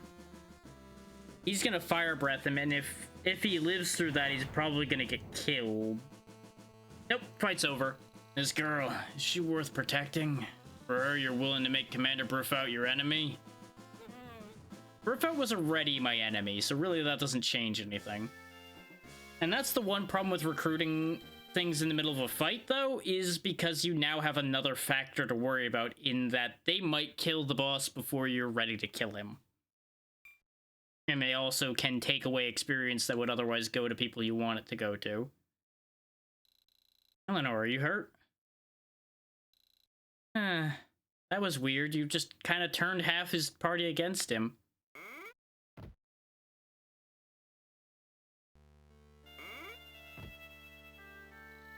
She told me your plans. You're looking for the Golden Mermaid, and you have a message for her from the Mermaid Leader, right? I know Bariva, the Golden Mermaid. I know where she is. What's that? Bariva gave me this necklace. I never met my real parents. My step-parents were very kind, but I had no friends among the villagers. That's why I was always alone on the beach near our village, watching the ocean. That's where I met her. We talked and swam. It was so much fun. But one day, she came and told me she wouldn't be able to see me anymore. The volcanic activity on the seafloor was worsening. Do you remember where she said she was going? It's been many years. I can't guarantee that she'll still be there. Besides, she might not want to see anyone. But do you plan on going anyway? Because you're an idiot like that? Yep. I'll go meet her alone. And I won't tell anyone where she is. Don't worry, Eleanor. I'll come back. I promise. No, don't say I'll come back. I won't stay here again, alone, waiting for you to return. I need your help, but I don't want to put you in danger. That's why... That's why what? Listen, Drac, don't you know? I want to be with you, so please take me with you.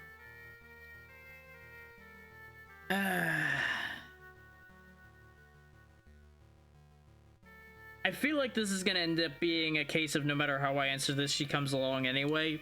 So sure. Come on. Okay, let's go together. I'll protect you. I don't want to be a burden, so please teach me how to fight. If you'd like. Admittedly, teaching you how to fight on the travel is going to be a burden in and of itself, but I get what you want to say with that. Yeah, see? Now we have 3 dragons. Morpheus, Nyx, and Yantley.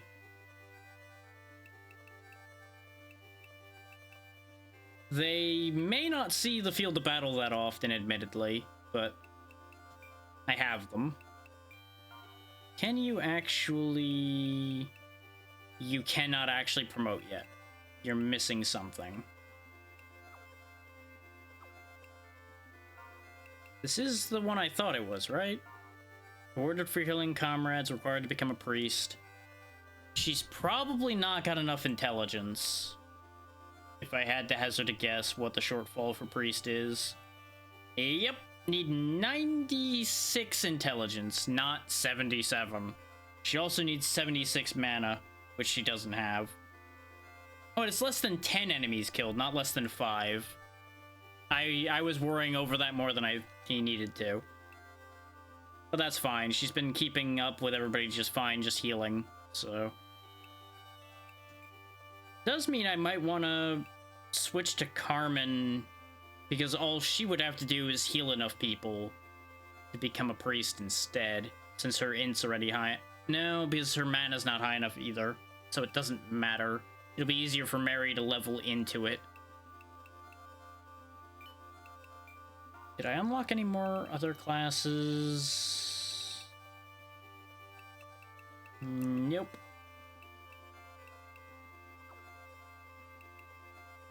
Let's see. Brain. Oh yeah, we got some new items as well. You, sir, need a new sword. Here is a new sword.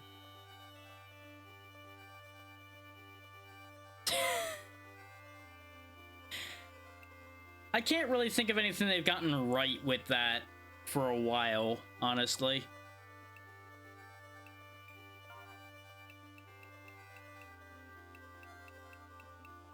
There we go. A nice new sword should make him more viable as something other than big clanky punching bag. Let's see, you're still using that spear. We did pick up a second trident. Yeah, I think I do want you to have a trident. For multi-hitting at the very least, if nothing else.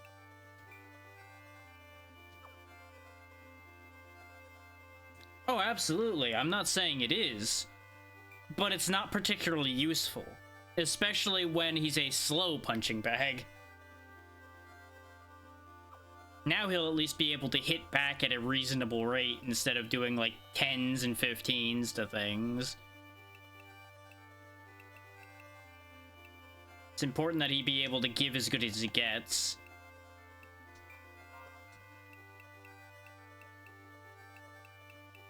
Yeah, you still can't become anything better. What are you missing to become? Oh no, you're still missing the emblem, right. I keep forgetting. That's the thing she doesn't have. Which I need to arrange for 2 things to die to magic together for her. The shop upgrade. There we go. Finally a better ranged weapon. And I think that might... Actually... No, I think it did say it was a 2-handed weapon, didn't it? Yep, 2-handed weapon for missiles. Yep. Okay. We can also give people boots that let them water walk. I'm actually going to buy a pair of those probably for Alos so he stops having water issues. We can also raise people's stats with these armlets. Because remember, using a stat raising item does let them qualify for a class.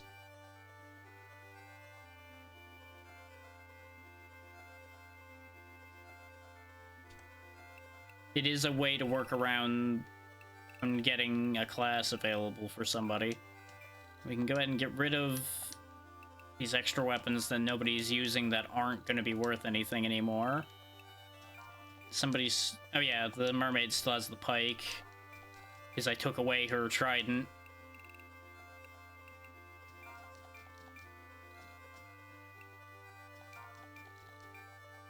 Now, admittedly, the trickiest part's gonna be finding an open space to give him those boots. It might actually come down to removing the plumed headband and replacing it with the boot. Because I don't want to give up the shield, because that raises his defense too much. Whereas this just gives him a bit of agility, a little bit of everything. And actually, yeah, this gives slightly less agility, but still gives agility and lets him move more. So this is fantastic for him. One sec, y'all.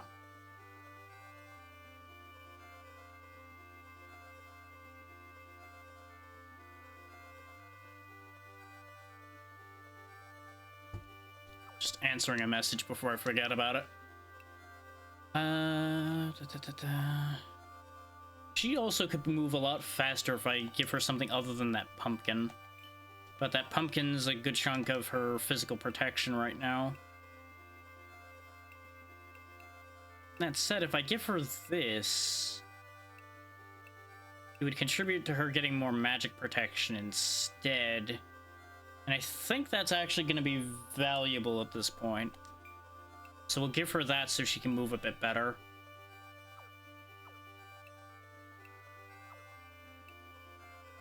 She's been carrying that pumpkin for a very long time. It's a good thing it isn't a real pumpkin.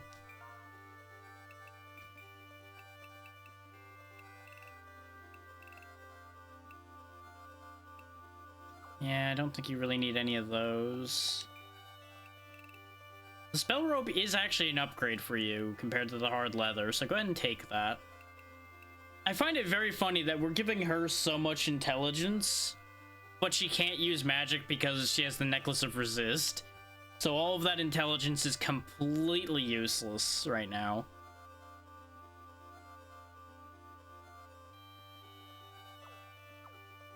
Though she only has so much intelligence because of the Necklace of Resist. Because ironically enough, it gives 10 intelligence. Oh yeah, let's give you the Sherwood hat, because that's also probably... yeah, improves attentiveness, so she has more agility, and I believe that might actually be raising her accuracy, so that's perfect.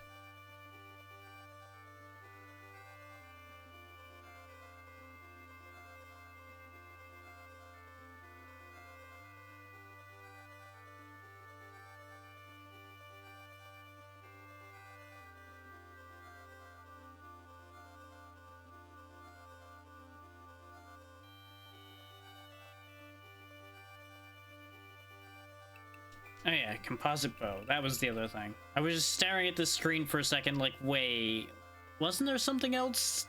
Something that I originally opened this menu for? There we go. So she should actually be doing some good damage for a bit now. She had fallen off when great bows became out of date, but she should be back into a good position for a bit now. It's unfortunate that that's what she's completely reliant on in order to do what she's meant to be doing. But that's just how it goes. I don't know who else still has a leather hat. I should probably go looking through the list and find who's got the stupid hat still. And get other people upgraded. But then again, if they're people not being used, then upgrading them may not matter.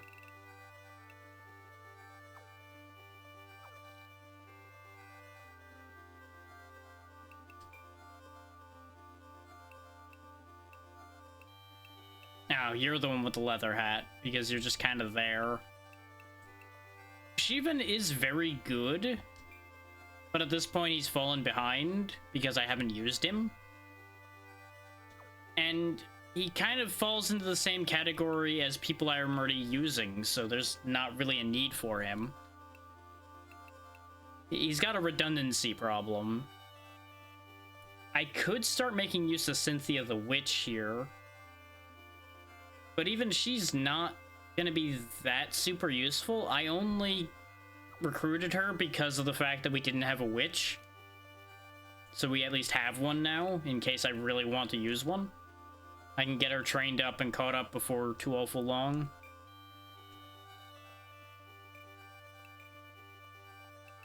And they can cast things like haste, I believe.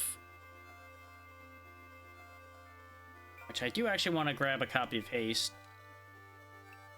The reasoning behind getting that will make sense later, because I can't actually use it for what I want to use it for right now.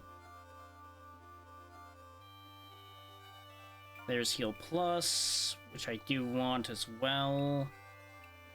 This is why I double-checked, because there are more spells for us now.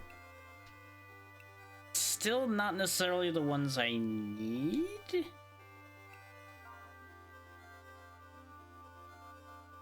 Ah, there we go. There's the... Did we have Ice Field before? No, I think we did have Ice Field before. I think it just shifted position because something else appeared above it. So I got confused. Because I think, yeah, Ice Field is the water equivalent of Crag Crush and Firestorm and all that. Oh yeah, I also was considering getting another Thunder Flare.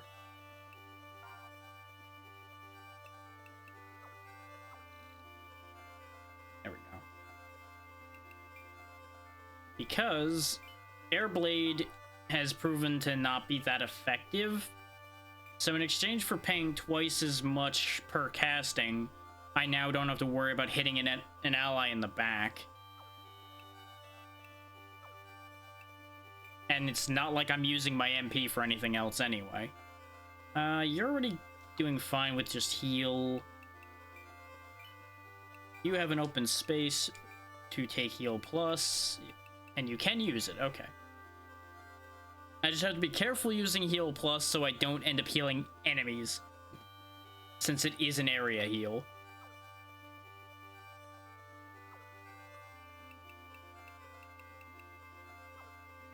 You know, I wonder if Heal Plus counts each individual character for the purposes of Heavenly Spirit. If it does count individual characters for that, that might be a good way to actually get somebody to become able to be a priest quicker. But let's make our way to where we need to be. Wow, really? Unopposed, huh? That's genuinely surprising. Is there anything new here in Formido? I would assume not, because all the shops should be the same. Yep, okay. Aside from we can hire griffins here, where we could hire hawkmen, I think it was, at the place we just were. Well, with that in mind, let's go ahead and save, having walked through there completely unopposed, and move on to Aquila. Fight it out.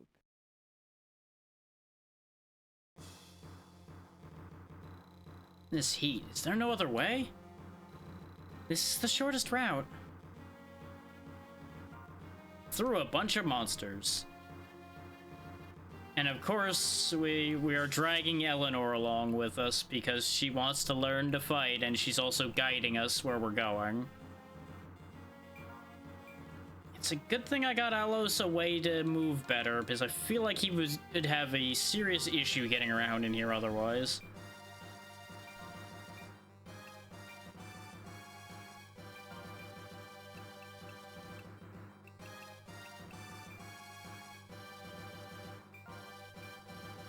Admittedly, Ivana's gonna have a similar issue, but she's typically only healing now, so it's kind of fine because heal has decent range. We can't afford to let the White Fang troops arrive before us. Watch your step, there's lava everywhere. Now here's the thing, you're assuming that they're gonna manage to have gotten the information. Now, of course, Eleanor is probably not the only one with this information. But I don't know how quickly they'll be able to get their hands on that information. So let's see, we got imps, we got red dragons, we got a Cerberus, and some hawkmen. That shouldn't be too bad to get through. It's gonna be a lot of health. The good news is the hawkmen will probably come up to me if I move people down this way. I can probably bait them into flying over to us and we can wipe them out.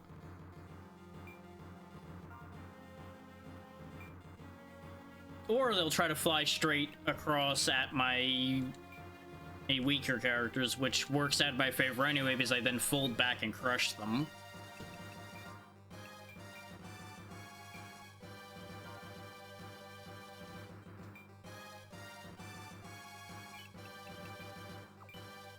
Hey, how much range does this have?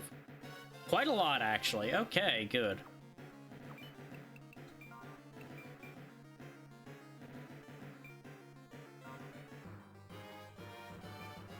Okay, this is going to be a bit of a slow process getting everybody across this jump, though. Considering Eleanor has decided to jam the step that people would need to step on to get across. You go ahead and fly over here. Because they'll either fly up to fight him, because he's in a decent spot for them to get at, or they'll fly across and fight me and Floros and have a horrible time over there.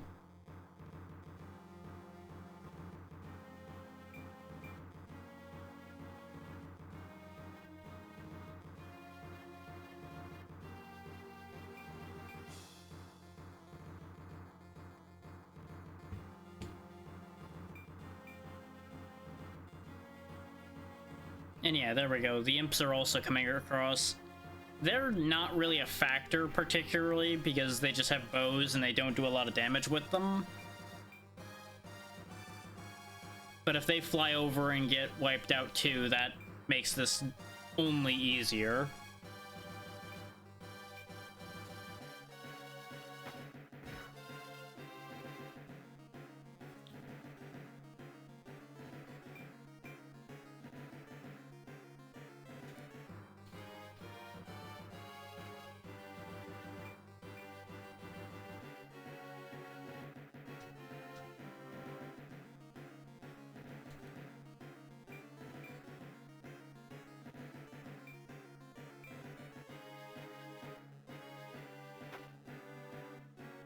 Okay, she has a bow now.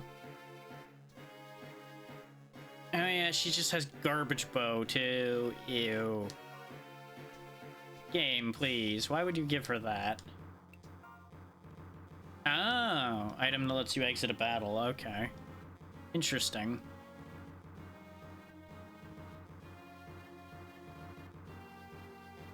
I don't tend to do a complete clear out like that, but it does make sense to do that occasionally.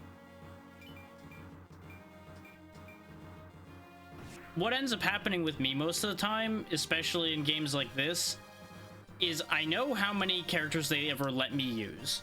So I focus on enough to fill all those spaces and everybody else just rots in hell most of the time.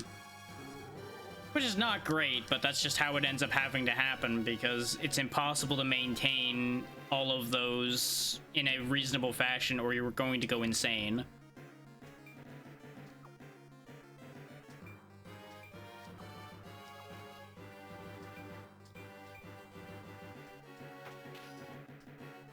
Like, take for example characters like Shivan and such that we've gotten in this game who are still sitting at level 8, the exact level we got them, and being given no work to do. They're just basically on vacation.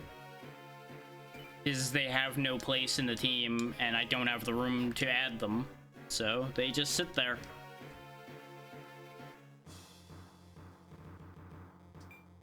I would love to sit there and use everyone, but there's just no good way to do it. Short of sitting here and going into training mode every handful of fights to make sure everybody's caught up. And especially content-wise, it would just be horrific.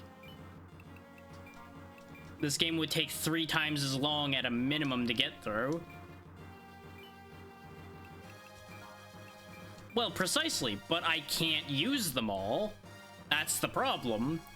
And they don't vary hard enough for there to be a reason to use them. Every single one of them matches a role I already have fulfilled with something that I am happier using, so there's no reason to use any other ones.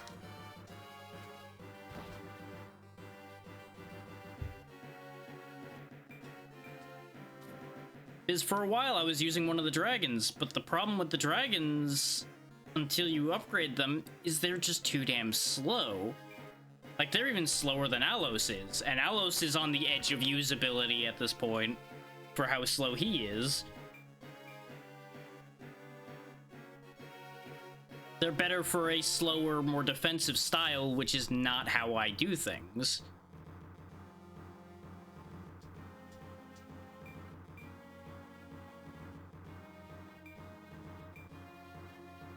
That's not to say they're not good, because they're very good when they can come into play to be used. They just don't suit my purposes at all, so they don't get used.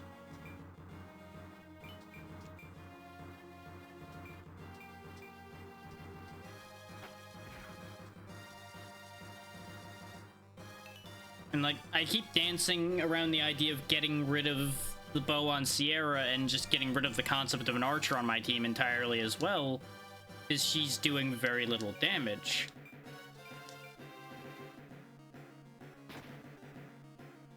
But I kept an archer because it usually makes sense to have an archer on a team like this. The problem is, this game kind of puts archers in a weird spot, as I discussed before.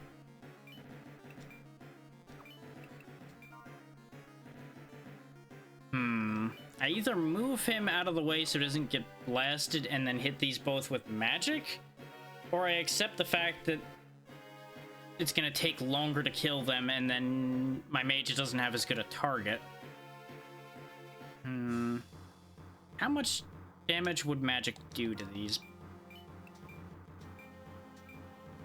38 and 43. Okay. And how much would you do to one of them with that new sword I gave you? Slightly more than that. Oh yeah, and the Fafnir sword is of course anti-dragon, so it actually will do more to the dragons once we get down there. So...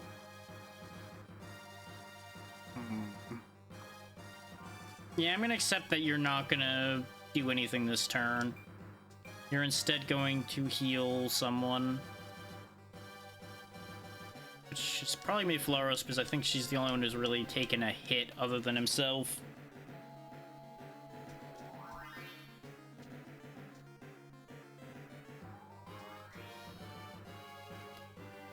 Like, take for example, games that give all of your characters the same experience. That makes it more viable to use a wider variety of characters. Is you're not then having to re-raise people that have the lower options. Like, I would love to have 2 teams, like one that's all about moving on harsh ground like this and one that's better for open field fighting. But I just can't have that and have it be viable in the way this game works.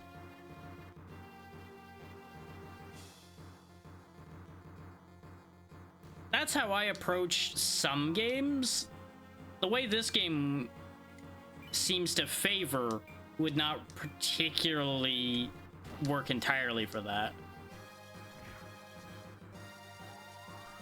You only get experience by hitting enemies, using healing items on anybody. Basically, you have to interact with another character in some way to gain experience. So those who do not get into combat very often or do not get to interact often fall behind. That's why you see people like Ivana and Alos are the ones that are falling behind. is they either don't get to interact often. Yes, but it's not as much. As far as healing and buffing goes, you can only gain experience based on the level difference at that point. Kill experience is higher than any other experience, so those who are getting the kills are getting more than anybody else. And short of sitting here and juggling the numbers around constantly, which just does not make entertaining visual content for people, I have no viable way of fiddling that kind of thing around. Because remember, I am balancing part of this on keeping the game moving for people, rather than taking it slow and getting everything perfectly. Because neither I nor a chunk of the audience want to sit here for the longest way to play through the game possible.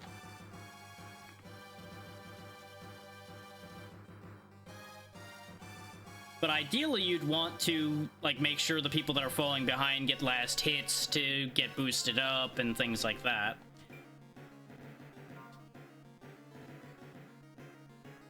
Like, there's a lot of things I'm not doing that arguably I should be doing, but they take longer, so I'm not doing them. Because the training mode exists where I can just balance everybody out that I do want to use. Which, that's the other thing, is friendly fire counts for experience. So you can have the slower people hit friends in order to get their experience count up as well, if it really comes down to that.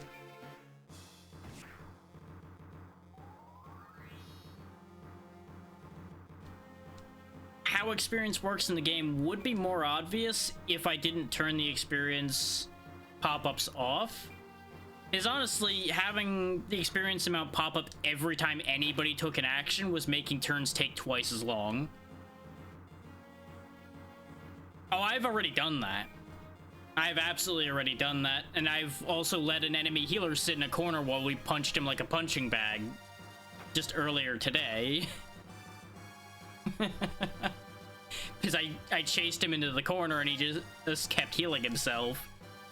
So he'd heal, I'd hit him, he'd heal, I'd hit him, and then wash, rinse, repeat.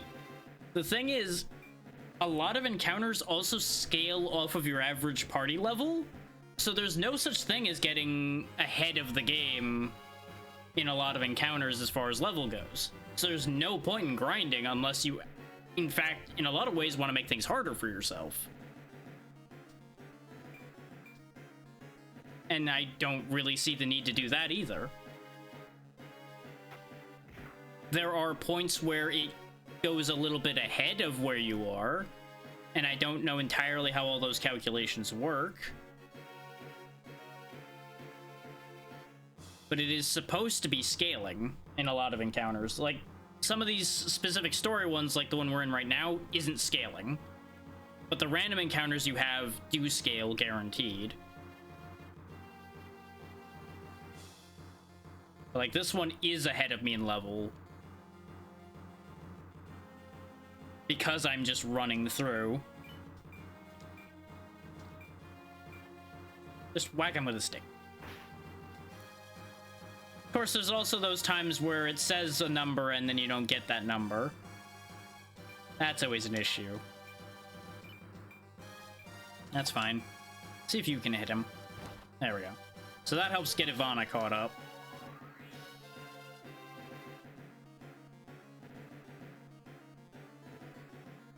Which, that's also why you see a lot of people gaining levels right now, though, is because they are higher level than us.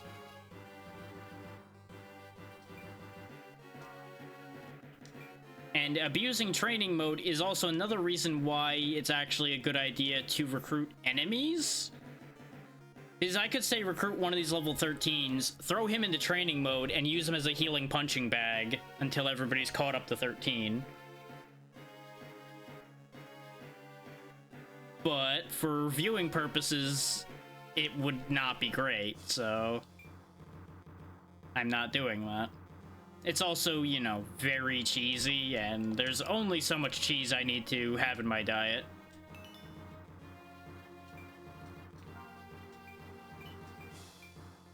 This game's not been putting up a hard enough fight that I need to cheese it.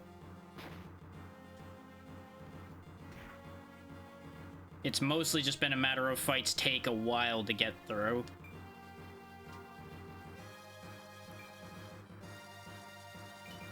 Because as long as you manage your fight reasonably sensibly, even if they're above your level, you're not usually that heavily threatened outside of certain encounters.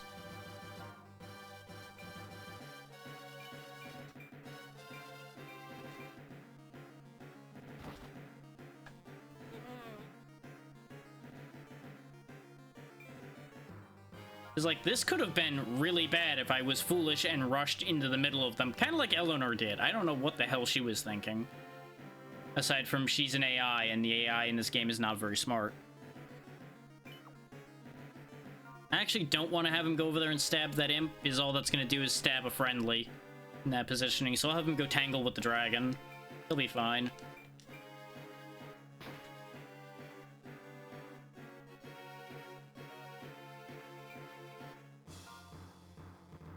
You go ahead and go grab the item, because you can still take a shot.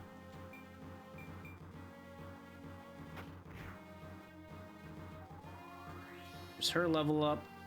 And healing berries, nice. Yeah, an unfortunate consequence of removing the experience pop-ups is also getting rid of the loot pop-ups. Is for some reason they're factored into the same thing, even though there's only an option to change one of the two. But, you know. That's just how that goes sometimes.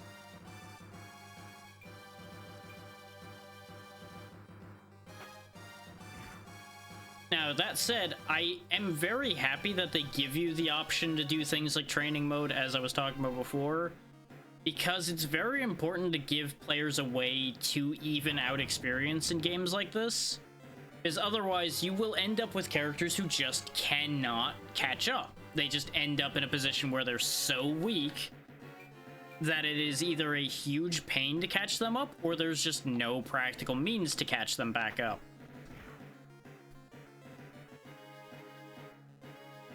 Is like, take the fact that in a rare instance, my wizard's actually one of the ones who falls behind on experience a lot. Because she doesn't get the kill most of the time. And there are plenty of turns where she ends up not doing anything, especially early on, because she has no MP to use. In other games, she may have impossibly fell behind and there would have been no way to fix that. Short of finding ways to force more actions out of her, which there's no guarantee that that would ever be possible, depending on the game.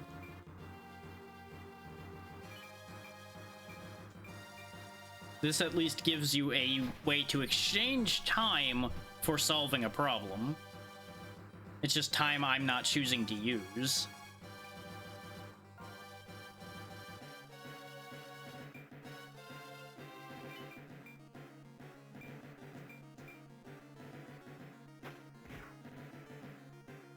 Because I would hazard to say that people are more interested in watching me fight when I'm a little behind and have the fights be a little bit more dangerous. I don't know the calculations to tell you that one. You'd have to look that one up, because that's not a level of detail I've given a damn to look at.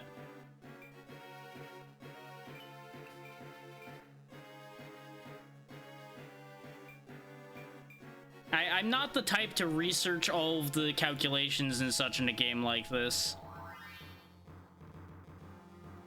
If this was giving me a hard enough time that I felt like I had no other choice but to do so, I would. Otherwise, it doesn't matter to me. That's not a degree of knowledge I need.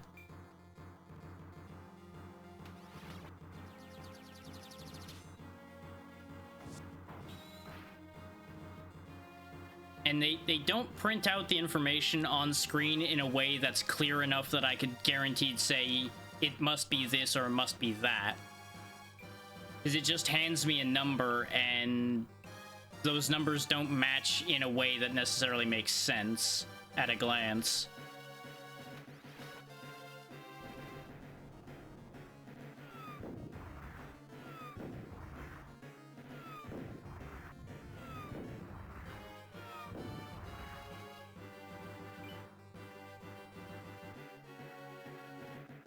that is again a level of management I don't worry about, but yes, I see what you're saying. Your logic is sound.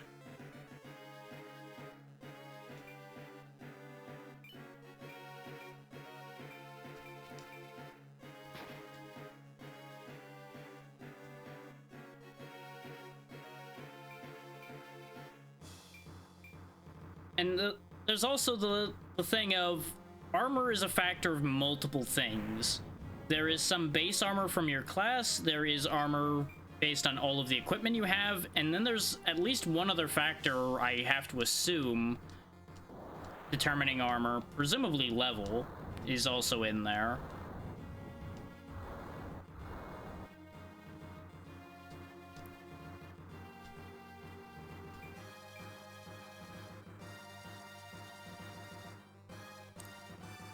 Like, hang on. Once it stops popping things up, I'll explain what I mean.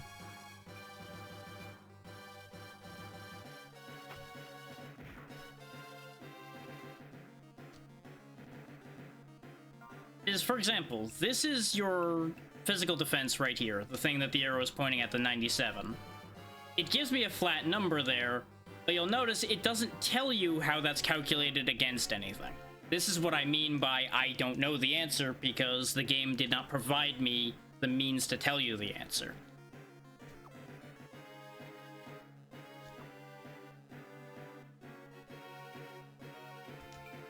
And I would not say that this has been easy per se, because if I was too lazy, I absolutely would be getting destroyed right now, and I have been destroyed in the past. But as long as you're even reasonably careful, this isn't too bad to get through.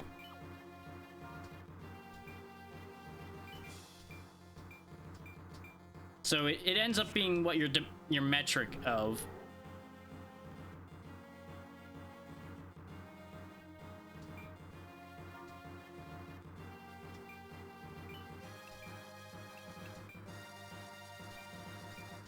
Yeah, that's exactly the kind of thing I mean. Say this was what's a good example of a tactical game that's hard enough that you'd actually need to care about that information? Is the vast majority of games of this style really aren't hard enough that you need to get into that nitty-gritty unless you're playing on a really high difficulty of it.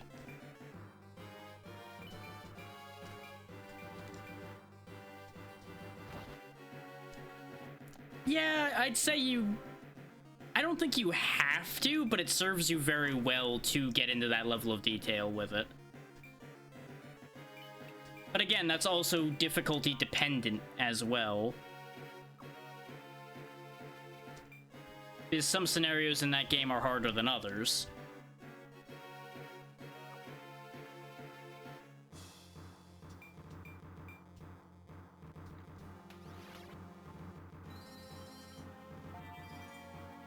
And I've absolutely seen people play ridiculously hard games, not knowing any information and just using common sense to roll through. You can absolutely do that. There's going to be parts of it that are going to be significantly harder due to your lack of knowledge, but experience and sense can carry you through things regardless.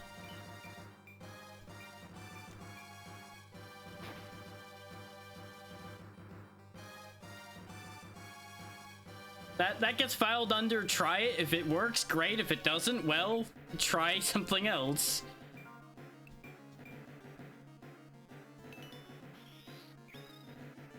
It's a pure case of, especially in a world without that much in the way of magic, what else would you try to use against something incorporeal like a ghost? The answer? You'd use whatever the hell's in your hand, because that's all you got. And it would either work or it won't.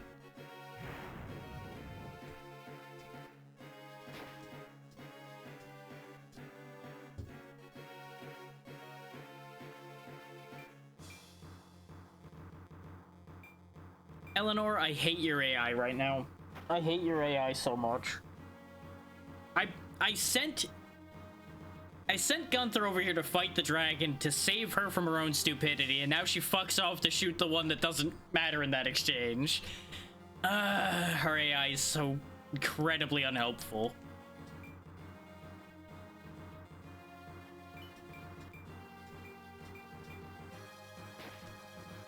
I mean, he's gonna win this fight anyway.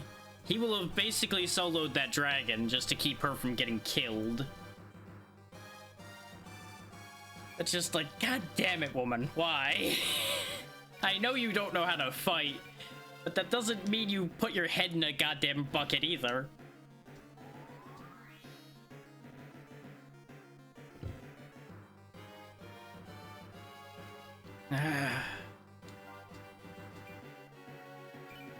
And pointed sticks work very well on many things. I'm not sure if ghosts necessarily would be on that list, but invariably at some point I'm sure somebody would try.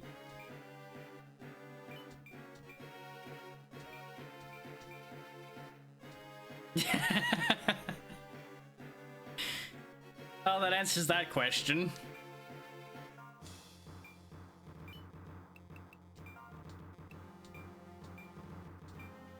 See, that's fair. The thing you like to use doesn't work against them, therefore they are an opponent you don't like to fight. That just makes nothing but sense.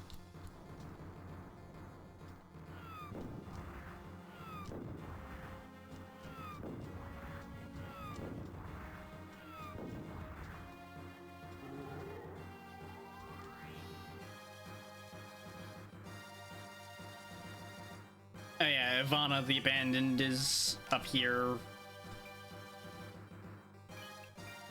I'm not gonna lie, I did slightly forget that she was here because she really hasn't had any impact on this fight.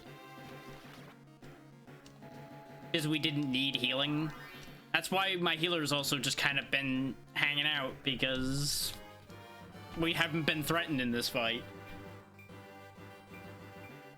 The closest to being threatened we were was when that Cerberus put a bunch of people to sleep. And even then, we still had plenty of people left to win the fight.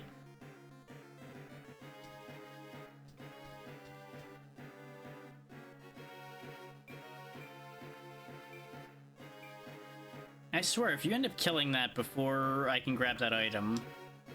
Okay, good. I was about to be very cross. Actually, hang on. How much health does the thing have left? 27. He should be able to kill it then. Okay. I was gonna make sure to be able to move over there to help him if it had a decent amount of health left, but I was pretty sure it was low.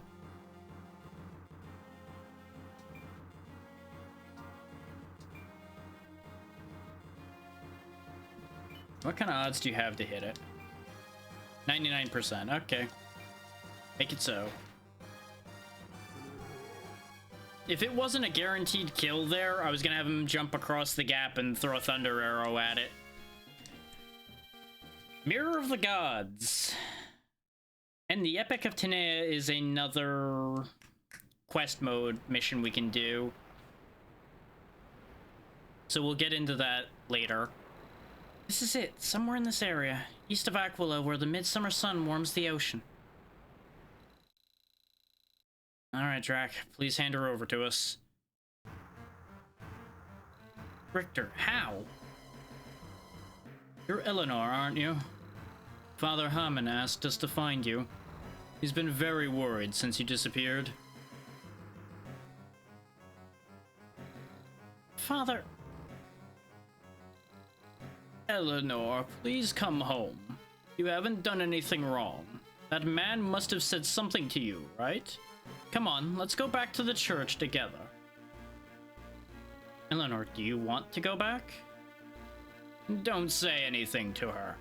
This is between me and her. She's like a daughter to me. Oh, is that why you hit her? You have nothing to do with this. Why did you tempt her in the first place? Listen, Eleanor, I hated the idea from the beginning, but you were so kind that you insisted we save that man who had washed up on the beach. Father, forgive me, but I'm not coming back to the church. I'm thankful for what you've done, but I want to be with him. Yep, there it is. Ah, poor Eleanor. You're confused because of him. Please snap out of it. Don't you understand that I love you more than anyone? Stop it. Think about what you're doing. Why do you come between us? I do this because I love her. I don't want to have to chastise her. This is what's best for her. Now give my Eleanor back to me. See, and you're saying a lot of things that just make you an asshole, and see that cliff there? You might be taking a very swift flight off that cliff at the rate you're talking. Do you think you can change her mind with violence? There's no way I'll let you have her. She came here because of her own free will, and I'm glad she's by my side. You can't change that. And what about you military men? You've always determined people's futures by force. Commander Lasanti, please, she's my daughter. Please take her back from that reckless youth. Calm down, Father Hammond. I can understand your concern, but the wind here is strong and dangerous. Please stand back and leave this to us. I think we all know what the foreshadowing here is going to lead to. I was looking for a girl who knows about mermaids, and here I find you again. Listen, I don't know how much information you have, but if the stories I've heard are true, then the sacred spear, Loncolnus, is no ordinary spear. Loncolnus? Ha, you don't even know the name of what you seek. That woman hasn't been truthful with you. The sacred spear, Loncolnus, the legendary spear fashioned by God from the horn of a fallen angel.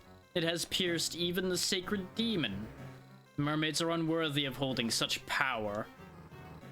How do you know so much about the sacred spear? Did you seriously believe that our mission was to investigate and drive out the White Fang troops that had invaded this island? Just give her to me already. You don't want to cause trouble, do you? Maybe you've taken a liking to her, but we need her more than you. You may not know this, but her mother is the mermaid who stole the sacred spear. And Eleanor, the child of a mermaid? To be fair, she probably doesn't know it either. Eleanor! Have you forgotten my warning? Get in the way and you'll be regarded as my enemy. No!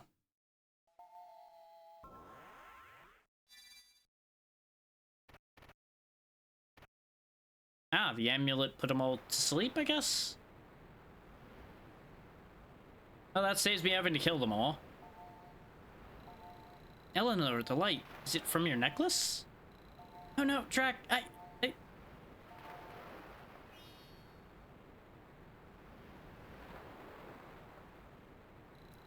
Great, more of them are coming.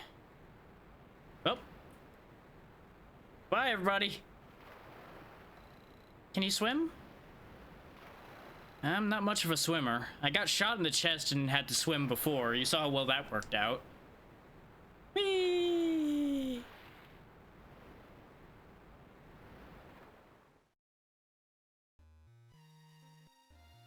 I mean, we've had worse ideas, but we've also had better ideas. But what better way to find a mermaid than by jumping into the ocean like an idiot? The Golden Mermaid. Forever? You protected Eleanor. Thank you. Tell me, are you really Eleanor's mother? Well, perhaps the time has come to tell you the truth. Eleanor, you are not my daughter. You were born a human child. 400 years ago, during the war, I met a man who was opposed to the war. He was gentle and kind, but he was still a human, an enemy of mermaids. I feared for his life, so I took the sacred spear in the hopes of ending the war. I sacrificed many mermaid lives by doing so. Back then, passion overruled my reasoning. I abandoned the home of mermaids and lived secretly with my love Lucius. However, it wasn't long before he passed away. The lifespan of humans is much shorter than ours. After his death, I left that place, taking the sacred spear with me. It was too difficult for me to remain in a place that reminded me of him. However, since I had betrayed my kind, I didn't have anywhere to go. I lacked even the courage to take my own life. I wandered the Eastern Sea, searching for a way to repent. For the last few hundred years, I have lived alone. For hundreds of years all by yourself. About 10 years ago, soldiers landed on the south side of this island. They surrounded a nearby town and burned it down. While I watched from the ocean, I heard crying. I found a newborn baby wrapped in a blanket. That was me? Holding you in my arms, you were so adorable. But I was afraid that she wouldn't be able to adjust us in society if I raised her. I knew I couldn't keep her. So I asked a couple in a northern village to look after her. I don't remember well, but the scent of the ocean and the sound of crashing waves. When I saw you at the beach by the village, you seemed so familiar. I didn't think you'd remember me since you were so small. I used to hold you and watch the dawn from Aquila Beach.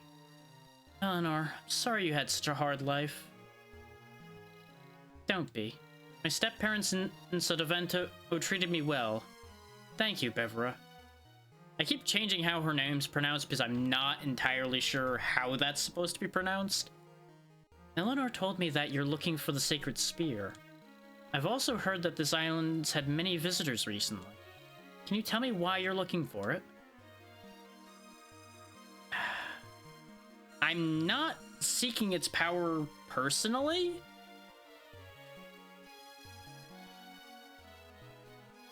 If you think about it, we didn't even want the spear to begin with. We're only looking for the spear because Sybil's looking for the spear. There's other layers to it now. But the main reason behind it is because we're helping Sybil get the spear for Sybil's purposes. And I don't think she'd like me saying that we want its power. Because that's completely in line with the people she absolutely would not work with. Because of a promise I made to someone whom I have a lot of faith in, many people are fighting to gain control of the spear. For that reason, the lives of this island's inhabitants have been threatened. I can't let anyone have it. I promised to bring the spear back to Gallius before its power can be abused. I hid it in a small shrine at a beach north of here. Since you saved Eleanor, I'll entrust the spear to you. Please don't misuse it. I promise not to, Urva. And I have a message from the leader of the mermaids. She said to tell you that they're no longer angry, and they await your return. Oh, Clara. All in all, this worked out in everybody's favor. Well, except Richter's, but fuck Richter at this point. You heard the way he was talking at the end there. And the fact that he was assisting an abusive stepfather. Richter Lasanti, visiting as a representative of Fellis, announced in the month of Oceano that the White Fang troops of Renaculus had withdrawn from Answer. Although the plans of the Batrolls and their troops were never discovered, since they had retreated, the issue was assumed to have been resolved. For the time being, the Order of the Sacred Flame was stationed in Scabellum, preparing to return to Fellis. Meanwhile, after meeting with the Golden Mermaid Berevra, Drac and Eleanor rejoined Sybil. Drac and the others were stationed at Formido, the former stronghold of Renaculus, researching the history of the spear. The Batrolls have a long history on this island. They rose to power after the war with the mermaids and relocated to the northern part of the island. It would come as no surprise if the heirs of the Batrolls knew of the sacred spear. The island's stormy season was quickly coming to an end, and it would soon be replaced by calmer autumn weather.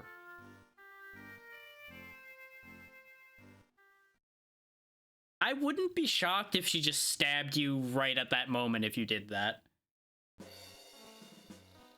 Is that true? Richter's heading north? It's true. We know he took a few subordinates with him and he headed to Naya. But we don't know his purpose or current location. As for the rest of his troops, it seems that they'll be returning to Fellis as soon as the ship comes.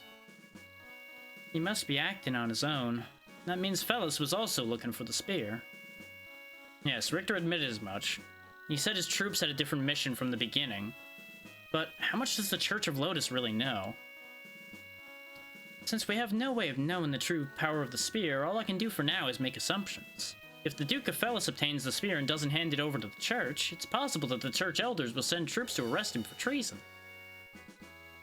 And then a war is sure to start. We can't afford to have internal conflict. That will leave Ovis defenseless to an outside invasion. It only takes a small spark to start a flame.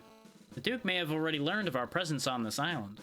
I'm sure he's been doing his research, but if we can get the spear first, then it's over for him.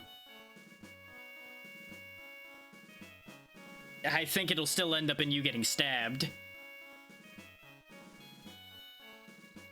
Because of the church, he had to do his treasure hunting in secret. If the White Fang troops hadn't invaded the south, then the Duke of Fellis couldn't have sent his troops here. That means dispatching you here could have been part of the plan. The Lord of Renaculus and the Duke of Fellis may have been in communication with each other. It's a possibility. But then some things don't make sense. If they were cooperating, why was I captured at Formido? And why would Richter follow the White Fang troops to Rodella? Have you considered that while the top end is cooperating with each other, everybody else down the line hasn't been told shit? Just a thought. Or, you know, backstabbing, competing interests. You got options. I think the Duke of Fellis and the Lord of the North are pursuing different goals, but we don't have enough information to be certain. That's also true. They could be pursuing different goals and happening to trip over each other. Ivana, can you offer any insight? I've never heard anything about a sacred spear, but I do recall a story about a family member who fell in love with a mermaid 400 years ago. That would line up with the story we've heard. He supposedly cut ties with our family and run away with her. Was his name Lucius? Maybe. He was considered such a coward because of his fear of war that we hardly talked about him. So I don't remember much. If a member of the Batrol family had a relationship with Barova, then it's no surprise that they know about the sacred spear. There's one other thing that we can't forget. 15 years ago, when William Batrol passed away due to illness, his brother Naris succeeded him. So which Batrol was the Duke in contact with, William or Naris? And is Richter just doing as his father told him to? Either way, the information we've gained from Barovra only gives us a small advantage over them. I haven't told anyone about the sacred spear, not even you. Eleanor's been with me the whole time, so I'm sure she hasn't either. I plan to keep my promise to Barovra. Don't worry about it. But sitting around and will get us nowhere. Do we have any other information? We've learned that that survivors are secretly living in Bellet, the village that was burnt down during the Reformation. Perhaps they know something useful. Also, there's a skilled spellcaster living by the ruins north of Tinia. If we can convince him to assist us, it would surely be to our advantage. But we heard that he's an unusual fellow. So he's a perfect fit in this team, is what you're saying. Maybe Richter had a different purpose for going north. Let's head that way for the time being. Everybody get ready.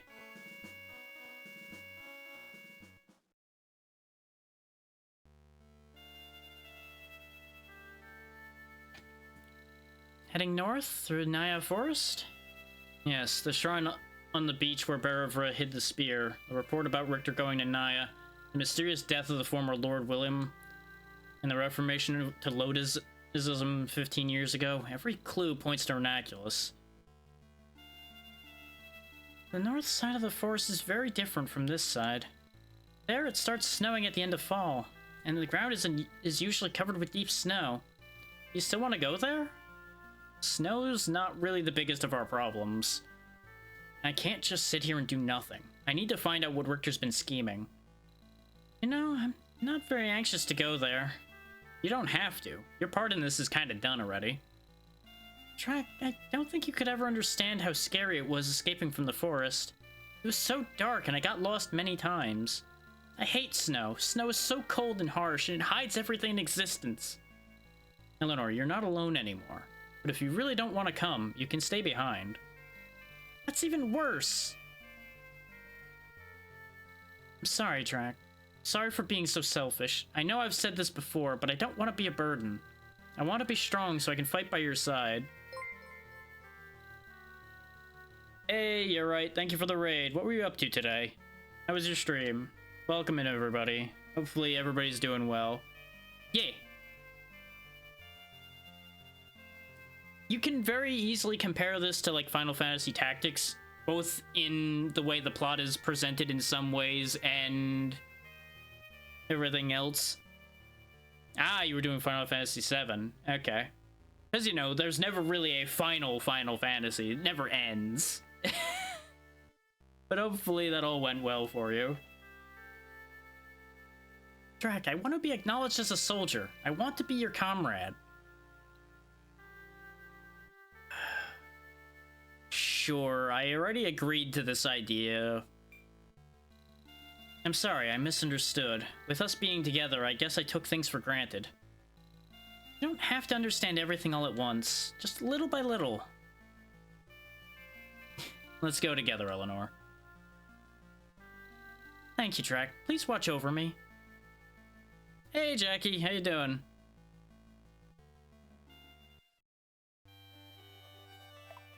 Okay, those places connect. Grillius. We have to fight back through Vespa, go over to Beliza. Nice. Hopefully everything you're working on works out for you. Thank you. It was a whole headache to get him moving, and he still needs to be cleaned up in places, but I'm very happy with when it ended up working out for it. I'm still in the process of giving him arms. The whole issue with the gutters and everything kind of precluded me working on more parts for him. True. That is very true, but it'd be nice to have more parts, you know? Keep on expanding. Okay, was there actually anything new in this shop? It doesn't... no. Unless the spellbook has something new. It's a good game. It can be a little bit of a slog, but that's a tactics game for you. If you're not in the perfect mindset for tactics, they will feel very slow. Absolutely. They did a very good job fitting in detail where they could, considering this is a Game Boy Advance game. Like, obviously, facial features kind of didn't happen, but with the amount of pixels they're working with, they really weren't going to fit facial features in there. That just was going to be asking too much. Can I upgrade anything? Sort of.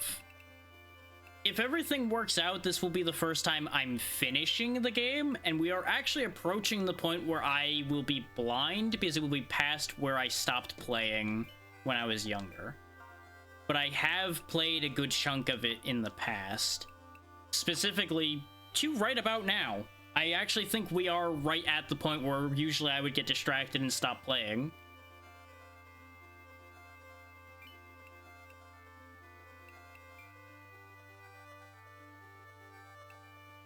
Let's see. I already went through these lists, but my brain immediately lost that information. Okay, no, I can't change anybody into anything. We did pick up a couple items, but I don't think any of them are going to be super useful. We can also look at it easier just by selling anything we don't need. Oh yeah, that was the thing I went to look in there for. Oh yeah, while I'm here though, let me explain this. Expendable. Mirror that reflects user's element onto the target. This is the item I was talking about where you can change what type the dragons you have are.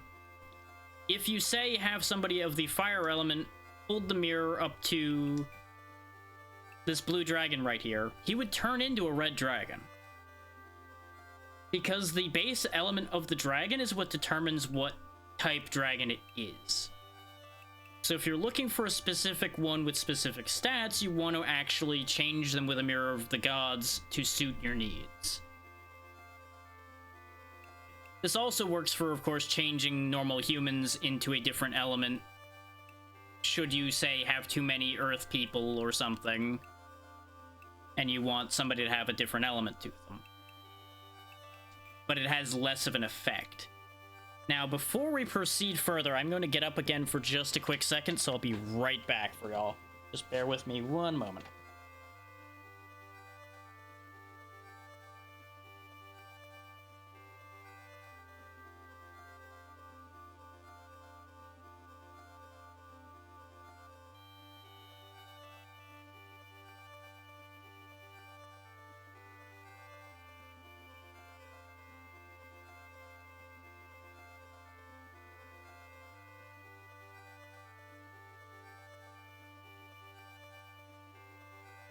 like I said, wasn't gonna be long. Just needed to go open the door. Or unlock the door, rather, but you get the idea. Okay. So, Eleanor. I don't know how many more times the game's gonna force me to bring her with me. So we need to make sure she's kitted out to be something useful. With her stat line, she would ideally be either a cleric or a wizard. She could probably be a ninja, okay? But I think I'm actually gonna make her a wizard. Because we already have plenty of healers. And having a secondary attack caster isn't a bad thing. The game really wants to give her a katana as a wizard, huh? I'm not opposed to this idea, but I'd rather her int be higher. And she has to keep her pearl necklace because that's part of who she is.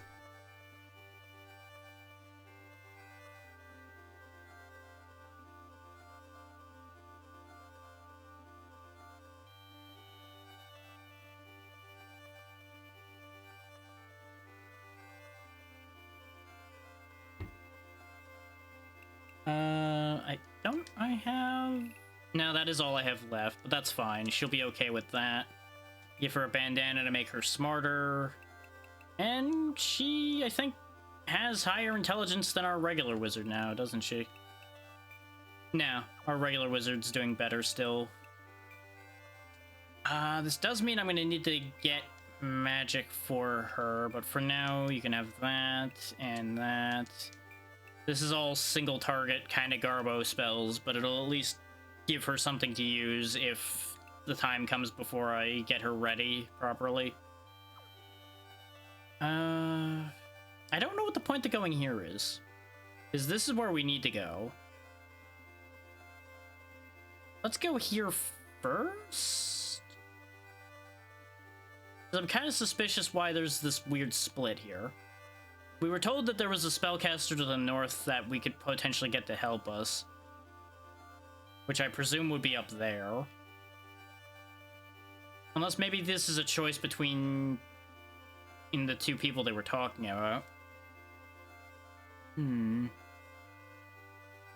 I don't actually know what happens at this part. But I'm gonna go with my curiosity. I'm going this way. Find it out.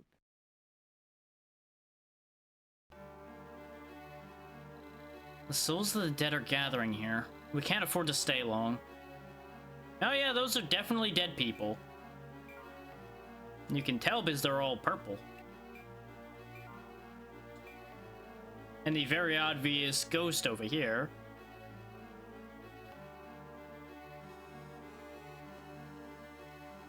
And the very concerning music.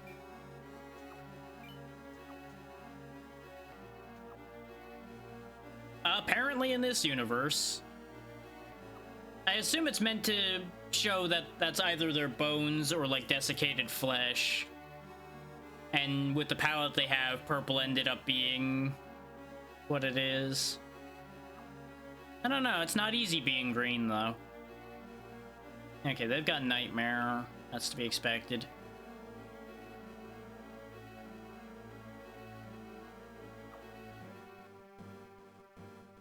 Okay, so it's all about as expected. Well, you got plenty of good options for that. This game itself is reasonably accessible since it's on the Game Boy Advance. This is what I do, so of course this is what's gonna happen. Fair. You have quite a lot to get through with the GameCube. But just think, the Game Boy Advance plugs into the Game Boy Player on the GameCube, so really you can still pivot into some of these and still technically be working through the GameCube.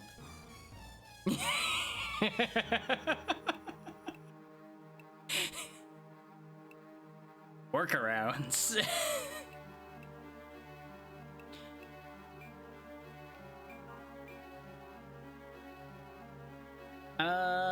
Do I still have... I actually have a spell I picked up specifically for situations like this. Because Faith gets rid of undead that are going to revive. Because, with how this game works, undead will get back up. Ghosts who wander the darkness, return to your resting place. They don't seem that inclined to go back to their resting place. They seem very restless and upset. Now, I don't know if the zombie soldiers will get back up, but I know for a fact ghosts will. So I'm going to need to have magic charged for Faith to get rid of those.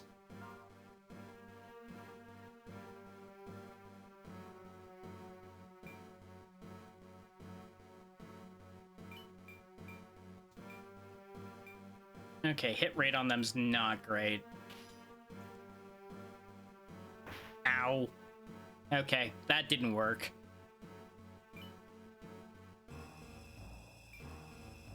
I do appreciate that this place has a completely different bit of music compared to the norm.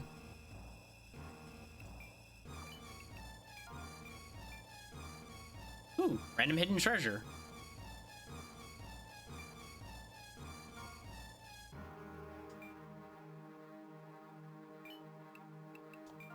Nobody starts with MP, so we can't attack them with magic yet. You stay on solid ground.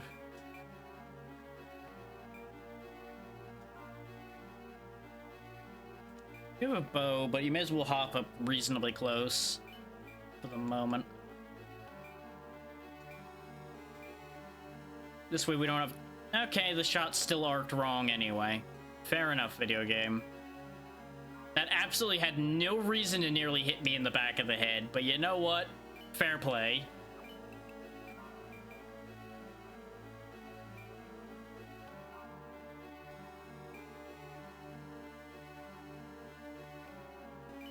You just hang out there because there's nowhere you can reach to do anything. Ditto with you. You just go take a splash and hang out there. Even though your robe's gonna get soaked, it's okay. You'll get over it.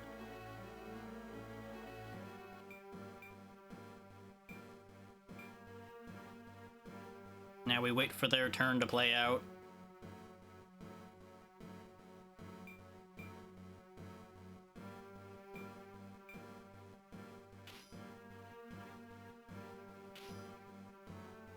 Good turn, everybody. Nobody did anything.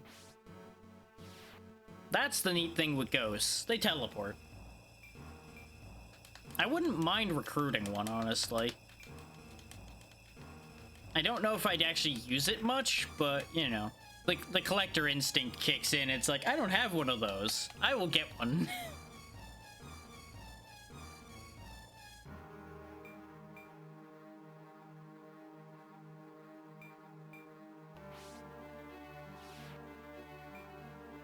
Really? You're just gonna... Okay. It's only wielding a staff and it has a spell, but all of the casters have chosen to run up and melee very dangerous people. Now, worth noting, just like we do, they don't start with MP.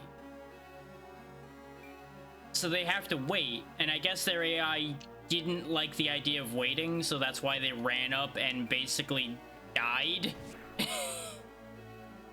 Okay, those will get back up. Okay, that's a problem. They need to be banished just like the ghosts do. And... ooh, actually, I just realized a potential problem.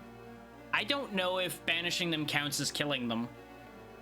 If it counts as killing them in terms of the code, that may mean that we end up with Mary not being able to become a priest. Is they need to have killed less than 10 enemies to become a priest. Ooh. Let's see how fast they get back up. If they don't get back up quickly, we'll have this mopped up before they can get back up. So it'll be fine. Otherwise, things may get complicated. I was considering that when I gave her Faith. Because I was debating giving, like, Alos or somebody like that the Faith spell, since he can use Holy Magic as well as a Knight. But he wouldn't be able to have as much MP.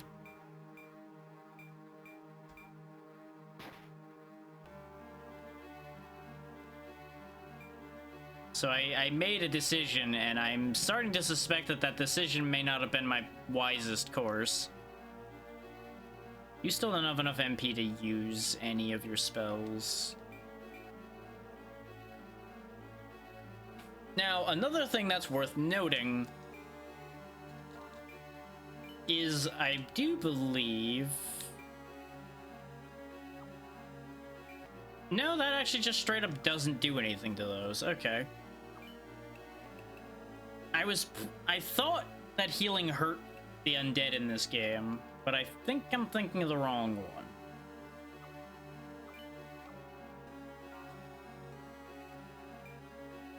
Because there's a lot of games where that will work. This is apparently not one of them.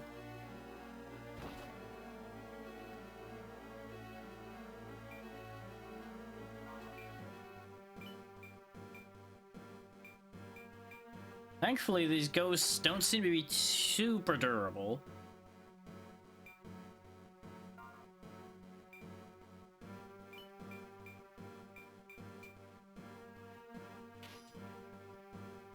They do, however, have enough agility that they are getting a decent amount of blocks, and that's upsetting.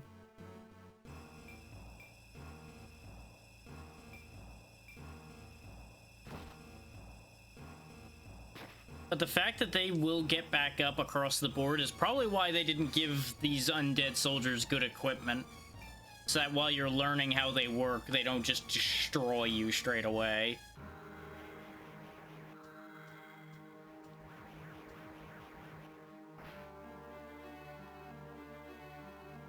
Wow, that did an incredibly disappointing amount of damage.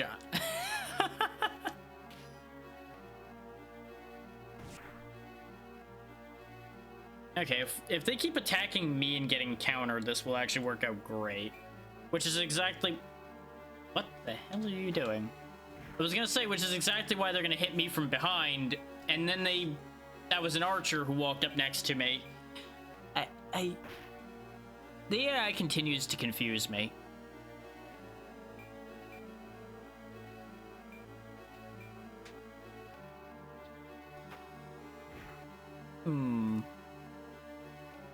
I'd be lying if I said I understood their motivation for that move.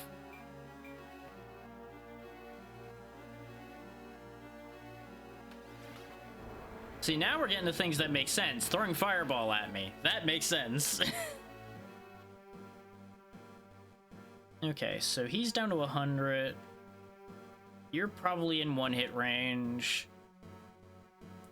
And they've stayed dead for a while.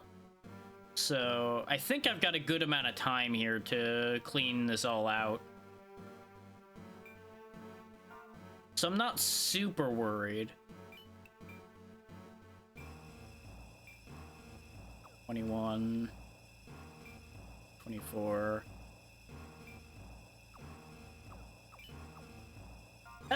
You know, that's actually a funny thing with this game. Ranged attacks and magic really don't do high amounts of damage for the most part. Outside of certain specific conditions. Or if you've really worked up your caster or your archer really well. Which is an interesting departure from how a lot of these kind of games end up having those two specific types of characters being way stronger than most. Because, you know, the range advantage allows them to usually snowball in terms of experience and things.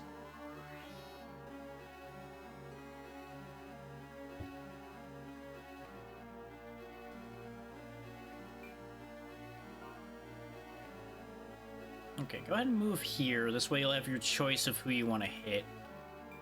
You do 29 to him, or 46 to him. Go ahead and go for the 46. That way, a light breeze will take the old man out.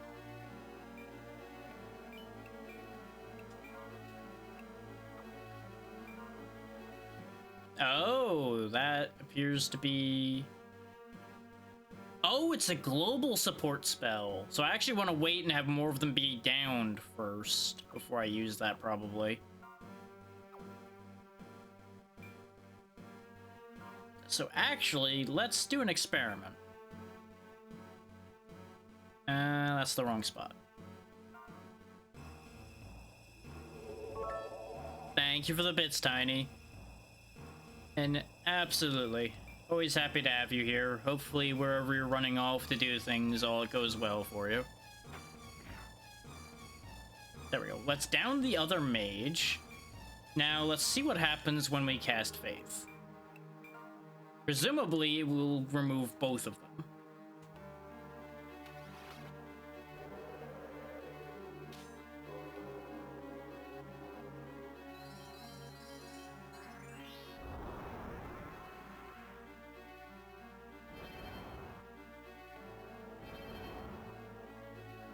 Yep, they're gone. Again, don't know if that counts as killing them. I don't think she gained experience from doing that. I should have put that into my calculation. Welcome back, you're right.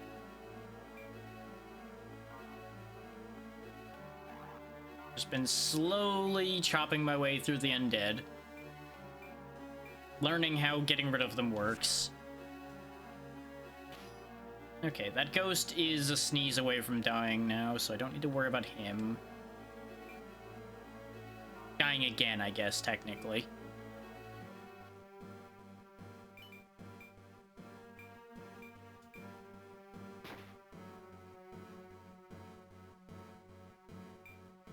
And for those who might be wondering, I don't know if that arrow that pops up matters when you press the button. Like, as you see it going across to the arrow. I don't know if it actually mechanically does anything. I habitually press it when it gets to the arrow in case that does do something. But I've not seen any proof that it actually has any mechanical effect. It's just one of those things where it's like, oh yeah, it might do something. I'm gonna just keep doing this just in case.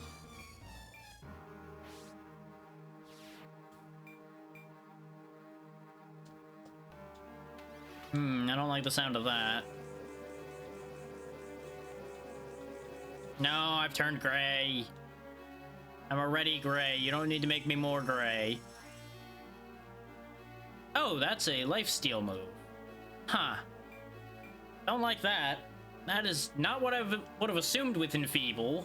I would have figured that would be like an attack down.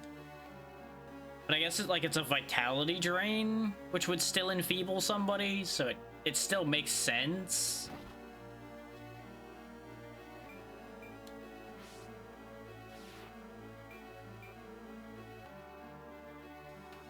They're really throwing a lot of Nightmare casts at the guy that they've already learned doesn't take much damage from Nightmare. Right, that's why. He's the one who tends to fall asleep. That's why they keep throwing it at him, because it was once again the game trying to put the guy who falls asleep to sleep. God damn it. For those who weren't here earlier, there was a whole fight with a bunch of mermaids who were all constantly casting a sleep spell at Alos.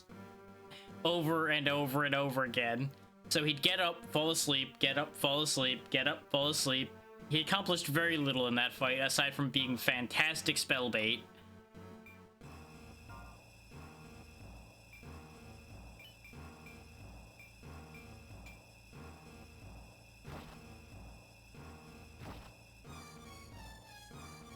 That is true. And that is pretty much his purpose, is tanking. He's too slow to do much of anything else. But he did finally get a sword that at least lets him hurt things. And yeah, I seem to remember an issue with frogs in 7.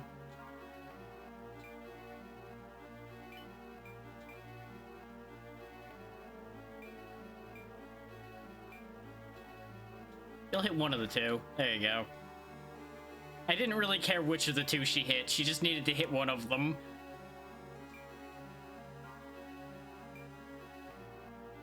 Let's see. Yeah, that'll work. Should kill one and hit the other one.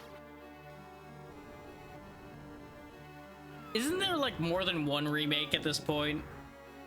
Or going to be more than one remake? Something like that.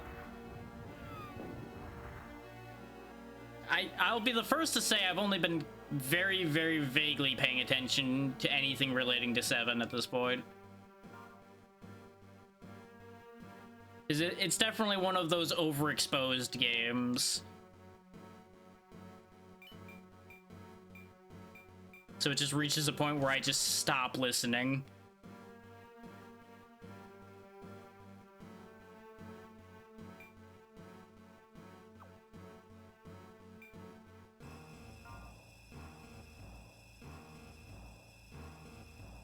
Okay.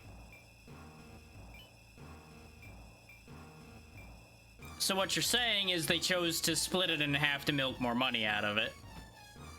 That's what I'm hearing out of that statement.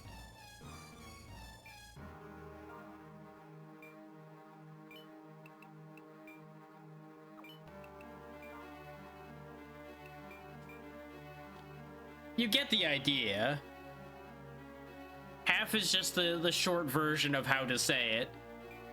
Oh, absolutely. I'm sure they could drain that thing dry. Oh, for fuck's sake.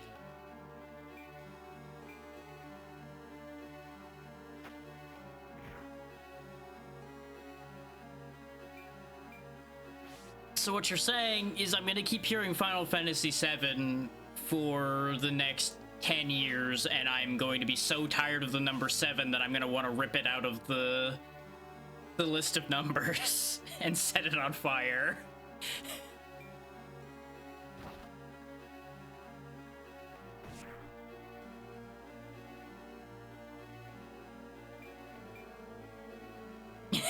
Yeah, that's what I was afraid I was gonna hear. Yep.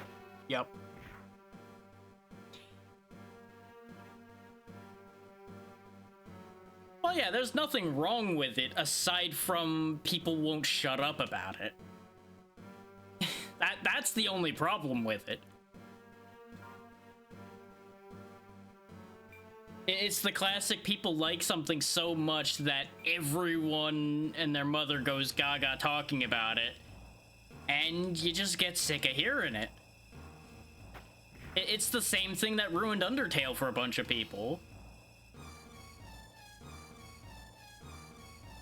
See, and that's fair. I never finished Original 7 either. I don't remember how far I got in it, if I'm honest. I know I got decently in, but I think I was only, like, maybe halfway at a generous statement. I got further in 8. I enjoyed 8 more, personally. And I know that's something that makes a lot of people whip out the torches and pitchforks, but I feel like that's a very subjective one. Like, either or is exchangeable.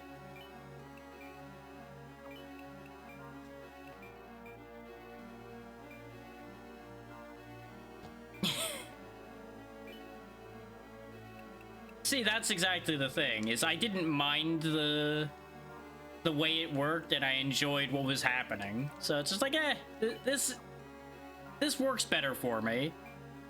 Oh, absolutely. I still need to actually sit down and play 9.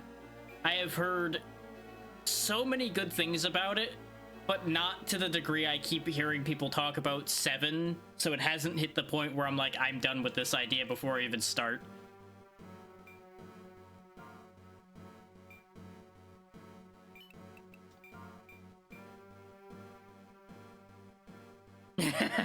That's fair.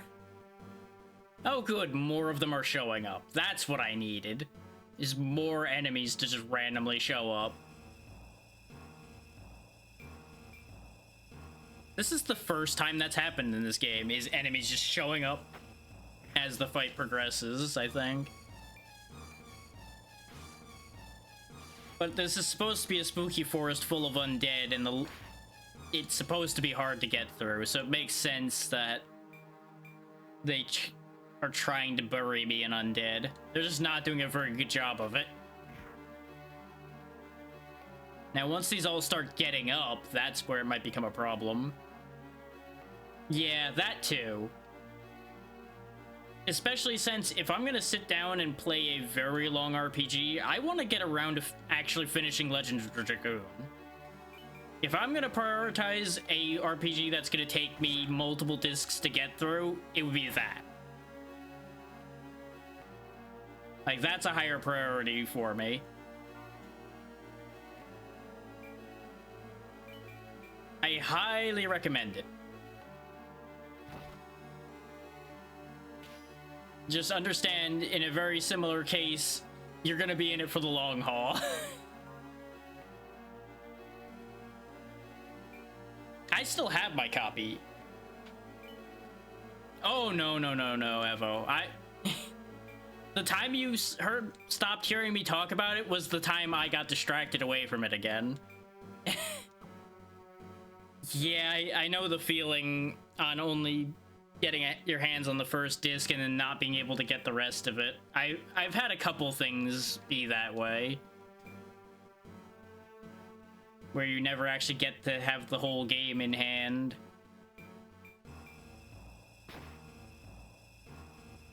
I don't know how expensive it is at this point. I've never actually looked because I am one of the handful of people that actually have a physical copy of it.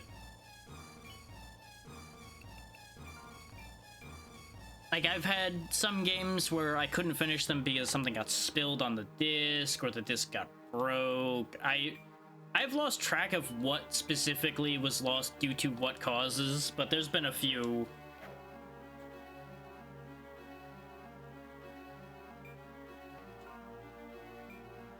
Or the disc just disappeared one day, and for the life of me, I still have no idea where it went. There's been a couple of those too. That would also kill your motivation to keep going, yeah, if the memory card goes.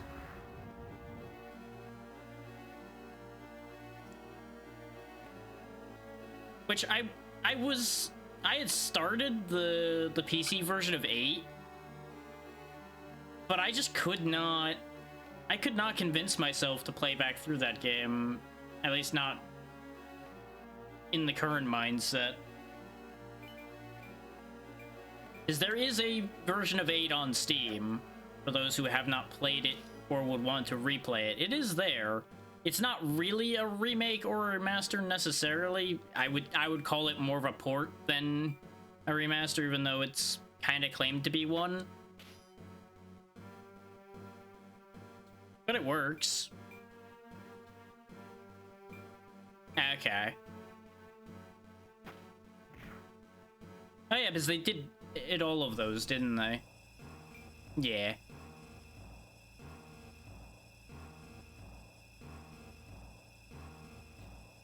That's the thing. I would be more inclined to go back for all of them, both to see if I feel differently about them now and just so I can check them off as things I've done, if they just weren't so long. Like, kudos to anybody that can get through those things, because I just can't.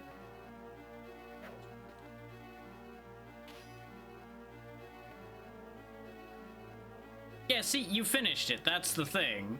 I haven't finished any of those.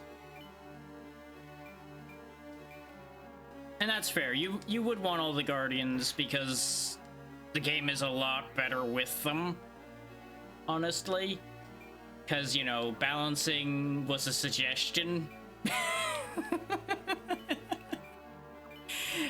And that's something I'll say as somebody who likes that game. The balance in that video game is a suggestion. It is not a reality. It is merely a suggestion.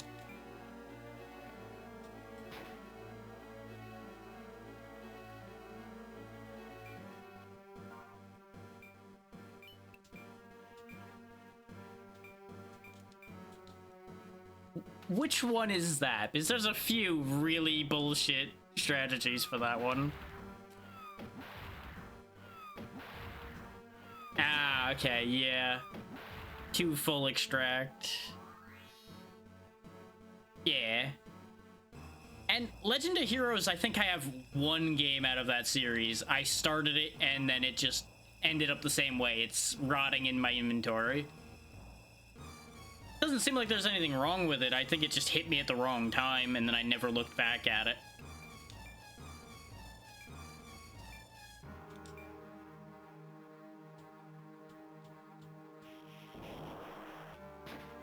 Yep, you hit the tree. God damn it.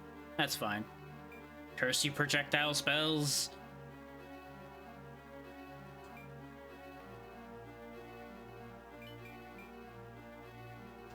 Not gonna lie, so far I'm not really seeing the threat of them getting back up yet.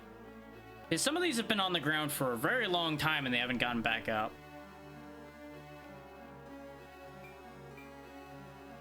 Yeah, that's the other thing with long RPGs, is there's too many.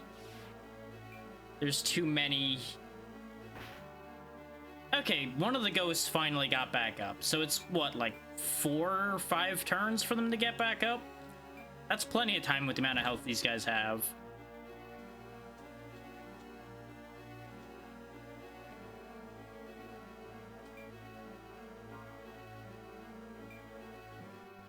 And like, as much as I enjoyed Sea of Stars, it's definitely not the unforgettable experience that a lot of people try to tout it as.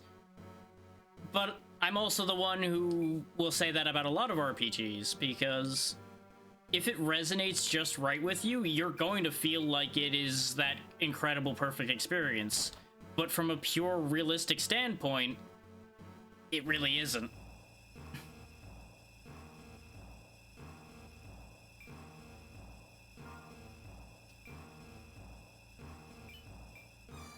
Yeah, no, that's how that goes a lot, is I started it, and it's over there now.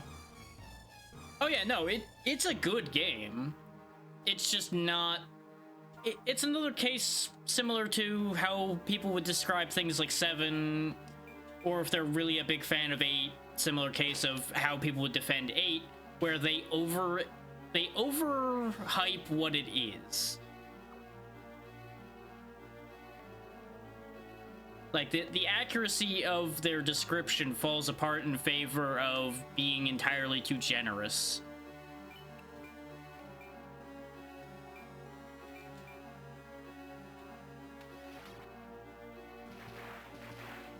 Oh, God.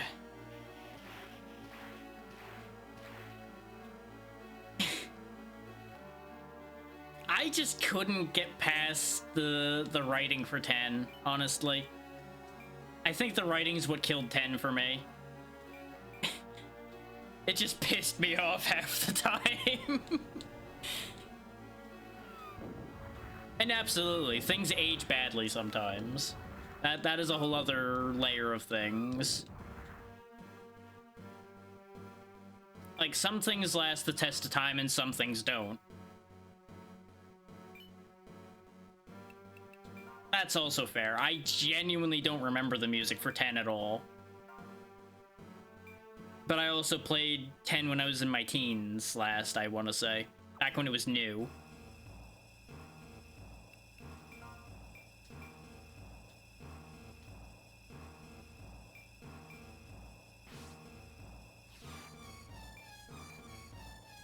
But I also feel like 10 was also the point where they started to make it kind of more like a movie rather than a game in some ways. Yeah, that's because that was made in a time when that was okay, yeah.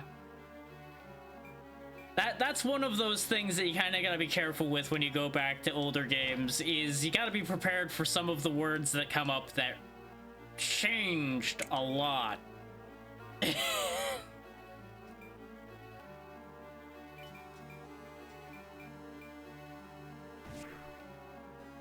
Like, especially in old RPGs, that word actually comes up quite a lot. Because you gotta remember, in those times it had a different impact.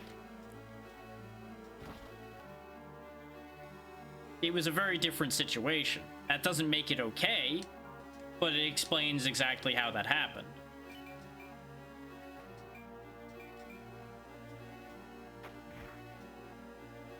Absolutely.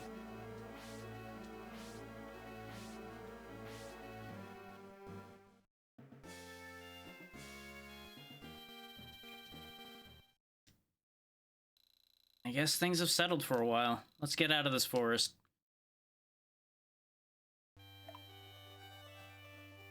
Okay, that's where Blete is. Blete was mentioned to us. That was where the survivors from the burnt village went. Okay, so that answers what that path is. Do I actually want to go there, or do I want to go the other way first? Because the problem is, I don't know if... Because I know some paths actually cut you off from certain things. So I don't know if I lose access to anything that would be over on this side by going here first. I feel like, though, I've already committed going this way. So I'm going to just follow that line of thought regardless. But I just want to voice that before I do end up cutting something off. Find it out.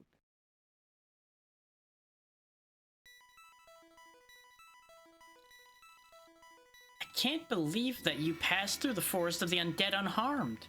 Well, not unharmed. I got some scratches here. That guy lost his arm. You smell like death. Are you alive? Funny question, boy. The stench of blood lingers on you as well. You must have experienced many battles. I can see the ghosts of those you've killed. Just look. Stop. Sure, I've killed a lot of people, and I'm about to kill more. But that doesn't mean you can just tout the ghosts of the dead at me.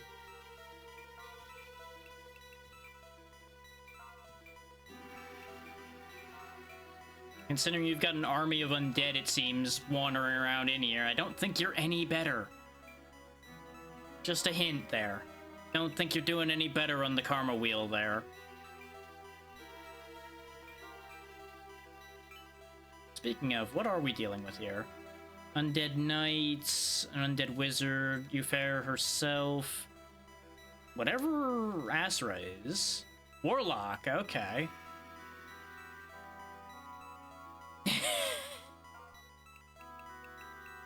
So warlocks are interesting. Specifically, Baron Soul. Direct attack, all elements, 25 MP. Attacks with a sword that is materialized from the element opposite of your foe. So it is always guaranteed to do weakness damage every time. This is actually the class I'm working on making the main character into. But I keep forgetting on doing enough killing with magic to get him pen and sword to turn him into a warlock. And fluid magic transfers MP from himself to others, which is also a very good trick. And then, of course, there's the zombie dragon over here. Which, there's a way to turn any dragon into a zombie dragon, as you might imagine. You just kill it and bring it back. But not in the way you bring people back normally. There's another method you have to use to bring them back as a zombie, but we don't have access to that method yet. Nor am I going to go out of my way to create a dragon zombie, because honestly, I don't need one. It would have much the same problem as the regular dragons of being too slow. In fact, it would be slower. So, as you might imagine, not something I need. I'm also rambling because I was putting my sweater back on because it got cold in here again, after being a little too warm for it. Anyway, do these knights have anything good?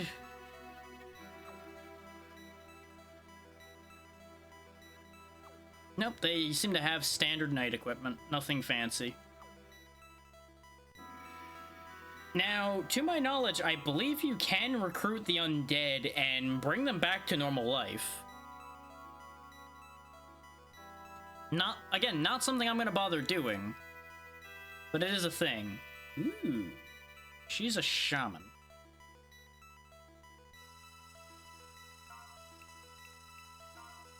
Well, it's reasonably cold here, But we have central heating, but sometimes the central heating does a little bit too good of a job, is the problem. So it ends up being a weird balance point sometimes. Firestorm effect. Fixed chance of breaking.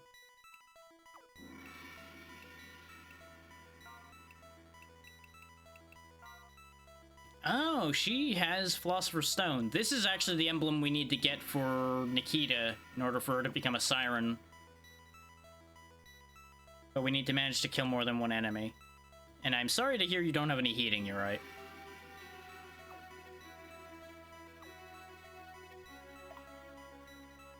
Okay, we are good to start this fight.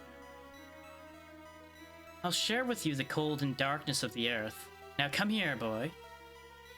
Ah, yeah, that would make sense. If it never gets cold, then it makes sense that you would never have heating. Much like how, like, over in the UK and such, when that big heat wave hit, they weren't set up for it at all. Because they ordinarily didn't need that much in the way of cooling, nor were their structures built for that kind of thing.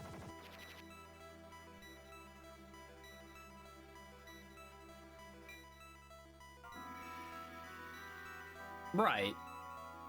Because that's what the area you're in needs. If it's always hot, then your buildings would be designed with that in mind.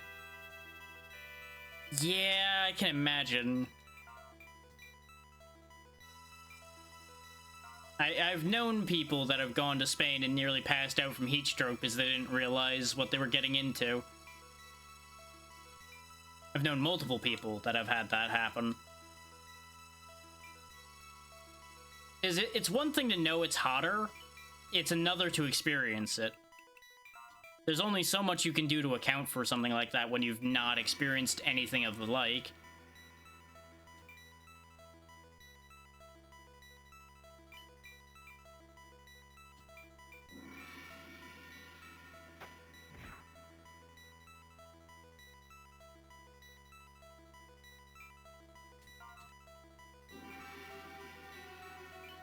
Like, I could compare it to going down to Florida here, but really, it's a different heat. It's a very different heat, I'm pretty sure.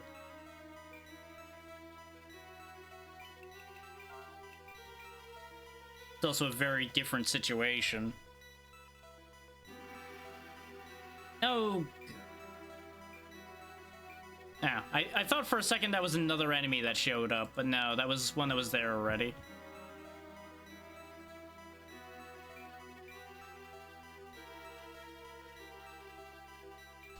Was just checking on a couple things while they did their turn.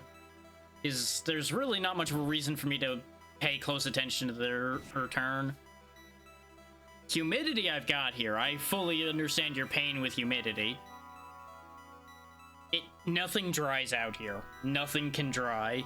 If I tried to, like, hang laundry out on a line, it would still be just as damp at the end of the day.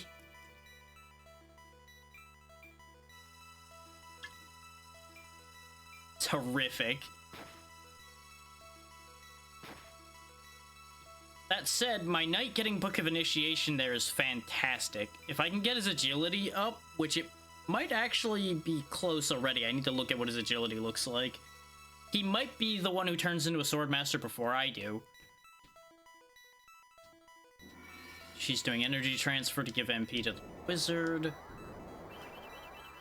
Oh yeah, I can imagine that if you shower and all of that, it ends up being sticky and awful for God knows how long.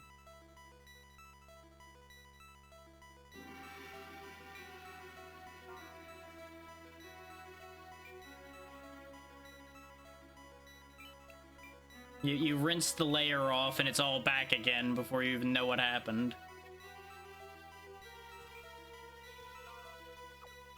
Okay, here's what we're gonna do considering our current situation. You are going to use an MP restore on her so she can actually participate straight away. Because since there's a lot of knights, we're probably going to need magic to get rid of them in any kind of convenient fashion.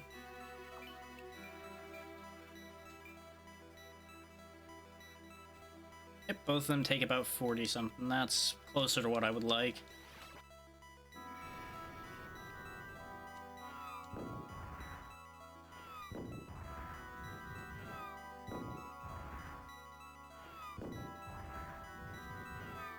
I do kind of wish I could skip these animations, but I don't think there's even a way to turn those animations off in this game.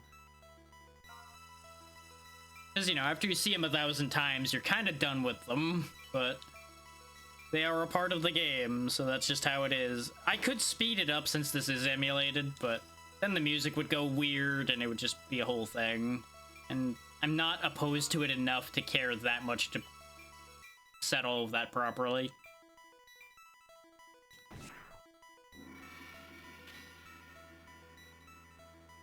Actually, if I hit that one more time and then they don't... No, they're just gonna get counter-killed. Damn it. I should have waited. I just realized what I could have done there. I could have engineered it so that I could have gotten the thing I need for Siren. But I did things out of order. Ah, well. So be it.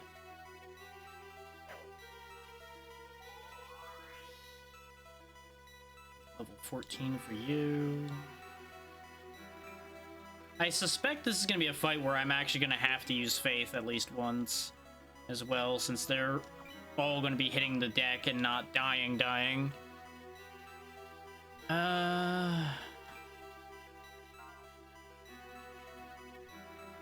Alos probably could hold against those two, but when the others come up, he'll have a problem. So I'm actually going to have him back up this way. Let them gather everybody in. Because there's too many casters amongst the group that's coming down that side for him to be able to hold.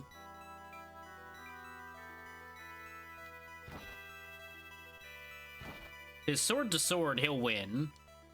Because he's got that Fafnir sword.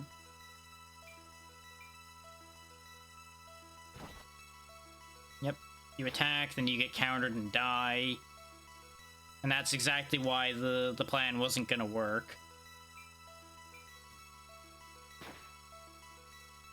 I would have to raise the enemy from the dead while they're still in that position in order to then just re-kill them. For those two specific things to be the right target for that. And at that point, that's just entirely too many steps.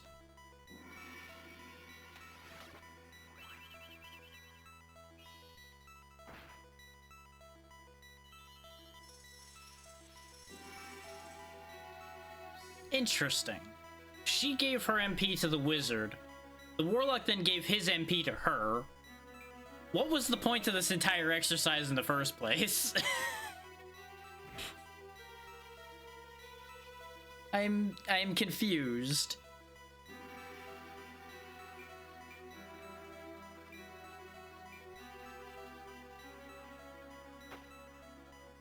Oh yeah, that is a mage with a bow, so... Wait. But that... hang on. Hang on. No, there's something about that doesn't make any sense. And I'll address that once their turn ends, so I can point at what I'm talking about angrily. Is there something that has happened with the moves they've made here that makes quite literally zero sense? You know how they just shot at us with a bow? Take note of the fact that they have 50 MP, and that's a wizard. Why did they use their bow when they have the reach to hit people with their magic, and they have the MP to use it? Like, they specifically went out of their way to give this wizard the MP to use a spell, and then the wizard didn't use a spell. I don't understand this AI. It doesn't make sense. Like, if their goal is to mess with my head, they're succeeding. I'll give them that.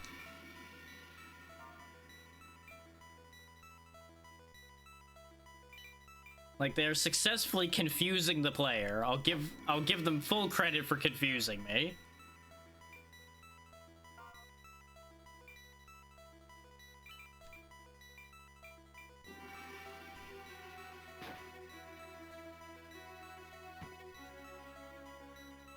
That's also something to point out, by the way, is different classes will actually have some different animations depending on the weapon they have. Like, you may or may not have been able to tell there, but the Valkyrie has a different animation for using a trident than the Hawkman does. Some of them are not super obvious how different the animation is. Some of them are going to be very blatantly obvious when we get to them.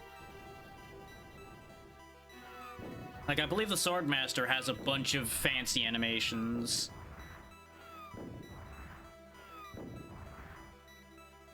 Because, you know, gotta show off that they're a sword master by doing all kinds of fancy shit, probably.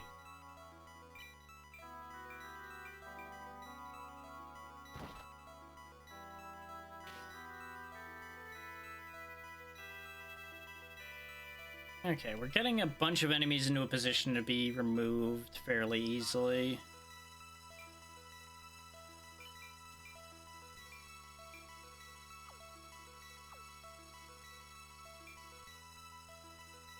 I think you're gonna hit the ground if you shoot at him. That's also why I'm not having them shoot at that one, because I think they're just gonna hit the ground in front of them with where I put them. I could move them. In fact, actually, I think I will. Because, rather than deal with any of those, I think I'm gonna have them get into an archer duel with the bow mage up here and see what plays out from that, because they'll do more damage to that one. By a long shot.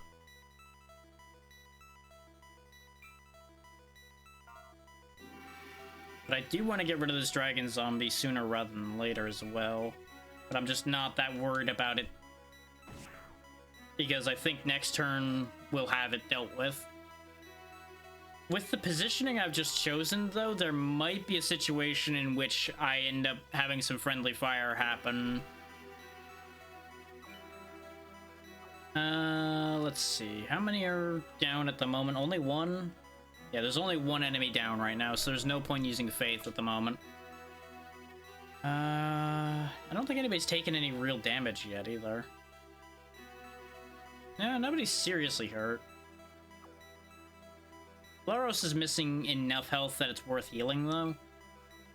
They're not in any danger, but there's room enough for them to get healed. Because remember, with them regenerating mana every turn, there's no point in holding on to it, barring spending more than what you regenerate.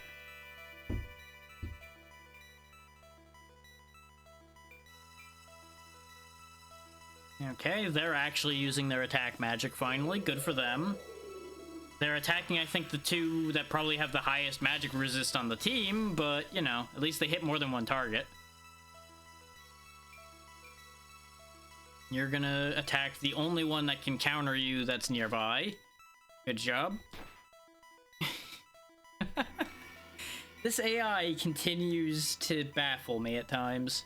Hey, look, you're actually using your magic this time. Look at you. You're figuring out how things work.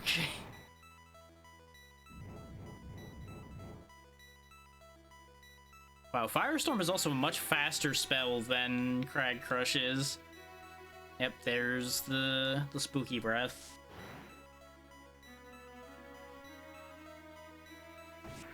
And this is why I wasn't worried about the dragon zombie living much longer. Is he gets countered and now he's within one hit of dying. So he's a non-issue. The only problem is none of them are in a position for me to kill two at once with magic right now. And here's another problem. Big magic coming in. I don't know how much damage this is gonna do. 19, 17, 15, miss, 18, 17, 16. Okay, that's actually not that bad. That could have been a lot worse.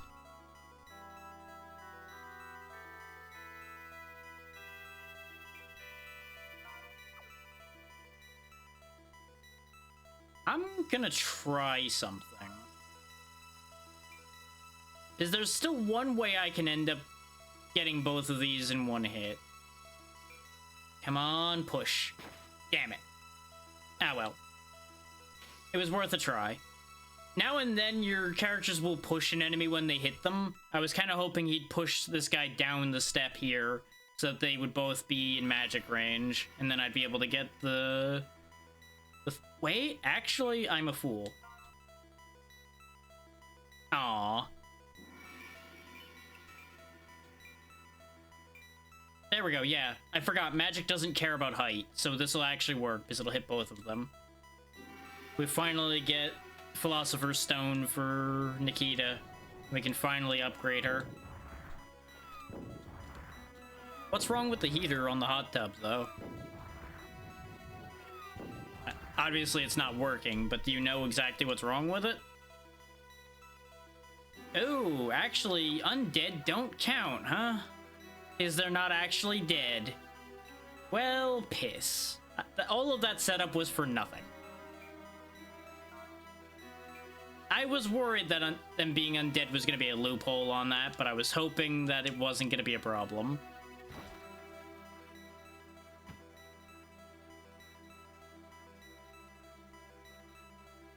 Ah, okay. Is if it reads the temperature wrong, it'll only heat up a little bit and then be like, yep, this is fine. Job done.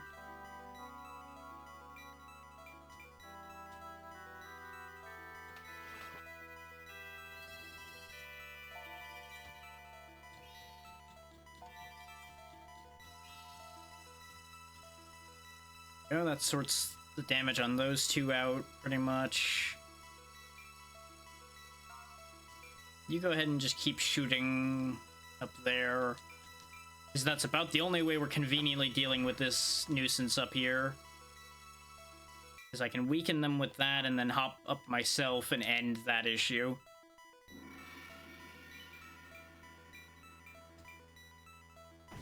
The perks of having multiple ninjas on the team. Height isn't an issue. So really, just having a mobile team at all means mages and such really aren't a problem. It's like, oh, you think you're out of my range, huh? What if I told you my range was the map?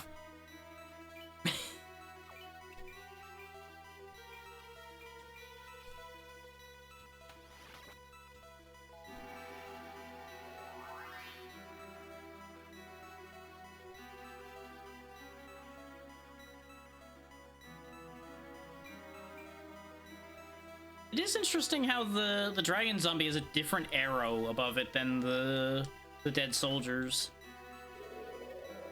Like, they're both coming back to life, but I wonder if there's actually different rules for the dragon zombie, like a different timer or something. Huh. 'Cause I think didn't the ghosts have the golden arrow too? I don't know if anybody else paid attention to that. Yep, here comes Salamander again.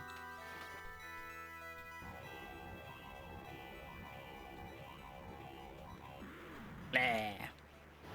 Blah. Go, my fire babies. Blah. Okay, so it's a random target. Of course, we all know how random is.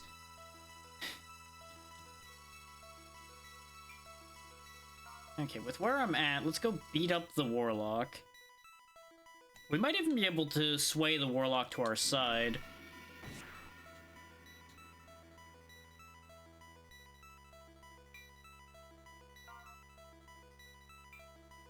Because, you know, clearly beating somebody up well enough, that's clearly the way to get people on your team. Ooh, actually, if I hit her right now, I don't know if she's, bringing her to low health, she gives up and the fight ends, or if I have to kill her, fight ends. I'm gonna keep that attack in my pocket for a moment, so I can do a bit more first. Let's scoop a bit more experience out of this situation before we potentially end the fight.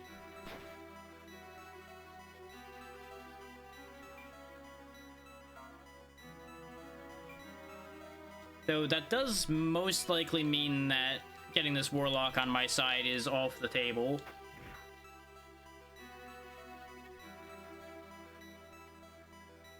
Because I'd really rather not just hang out with them being able to throw the full force of their magic at us longer than I have to.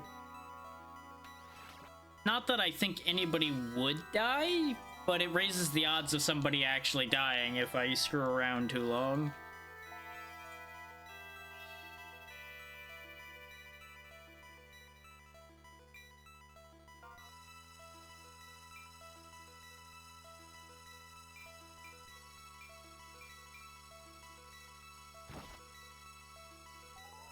There we go.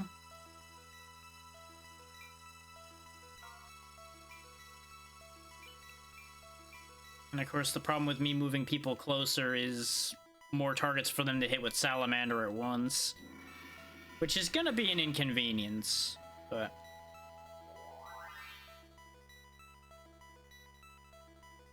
basically, if she doesn't get downed by this, she'll get one more Salamander off.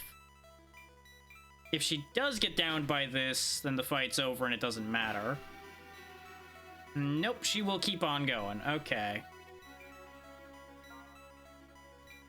So there's 2 checks I'm gonna do before the fight ends then after she attacks. Oh wow, that one got up fast. They were down for a turn. So is there just a random chance for them to get back up? And I've just been getting very lucky? Huh. That's within the realm of possibility. I have been known to get really lucky about the stupidest things. Like how I got all of those like 25% chance persuasions earlier today and couldn't hit 90% chance to hit attacks.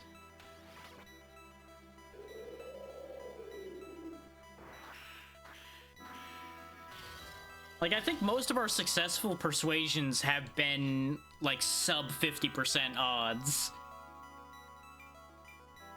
Okay, she's gonna heal herself. That's actually perfect. She's also the only living thing on her team. Actually, no, because the Warlock is clearly human as well, because he's not got the same color palette as the Undead.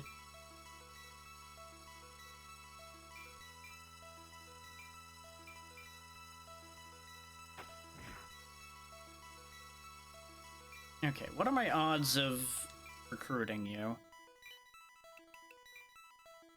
23%. I can do better than that. He can be brought closer to death.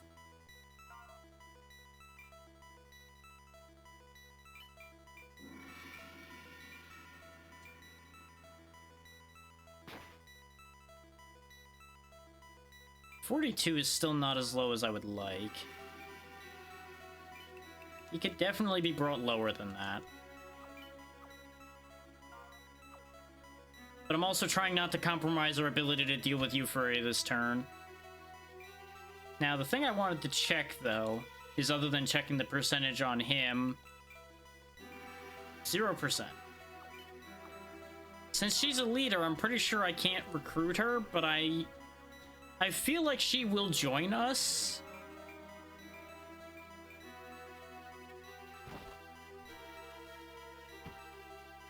Like, this is just one of those gut feeling things because she has a unique class.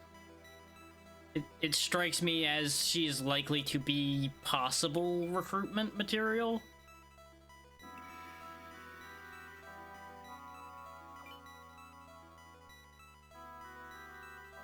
Let me think for a second. Before I cast Faith, there's 1, 2, 3, 4, 5... There are 5 targets on the ground, and we faithed away, what, 3 enemies in the previous map? I'm doing calculations just in case this does count as her killing enemies. For the purpose of her not being restricted from being a priest. But in the interest of them not all getting back up constantly, while I potentially finagle things.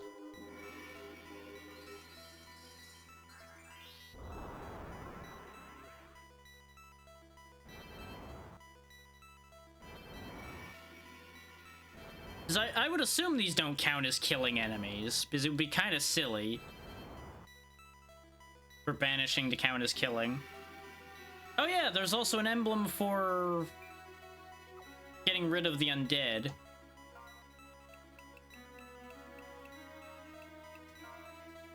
Commends one who vanquishes 5 undead beings. It terrifies undead within 3 panels of the owner. So remember that fear meter I was talking about on people? The one underneath the little sprite there with the 0? All undead that are within 3 tiles of her will now be, I think, straight up at fear state, which is -2.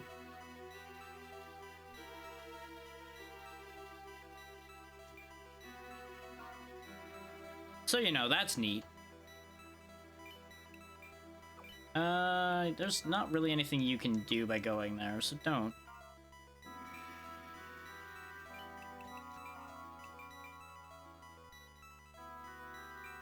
I don't think there's any way I can contrive to hit the Warlock without giving up my ability to get the kill here and finish the map. So I now need to make a decision. Do I risk it trying to lower his percentage further?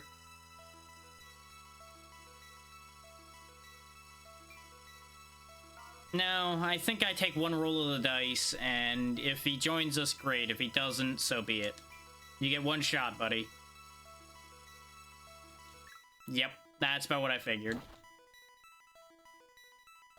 Your choice has been made.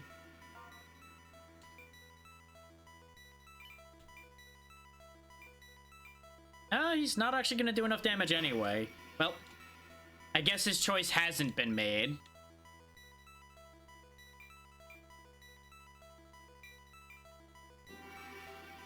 He has chosen to be a pain in the ass.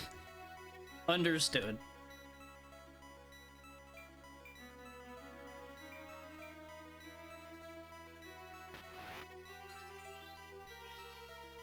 He certainly has chosen poorly. Better than I thought he would choose, but he has still chosen poorly. Because the thing is, he can't run far enough to get away from us.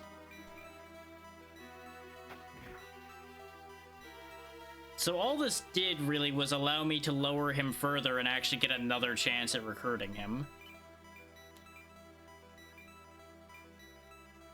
A much better chance.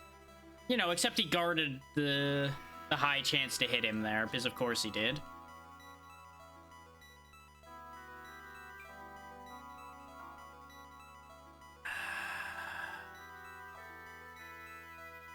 He may not be able to get away, but he's certainly able to make this tedious.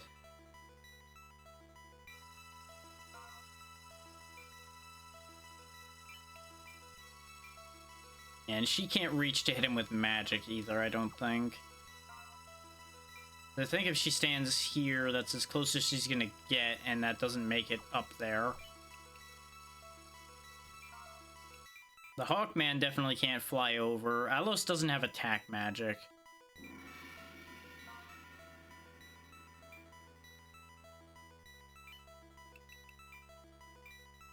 I mean, it's a similar chance.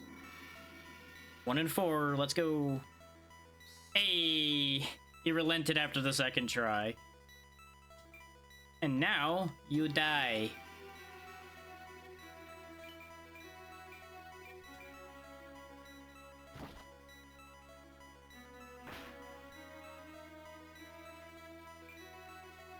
So this was just pure win for us. We got another advanced class on the team, and nobody died. We're so strong. Am I gonna die again? You know of this town's sorrows? Many died when Lodis burned it to the ground. That is what usually happens when someone burns a town to the ground, yes. You don't have to die, though. You started this fight. Ooh, I got the salamander spell. Add Asra to the team.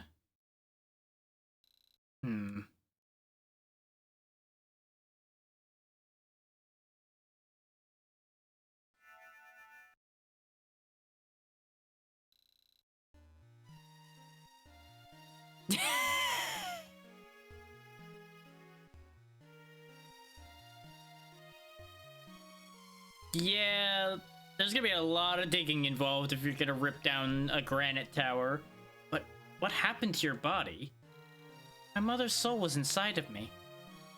How could your mother do such a thing?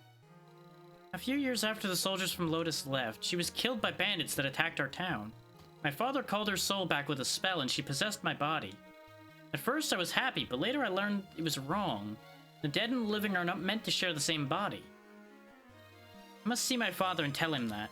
Please let me go with you. Sure. Alright, let's go together. But first, you should regain your health.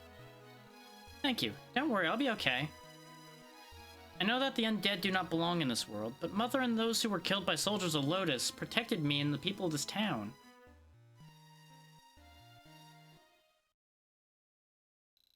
The next day. Is this the town where I was born? This was the town that was burnt to the ground, so probably. Yes, when you were a baby, this was where our bearer found you. Eleanor, does it bring back any memories?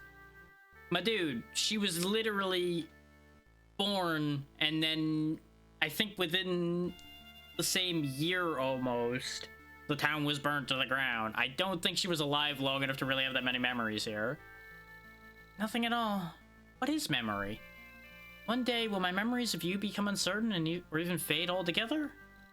If something is forgotten, is it like it never existed? I mean, sort of. That's kind of a matter of perspective, really.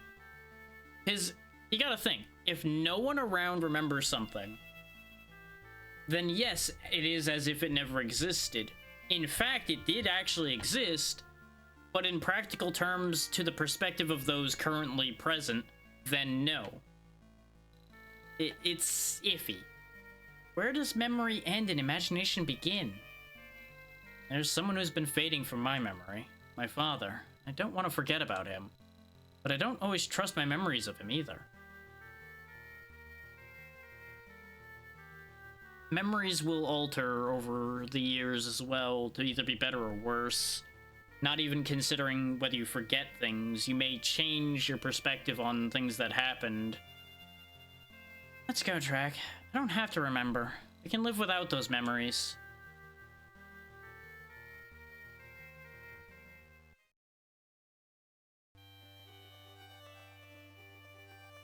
Interesting that there's a shop in this town that kind of doesn't really seem like it exists, but you know.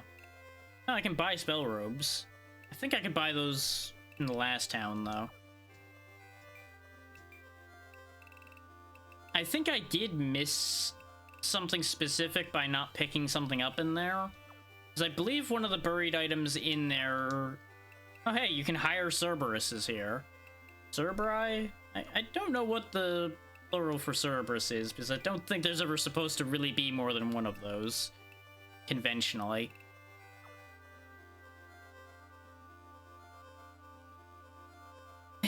Well, yeah, of course, the rock near granite would be more granite if it's a tower made out of granite.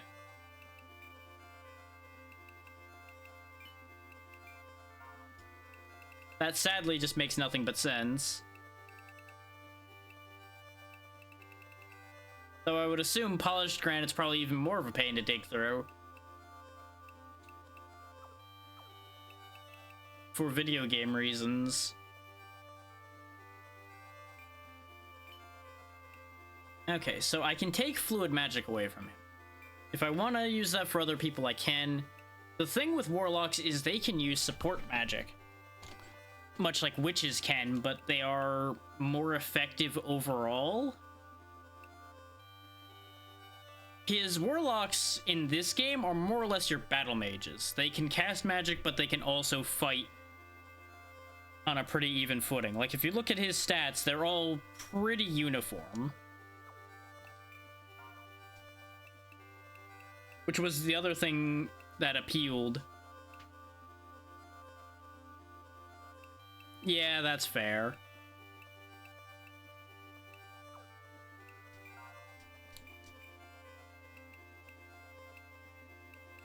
But yeah, I could give him like Molten Blade and things like that. I just don't know if I'm gonna use him. He'll be great to have as an option should I choose to make use of it. And obviously, since she's joined our team, I could give her Salamander. Now, you'll notice this is a summon spell. Only certain classes can use summons. So I can't just, like, give this to my wizard and have her start using it, for example. That's just not how that works. Right now, I think I would have to use Uffair in order to use Salamander. Which, she natively has energy transfer. So she can give up hit points to gain mana. Which is a useful trick to have. Her int is insane, as you can see by the 159. And I think, yeah, even without her equipment, that's 130. So I could even downgrade her to be a wizard and be a better wizard than ours right now. The problem is, right now, I don't think she can use regular attack spells. I think she can only use summons and support magic. So she can't necessarily be a straight replacement for our wizard. But just to check that, I'll take that off of her, hit the wrong button, and then we come back down here. Now she can use regular attack magic, so... Well then, that brings interesting questions to mind, then. The problem is she doesn't have enough space to have all the spells I would want her to have, then. Because if I say gave her Firestorm and Salamander, that's all she can have.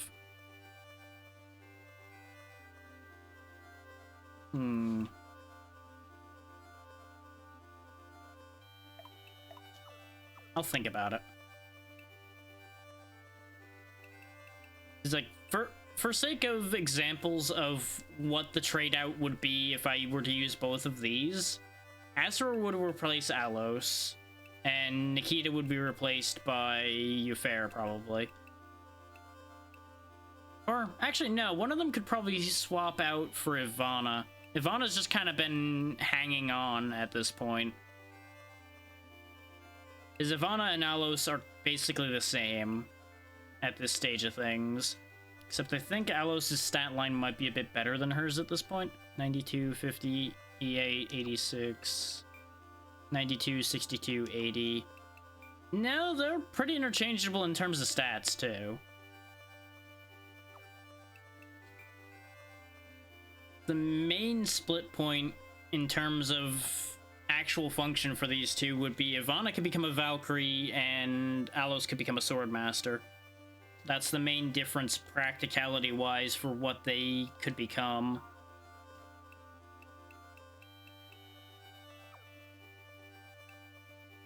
Let me check what the requirements for Swordmaster are again right quick before I do anything else. Because I might be able to do a thing here.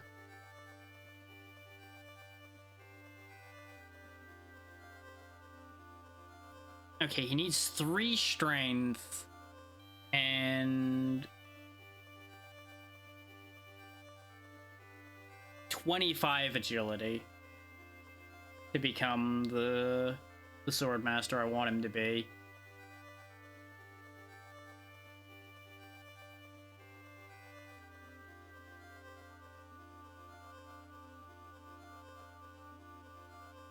The other option is I go have him take down a bunch of dragons and become a Dragoon.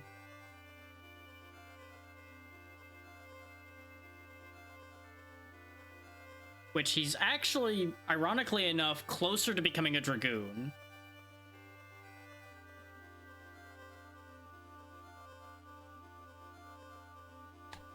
Like, he actually is almost the right stats to be a Dragoon already.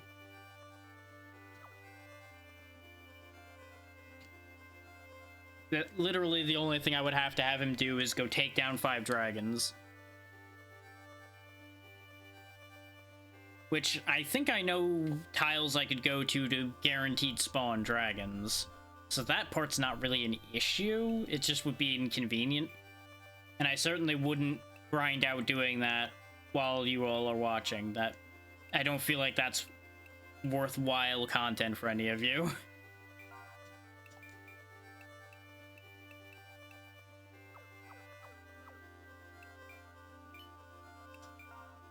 for now, I think I will go ahead and put my wizard back the way she was. Because I do want her to become a siren. Because I think what's going to end up happening is she'll become a siren, and then I will replace somebody else, potentially Ivana or Sierra, etc., with Eufair, and then we have 2 potent attack casters on the team, as opposed to just 1. Because I still keep debating whether to get rid of Sierra, because of the fact that bows are not resoundingly effective. But as demonstrated in that last fight, a bow still has a niche it fills in that works quite well, specifically being hunting down enemy mages. Which thus leaves Ivana being the only one without a niche to fill, because she has redundancy with Alos, and Alos has more health.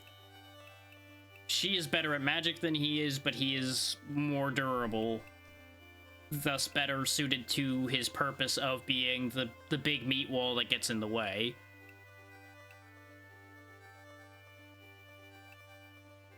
There is also a redundancy between Gunther and Flaros to a degree, Gunther having the advantage of being able to fly, whereas Flaros is a little bit more versatile in terms of what magic she can be given and the fact that she could become something else if need presents itself. So I think I'm going to still stick to my plan of making myself into a warlock or a swordmaster, depending on which one presents itself sooner. So there is a problem with my idea now that I think about it. Let me just double check. Okay, no, there are no alignment restrictions to Swordmaster. And I just have to not be chaotic, and Warlock's okay, so both of those are fine. Contrary to how I normally act, we are not chaotic in this game. So that's all fine. So I basically have both paths open to me. I'm just short on strength, still. For Swordmaster. Which in the end means I might actually have to become a knight for a bit to get my strength up.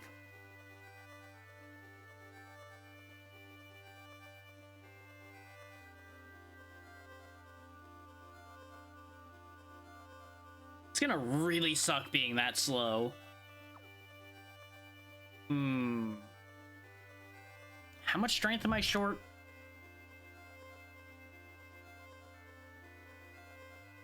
I'm actually short 3 strength of being a warlock too, ironically enough.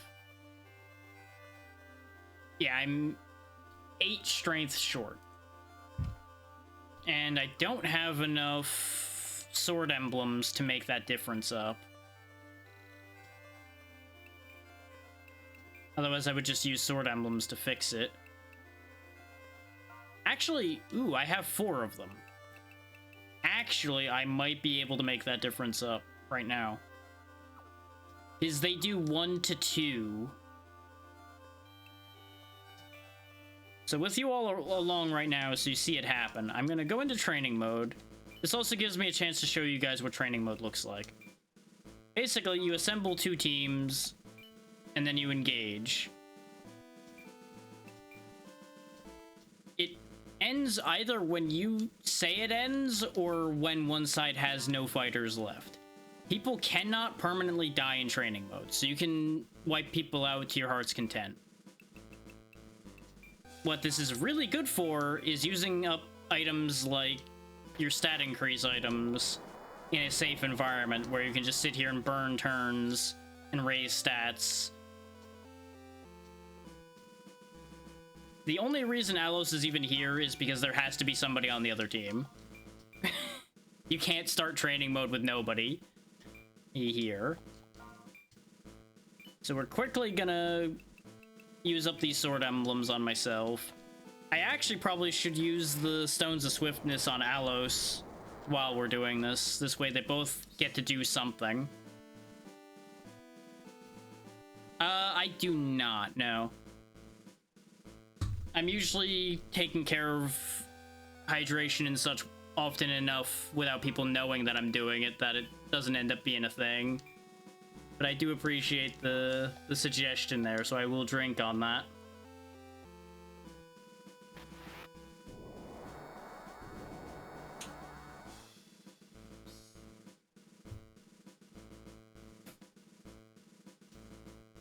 Hopefully everything's still going well with you.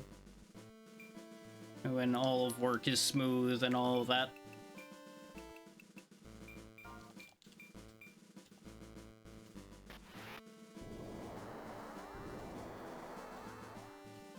I've never been a big believer in those hydrate redeems and such. I know they can be very good for some people because, you know, people get too caught up in what they're doing and don't think to do such things as drinking and stretching and all of that. Lord knows I've been bad about the staying in place for too long part of that.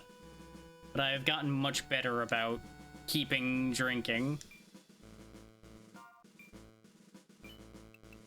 Always good. Reading is a good thing to do on a regular basis.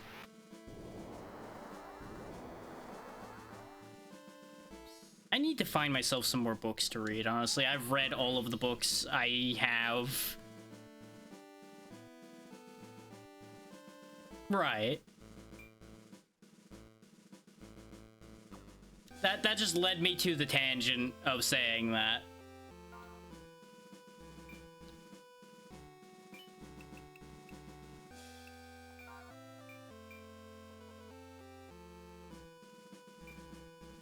My brain has a tendency to just take what I see and wander that thought off in a direction. And that's how we ended up here. It's like, ah, yes, this, reading, yes. I know, I understand the concept of reading, yes. It just latched onto that, and then the memory kicked in of like, oh yeah, I'm out of books again. Damn it.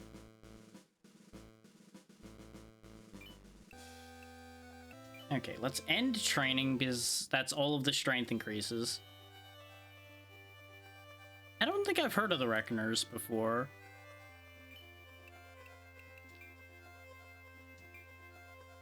There we go, nice even 100 strength. And there's Swordmaster. We don't get to see the fancy sprite for it, but it'll do. Evil superheroes, okay. That, played right, that could be a very interesting concept. But yeah, in all practical purposes, the Swordmaster is basically a better ninja in a lot of ways. Ah, okay. I've definitely seen that kind of thing play out before, but I would be interested in taking a look at that. I'll have to remember that series. Needs to look into.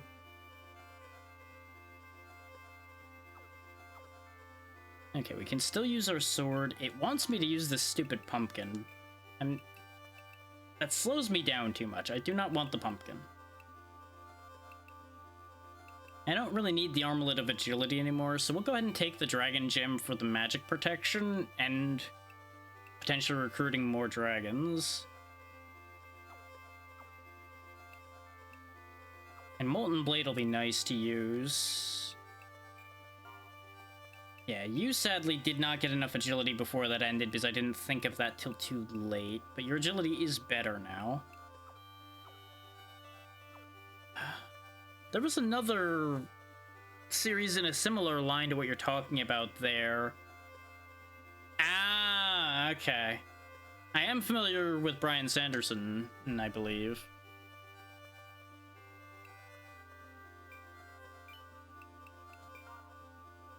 That name at least rings bells. Either that or it's another very similar name and Brain's like, oh yeah, I know that. No, I don't.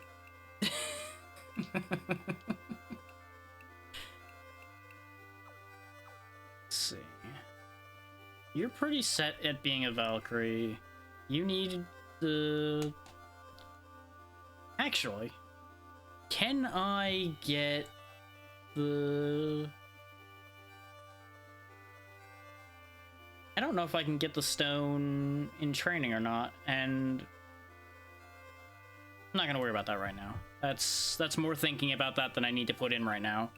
I will worry about that if I'm gonna go that angle in between streams.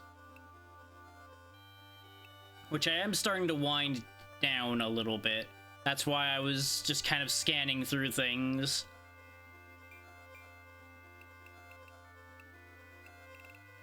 Because we have been going for nearly 6 hours now. Do I want to do one more fight to show off what a Swordmaster does in relation to everything else? Because it's not a huge change. Like, you'll notice our physical attack is much higher now.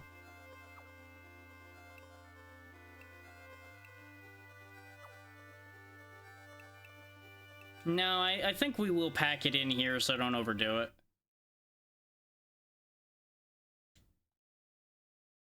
If I were to hazard a guess, I'd say we're probably like halfway through. Something along those lines.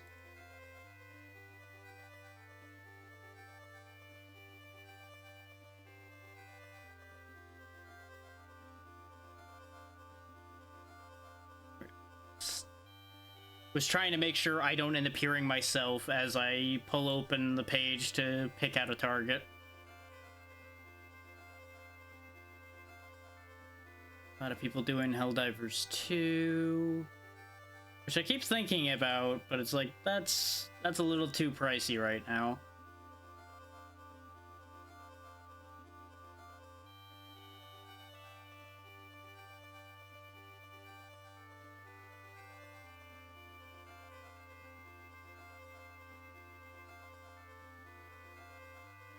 It's always weird when I find people in my follow list that I don't recognize the name of entirely. I'm assuming somebody rebranded, and I just don't even know.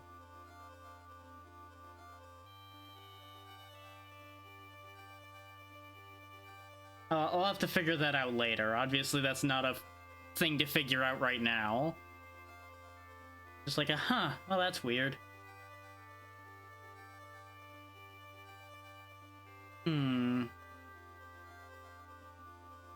Oh, while I'm picking a target out, actually, let me tell you about what's happening tomorrow.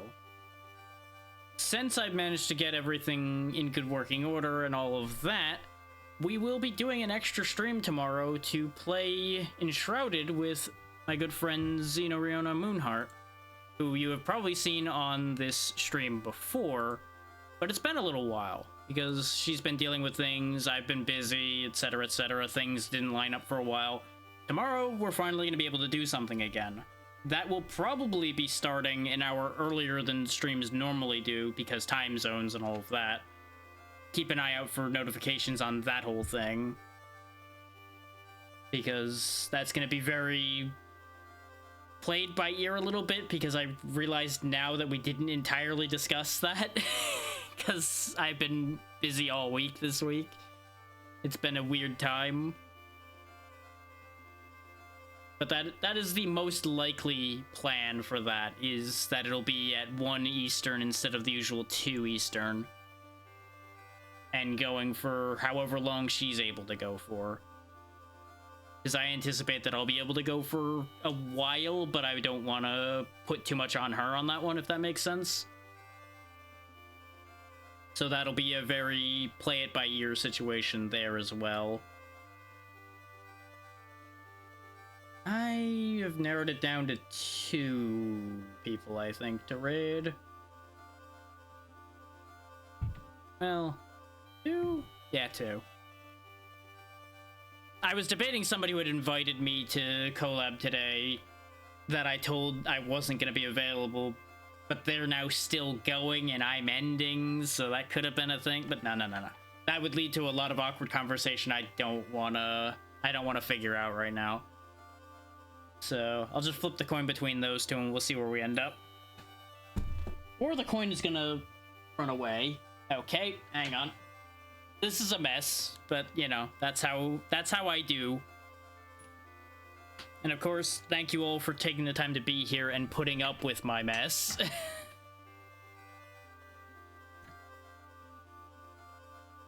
But it looks like Katharina Game won the coin toss between the two choices, so we will be ending up seeing some Helldivers 2. Now, Kath has been very kind. I haven't seen her in a bit, but every interaction I've had with her has been positive, so do be sure to give her some love.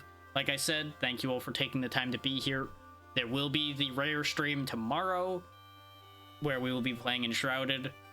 I am looking forward to playing more Enshrouded after I tested it, so that should be fun. Saturday, I also have another new game to show off for everybody. But I'll keep what the title of that is under my hat for now. Just understand it's a very on-brand for me game, in a positive way. And I think people will enjoy it. I know I will. It's a demo we played a long time ago at this point. Like, I think that might have been in the first Next Fest I did? Type long ago? Might have been second one? Either way, doesn't matter.